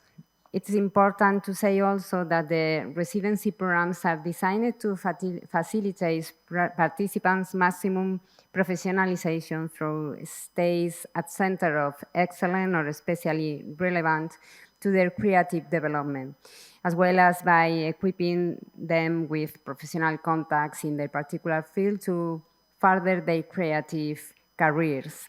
Accordingly, we sign agreements with the different organizations abroad to accord the presence of Spanish artists in residence. ACE assumes, of course, all the costs of the Spanish artists in residence.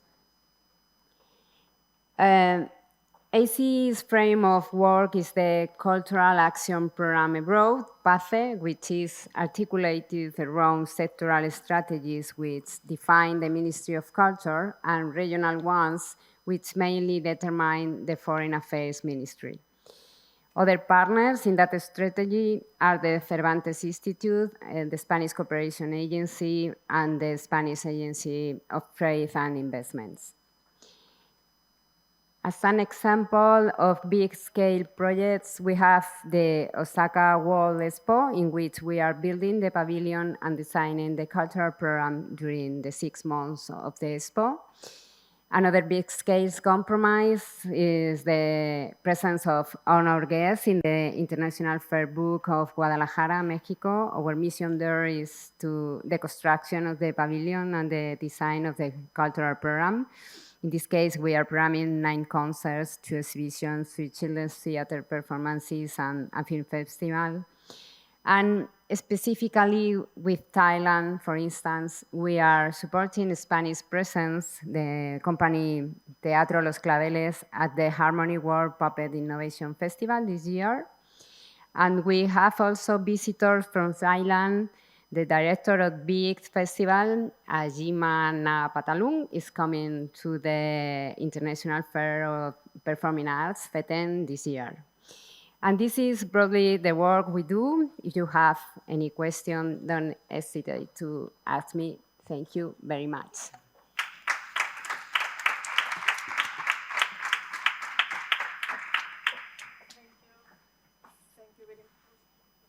Thank you very much, Immaculada. And last but not least, we are going to hear Dr. Jake Pataratanakun. You have, the floor is yours, around 10 minutes. Yeah, thank you very much. Please. Madam Director General, and the Director of ISC, right over here, and their excellencies, many ambassadors all around, and the director of Casa Asia, and ladies and gentlemen, it's my pleasure to come here and actually be a representative of the Thailand somehow, in terms of the best practices in terms of brands. I've been in the academic world for some years, so in total 18 years in the field of branding. And I've learned from many parts of the world and try very hard to understand the notion of brand. And one day I got a very good opportunity to go to Japan with my students in my university, 80 of them, master in branding and marketing. And then we went to a company called Muji.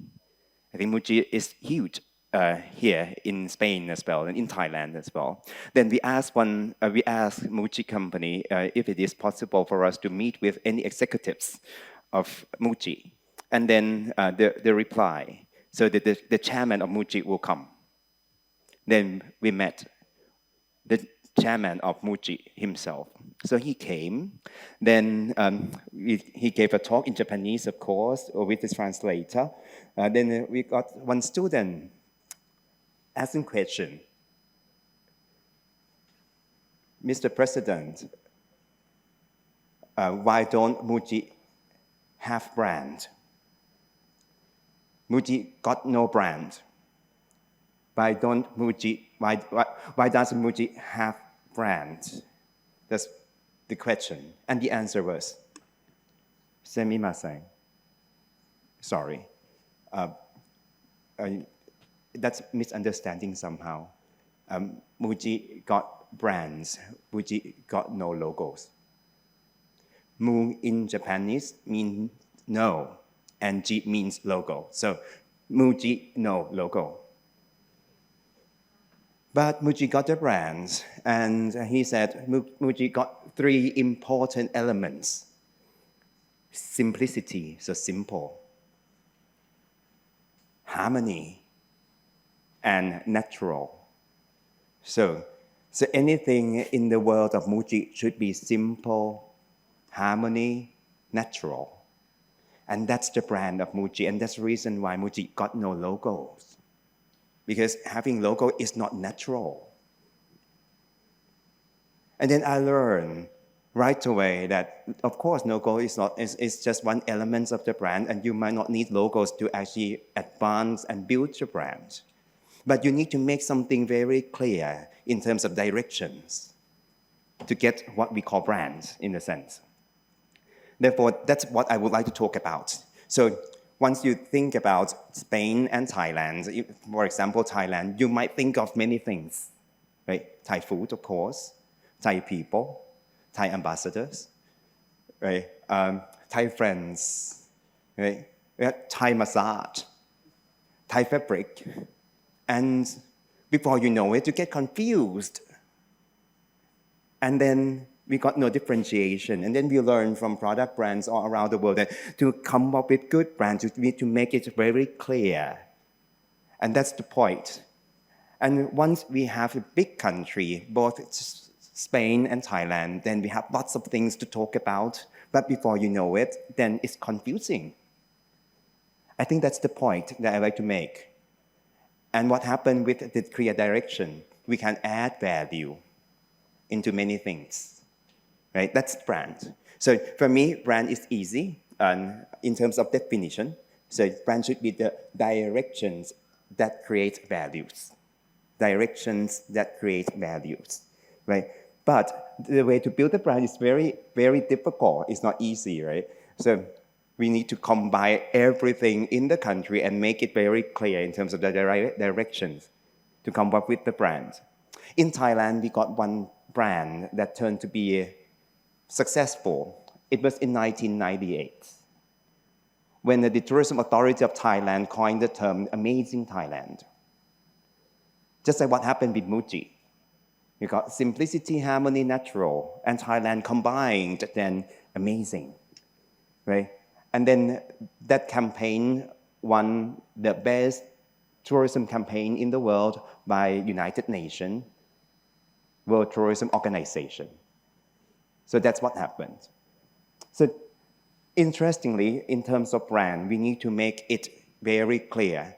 Then it's difficult to combine everything in the country and talk about it in several terms, because you have lots of stakeholders all around. That's the difficulties and challenges of coming up with the country brands, right? And that's what we have learned. But for today, I would like to talk about the branding Thailand a little bit by walking you through a decade of branding Thailand. No, I go for a century of branding Thailand, not one decade. Let's see how it goes. So I would like to put it into 5 phases of branding Thailand throughout 1 century. But starting from the point, it should not start from 1, it should start from actually 0. So Thailand's brand 0.0. It was a centuries ago. Then once it comes to Thailand, it's the notion of natural resources, right? Forest, right? Tin, spice, whatever back there. But at the end of the day, we found you can make use of it, but one day it's not sustainable. Right? It's not sustainable. Think about the forest, for example. Of course, we can add value because brand is the way we add value. But once we use natural resources to add value, then one day everything will disappear at the end of the day, so it's not sustainable in the point. Therefore, it turns to be Thailand brand 1.0. Around 1950, we found it's the time that Thailand would love to create some products and try to bring that types of product to the world. And one example being rice. So in 1954, then jasmine rice, that's the name. It was, they called in Thai dog mali rice. And later on, it's jasmine rice. Jasmine rice is interesting by itself. Actually, it's a product in Thailand, accidentally discovered by one person. But the rice is interesting because the shape is very nice and it's glossy by nature. Then you get the fragrance. Then instead of talking about all the things, then Thailand names it jasmine rice because of the fragrance itself. Then it turned to be some other products as well, not just the rice. It's fruits, for example. Right. Not until 1965 that we found product is not enough. Product is all around. You can talk about products. For example, in Spain, people know about olive. So it's products, of course. In Thailand, talk about fruits, talk about rice. But before we know it, we need to come up with some more value that added into it. Right? And then it turns to be Thailand brand 2.0. 1965 around. And that's not just a product, it's a craft of Thailand. Right? Then it's not just fabric, but it's Thai silk. Right? It's not just Thai food, but it's this type of food. Neatly crafted. I have to then, from my study, the initiation and the origin of the Thailand brand 2.0 in 1965 started from one important person, and that turned to be the Queen Mother, Queen Sirikit. Actually popped up in many countries in Europe, and then turned to be on the cover of Vanity Fair and Vogue, and ranked one of the best women in terms of dressing up nicely, right, in a global arena.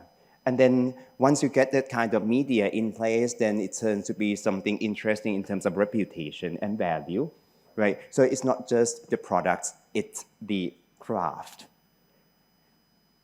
Then here comes Thailand 3.0. So natural resources, then products, then crafts, what else? It's people.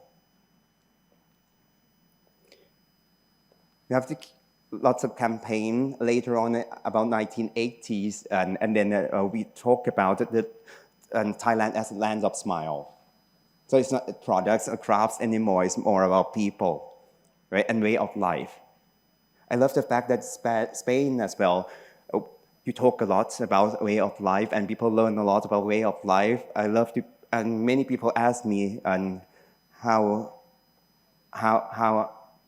about Spain in my mind now, because this is the first time for me in Spain, and I found it's very interesting, and I love Spain. And one thing is the way of life, right?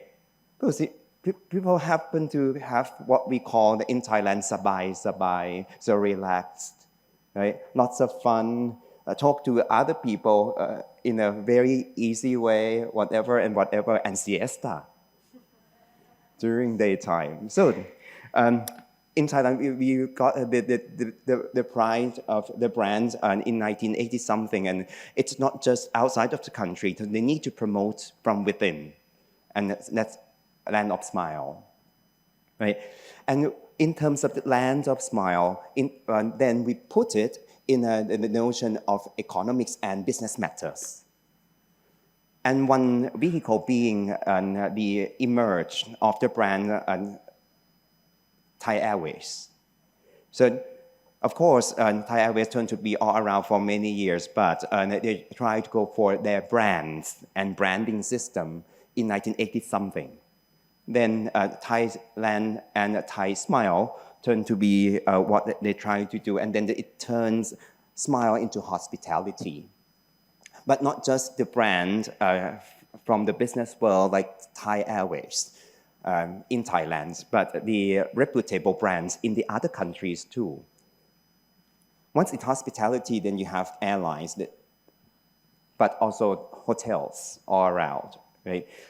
Then, good enough, the Mandarin Oriental Bangkok popped up in the top 20 best hotels in the world, then top 10, and in 2006 turned to be number 1 in the world because of hospitality, not because of its property. So you can see the development of the brand and the use of the brands of the country to actually run and conduct some types of businesses in a sense. And then we got what happened in 1998 to 1999. It was an economic crisis. And we needed to do something, right? Then it's time to come up with a Thailand brand 4.0. From product to craft, from craft to people, then from people to trust.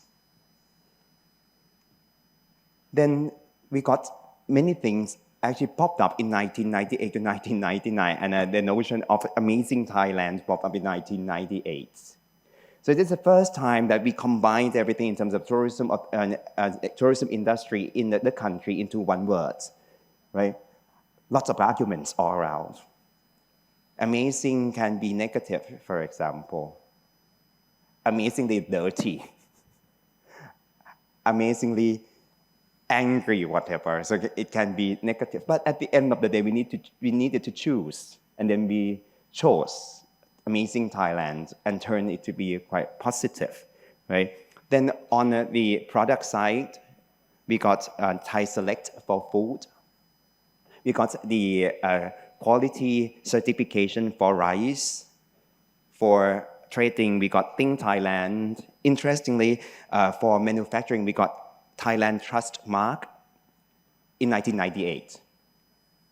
So not just one sector, but many sectors now are using the brand Thailand. We recovered in 1999 right away in terms of the economic matters. Right? Of course, you can see the drop in 1998, then you can see the recovery in 1999 right away. And that's what happened throughout. But that's the history. But today we would love to learn from each other, so I just would like to actually lay it out. But what will happen in the future? And what happened today? What's happening today is very important as well to talk about. And I named it Thailand Brand 5.0. From trust to value. And then we got lots of strategies to build the brand Thailand in many ways. So just would like to give you some examples. So, and once again, brand should be very clear and different. Clear and different. Of course, we can talk about Michelin star, but Michelin star restaurant can be all around the world. But for Tourism Authority of Thailand, we found street food is really something that can make it different. And once you have amazing Thailand, land of smile, then you have the notion of sabai or relaxation. But when you put it together, how come fine dining? So it should be easy enough and nice enough, and Michelin star should be awarded to some kind of thing like this, right? So this is Jeffai. Jeffai is actually street food owner.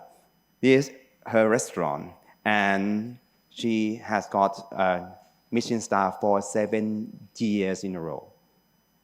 Then Jeffai popped up in BBC News, CNN, and all around the world. And the media value or PR value from Jeffai turned to be huge, and we got all of them for free. because it's different. We got the elements of the brand Thailand in there for some reason, right? And make it different. We got the food, but not just the food. We talk about fighting. Martial arts turn to be keys for Thailand for some reason. So Muay Thai, Thai boxing. But in terms of Thai boxing, if you actually look at Thai boxing, the traditional one, it might be somehow difficult to understand in some parts. So we make it easier to understand and then brand some fights and some matches. And then we got something like Thai Fight League.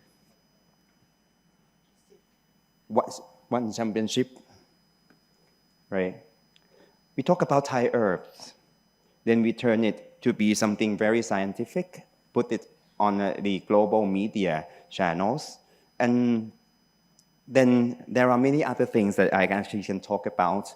And with the interest of time, even the series and movies, including boy love, girl love, right? Turn to be the vehicles that we try to bring a value of Thailand to the world more, in a sense, right? So, just like to conclude my exploration in terms of the development of brands of Thailand. So it can be from something tangible to something intangible. What's the good thing about intangibility? So you will not waste your natural resources, right? And then it will create more value without big investment. Right? But I think Spain and Thailand share something. We cannot just create something intangible without the substance. We got the real substance in the country. We got the wisdom and knowledge and the culture. But make it very clear, right? Using some simple term and make it different. Then put all of them into different sectors in terms of the business industries. Then you see at the end of the day figures and numbers in terms of economy, right? So it's not just the image. We really need to put something intangible and turn it to be something tangible at the end of the day anyhow. So I would like to end my talk with one video clip that captures everything that I have talked about.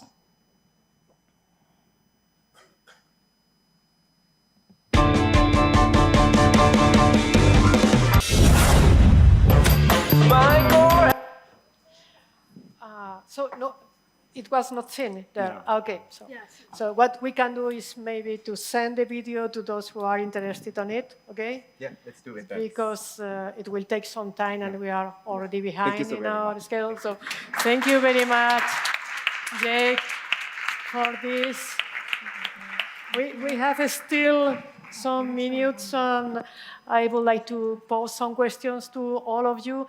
I have seen that Thailand and Spain have something in common, and that's here they're strong in the field of tourism. Both of us are potential, are very strong on this realm, but all of us are trying to improve our image in other fields. No, maybe you.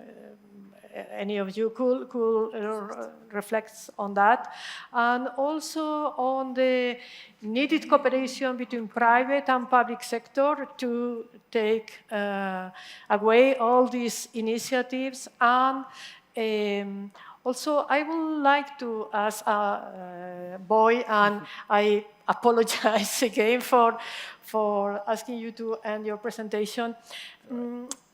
Have you thought about the role of this industry, this cultural industry, in the promotion of human values abroad? I mean, this kind of cultural production can be a tool for the promotion of cultural change, human values worldwide? The content business is already thriving.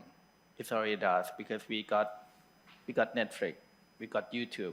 So even right now, if I bring some of the boy love and girl love to Spain, I'm sure they got ton of fans to come, and we will bring them with a Thai image together. Hopefully one day we get the boys like him to be able to speak Spanish and Thai and become a Thai star. So if it could travel, it could carry on things like more than that. I think Dr. A could add on certain things. I think one thing that we need to make it very clear in terms of coming up with good brands is to identify target market, right? And we discussed. So the acceptance of boy loves and girl loves can be different throughout the world. Depends on the culture and value of each society. But we found, for example, girl love turned to be huge in Latin America. Right? And boy love turned to be huge in China. Because they got some restriction. And once you got some restriction and you found something like this, then it's something fun that you can actually overcome some restrictions in many ways in terms of the value and laws for some reasons. But at the end of the day, it's huge fans. And once you got the boy love and girl love and entertainment in general, just like what happened in Korea, with their K-pop thing, then you will not get only customer. Many times we talk about customer, getting customer pay for it, right? Getting money into the country. Customer is not enough. We need fans. Fans is different from customer. Customer buy things and repeat buying things.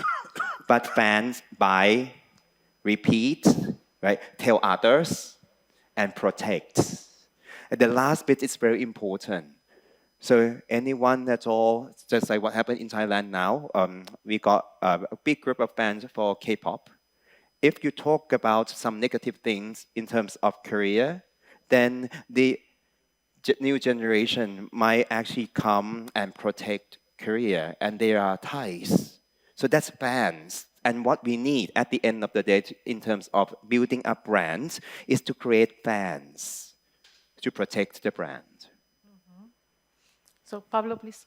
Yeah, thank you, Carmen. I would like to say something about the tourism that you were mentioning in your question. Is that first of all, that is very, very positive. You have a strong industry as we have in the field of tourism, and also it's very positive. You have an image that is, like linked to those attributes of lifestyle, culture, and this kind of things. Soft skills or soft attributes, that's great. And I would say, although I was saying before that you have to try to balance your country brand, is also, I would like to say that tourism has also a great potential, not only for tourists, but also for different sectors. For instance, Spain this year is expected to receive 90 million people this year, and it's going to be a record. Many of them are frequent visitors, so are visiting Spain many times, or has visited Spain many times.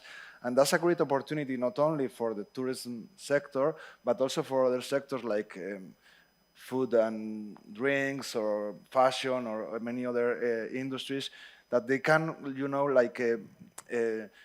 work with those visitors. They can be well known for those visitors. So those tourists are gonna spend more, are gonna have a better experience in Spain. But when they go back to their countries, they can be also, they can keep being not only consumers, but also fans of Spain and their brand. So I would say that we have to take advantage of that, and we are working on that actually. Yeah, we have seen this, that tourists are kind of ambassadors of Spain, ambassadors of Spanish brands everywhere, yeah.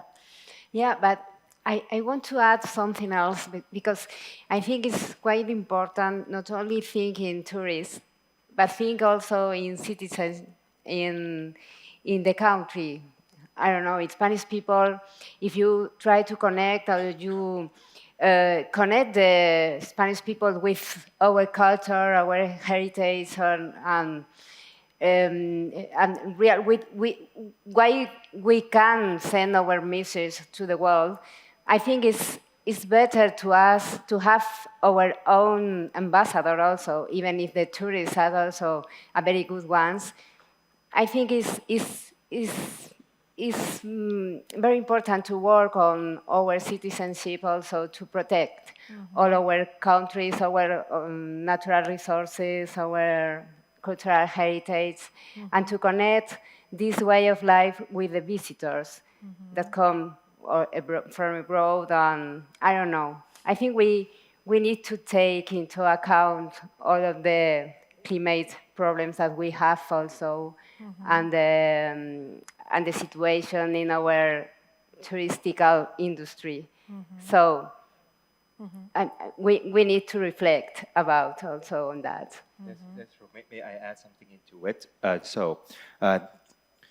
At the Tourism Authority of Thailand now, we are talking about the notion of responsible tourism a lot. So we would love to have more and more tourists to the country, but we would love them to protect and be responsible in terms of coming into the country and using our natural resources. And we found one key element that we can make it happen, which is branding. Once you love something, of course, at the end you protect it. Then we got responsible tourism.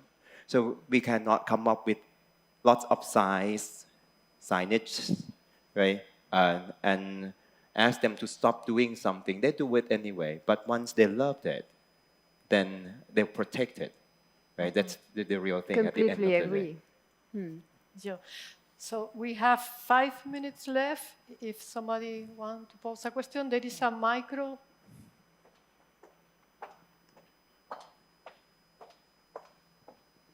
Thank you very much. I would like to commend the moderator on all the panelists, because this is the kind of interaction we are looking for in this forum. I would like to ask 2 brief questions. First of all, something that Pablo mentioned. Thailand and Spain have very settled images abroad. They have a consolidated brand, but these can be counterproductive because in our case it's linked to sectors such as tourism, gastronomy, which are perfect, but which are not comprehensive. We want, as el Foro de Marcas Renombradas, we want to include other areas in which we are less known. So, first question, do you think having such a powerful brand can be counterproductive? And secondly, reflecting on what Mr. Boyce shared with us, I think the Korean example is powerful in defining contents. So in my view, Thailand is in the best position to have a similar role that South Korea played in the last few years, with linkages between the content actors, content producers and public officials. In South Korea, they managed to coordinate and produce content in a coordinated manner so that South Korea has become a soft superpower. And it has set the standards of beauty, for example, in Asia. So in my view, Thailand can play a very similar role, even in the beauty standards, even in some areas in which you are leading, such as you mentioned, same-sex marriages.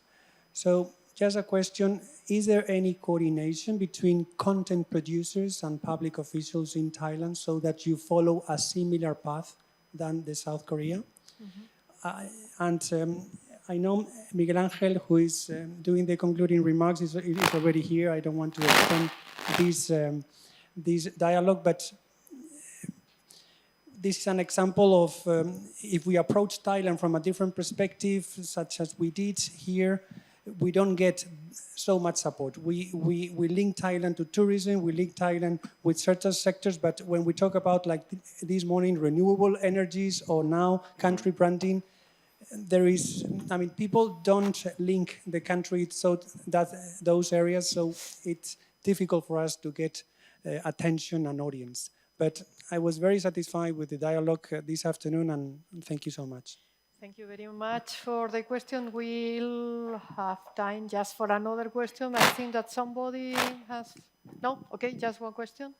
So if I may, I will say that having a strong image is not detrimental at all, because this is not a game of zero sum. You can be very strong in tourism, football, food, and it doesn't deteriorate your capacities in any other field. So that's, but maybe Pablo has another. With you, I think I wouldn't say it's counterproductive. I'd say that if you have a strong image, but that image is positive, you have to take advantage of it. And I would say also that this, as Carmen says many times, is quite different between some regions and others. And I think in Spain, we don't have such a strong image in certain regions, like Asia, for instance, that I think we are not so well known. So I think we have to use the positive attributes that we have already, use it in our, in a positive way, and try to make it more balanced, not only in the countries that are close to Spain and are more familiar with our country, but also in those regions like Asia, in which we are not so well known, and we can have a different image, and we have the opportunity to build it. Okay, maybe Jake. Yep. And for your first question, thank you very much for the compliment. In terms of brand, we got the notion of rebranding, and I think, and that's for products and corporations. But for country, we can actually make use of it. Estonia in Europe, for example, they actually can rebrand their countries. And right now, once we talk about digital matters and digital nomad, then Estonia pop up, right? And one thing that we need to really come up with is a target group. So this is the second time that I mentioned target group. So of course, we got the perception of the country for one group, right? The majority of people in the world. But then you can actually come up with the new brand with a certain niche market. Then for Estonia, it started from digital nomad. And digital nomad turned to be all around. Then it's Estonia, and digital nomad love to communicate online. At the end of the day, then we got the new brand of Estonia for some reasons, right? So this is possibility. Yeah. For me, I would probably want to answer the question about the content. Same thing. If you're looking back like 10 to 20 years ago, nobody knows things about Korea. They love Hong Kong. They love like Chinese movie, Kung Fu. But Korean come with the government support, yes. Because I was in private sector. And Korean music company asked me to release a Korean song. I said, no. Then they said, why not? I give you money. I give you a free marketing tool. I bring down Korean artists to Thailand for free. Then afterward, after they become big, they charge me like crazy. They charge me like crazy money.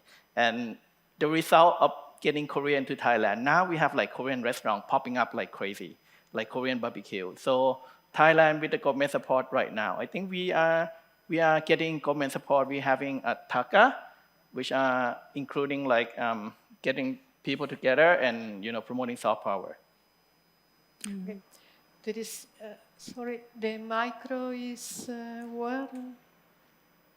Can you please bring the micro here, please?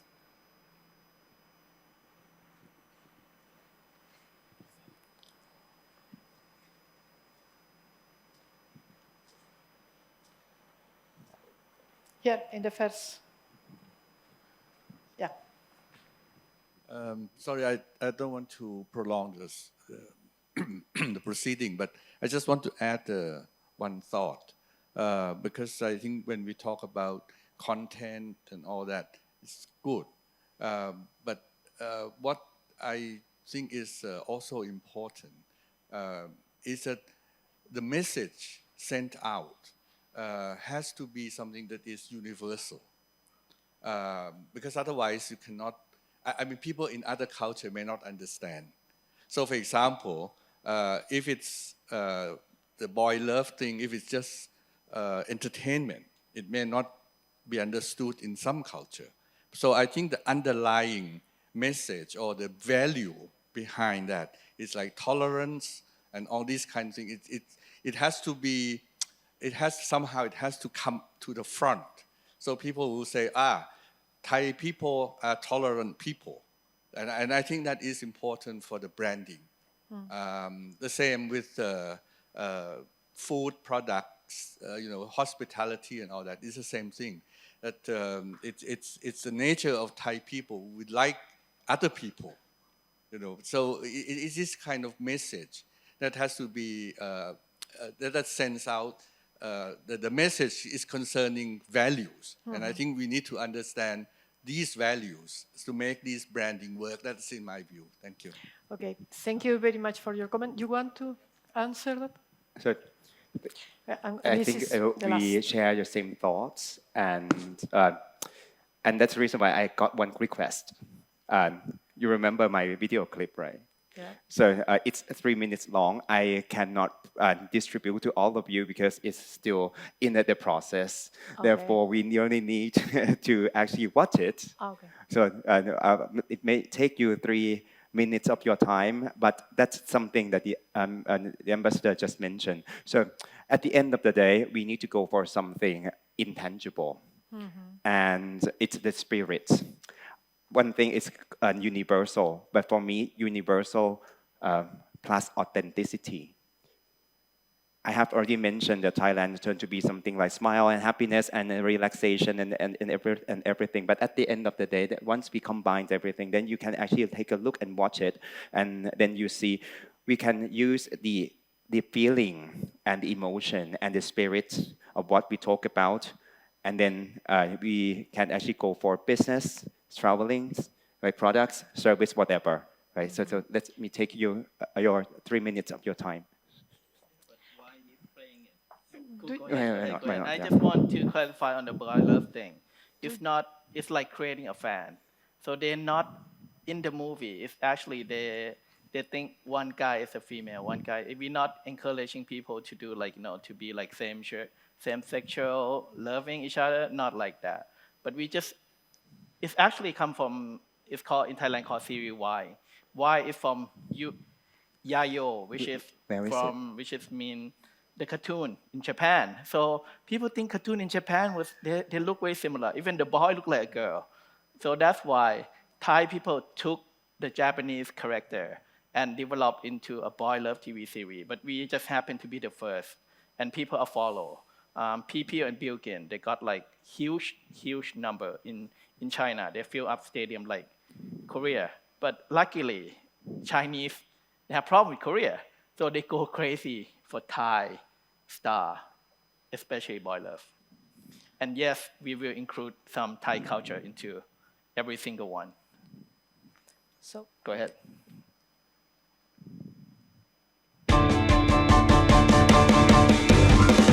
We are all Thai, we all smile since we were born.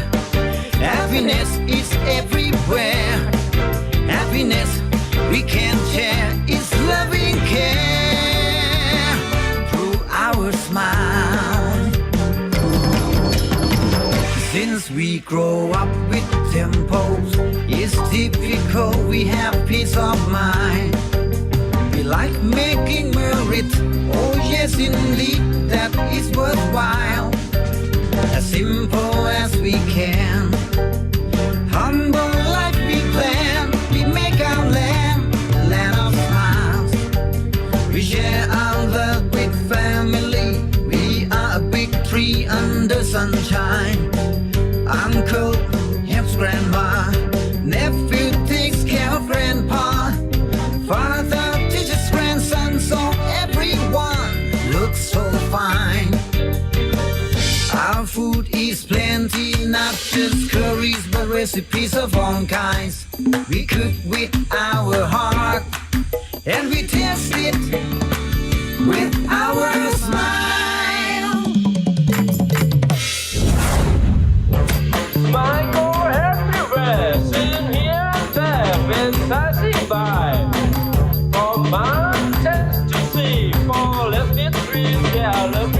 mind. Problems are very nice, colors are very bright. There are reasons why we all smile. We are all Thai, we all smile since we were born. Happiness is everywhere. Happiness we can share is love we care. Through our smile.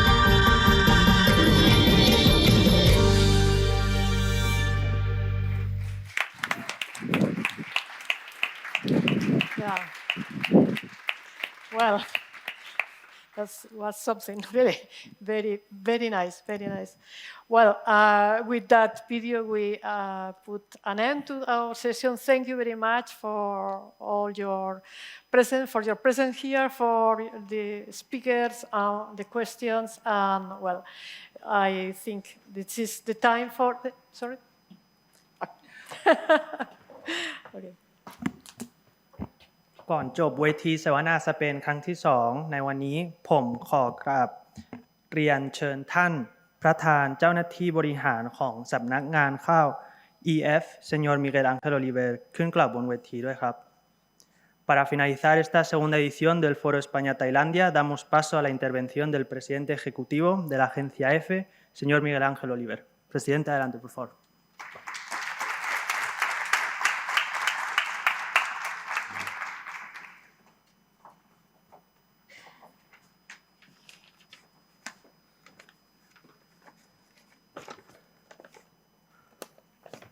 Hello, I want to show you a video, but I don't know if it's a good idea. Yes, we can manage? So if it's possible, well, but first of all, thank you so much, ambassadors and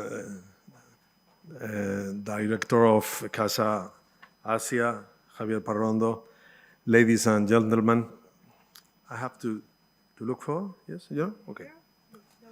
And in a moment, no, if I take click, I can make a mess, you know? Well, thank you, ladies and gentlemen, for giving me the opportunity to close this important forum, where it has become clear the great potential of the relations between the kingdoms of Spain and Thailand. I was thinking when I was hearing you, panelists, about an old joke in Spain that a famous writer wanted to speak about his book. And his was to a TV magazine interview, and all the time the other people there were talking about a lot of things, blah, blah, blah, blah, blah, blah. And what I'm doing here, I want to speak about my book. So I want to speak about my book. What is my book? We have in a book in which you all can write all the stories we have been talking about in this forum about Thailand and Spain. This book is Este. It's a very big and important news agency. You have talked about many interesting matters: renewable energies, maritime security, trade promotion, tourism, cooperation in the broadest sense. Now, let me include an essential ingredient for the progress of international relations and cooperation among nations. I'm referring to accurate and true information. And now is the point I'm going to show you the video. So if I...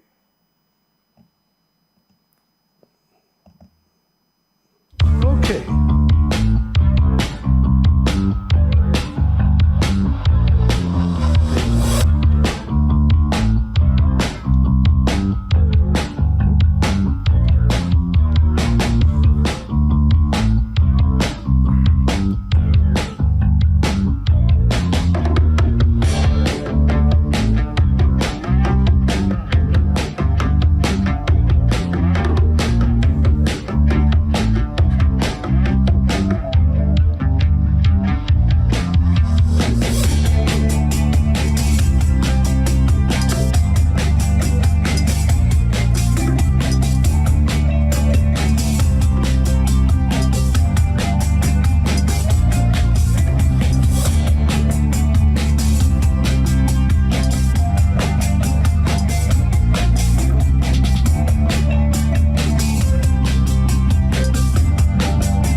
Well, this is Este. Este is our book, the book I'm talking about.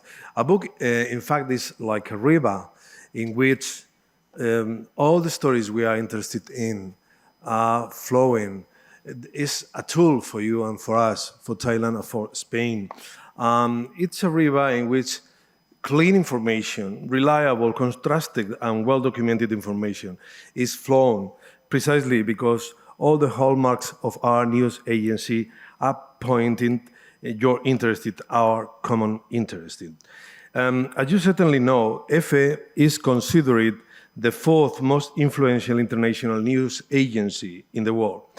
We are also the Spanish media with the largest permanent presence in Asia. Our motto is, Este is always there. Summarizes very well the essence of our strategy, being direct witnesses on the ground of the events and changes that determine the course of history. In 2010, the agency chose Bangkok as its operation center of news coverage in South Asian countries. This is important in this context, in this forum, to repeat. Now we have expanded the role of our bureau in Bangkok and turned it into a hub for the entire Asia-Pacific region under the editorial direction of our veteran journalist, Ramona Barca, with great knowledge of those countries. At this time, from our office in Bangkok, we coordinate the activity of our offices in China, Japan, and India. We guide the contribution of our permanent correspondents in 15 other Asian countries, and we did global audiovisual and multimedia production in Spanish and, of course, in English. Therefore, it can be said that Este begins its global workday every day in Bangkok. We are a Spanish agency, but we began our work in Bangkok every day. Thailand is an increasingly dynamic country with a highly prepared youth that pushes toward openness and change. Its geographical location and good connections have always made it very easy for the media to cover the entire region from Bangkok. Thailand also has very good universities. Este has agreement with several of them. I have both of them, but I'm not enough courageous to pronounce it. Chulalongkorn and Thammasat University. It's okay. That have provided Este with trainees and subsequent local employees. They are universities where the level of Spanish is really very high. We ask our correspondents to report on Thailand and on each and every country in the broadest sense, looking at not only political and economic news, but also social, cultural life, traditions, trends, human stories, not only disasters or tragedies, but also positive news. And this is very important. Countries ask us not only for tragedies, stories, not matter if we are talking about Asia, Africa, Latin American, and we do that.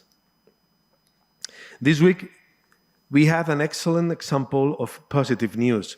Thailand has passed a historic marriage equality bill, making it the first country in South Asia and only the third territory in Asia after Taiwan and Nepal to legalize same-sex marriage. On the other hand, think that when Este reports on Asia, we are not only addressing the Spanish audience, but the entire Hispanic audience in America, including, of course, the United States, where around 50, 60 million people speak Spanish. So can Spanish and in English know about Thailand and Asia? Links between Asia and the Americas are increasingly important to Este. The great advantage of the information offered by an international news agency such as Este is that it always sticks to the facts and doesn't obey any political line in one sense or another. We apply internally the strictest quality checks on our contents, a code of conduct, voted in a referendum, and an elected professional board guarantee the independence of all journalists from hypothetical interference of external pressures. It is also important to know that EFE offers not only news, but also offers communication services that can help companies and institutions, services that can help companies and institutions connect with the audience, organize an event, or promote a public debate. For all this, we ask you to trust our professionals and help us continue reporting on what happens every day in your country, in your region, in our world, and throughout the Asia-Pacific region to continue contributing to the development of our countries and to represent between our societies. So this is our book, EFE, your book, your river.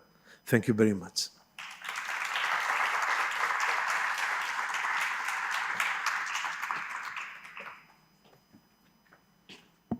Muchas gracias, señor Oliver. สุดท้ายนี้ผมขอกราบขอบพระคุณท่านวิทยากรและสมาชิกตัวแทนจากทั้งสองประเทศพร้อมกับท่านผู้มีเกียรติทุกท่านที่เข้าร่วมงานเวทีเสวนาสเปนไทยครั้งที่2ในวันนี้ครับ Muchas gracias tanto a los ponentes y miembros de ambas delegaciones como a todos los asistentes a este segundo Foro España-Tailandia. Buenas tardes. สวัสดีครับ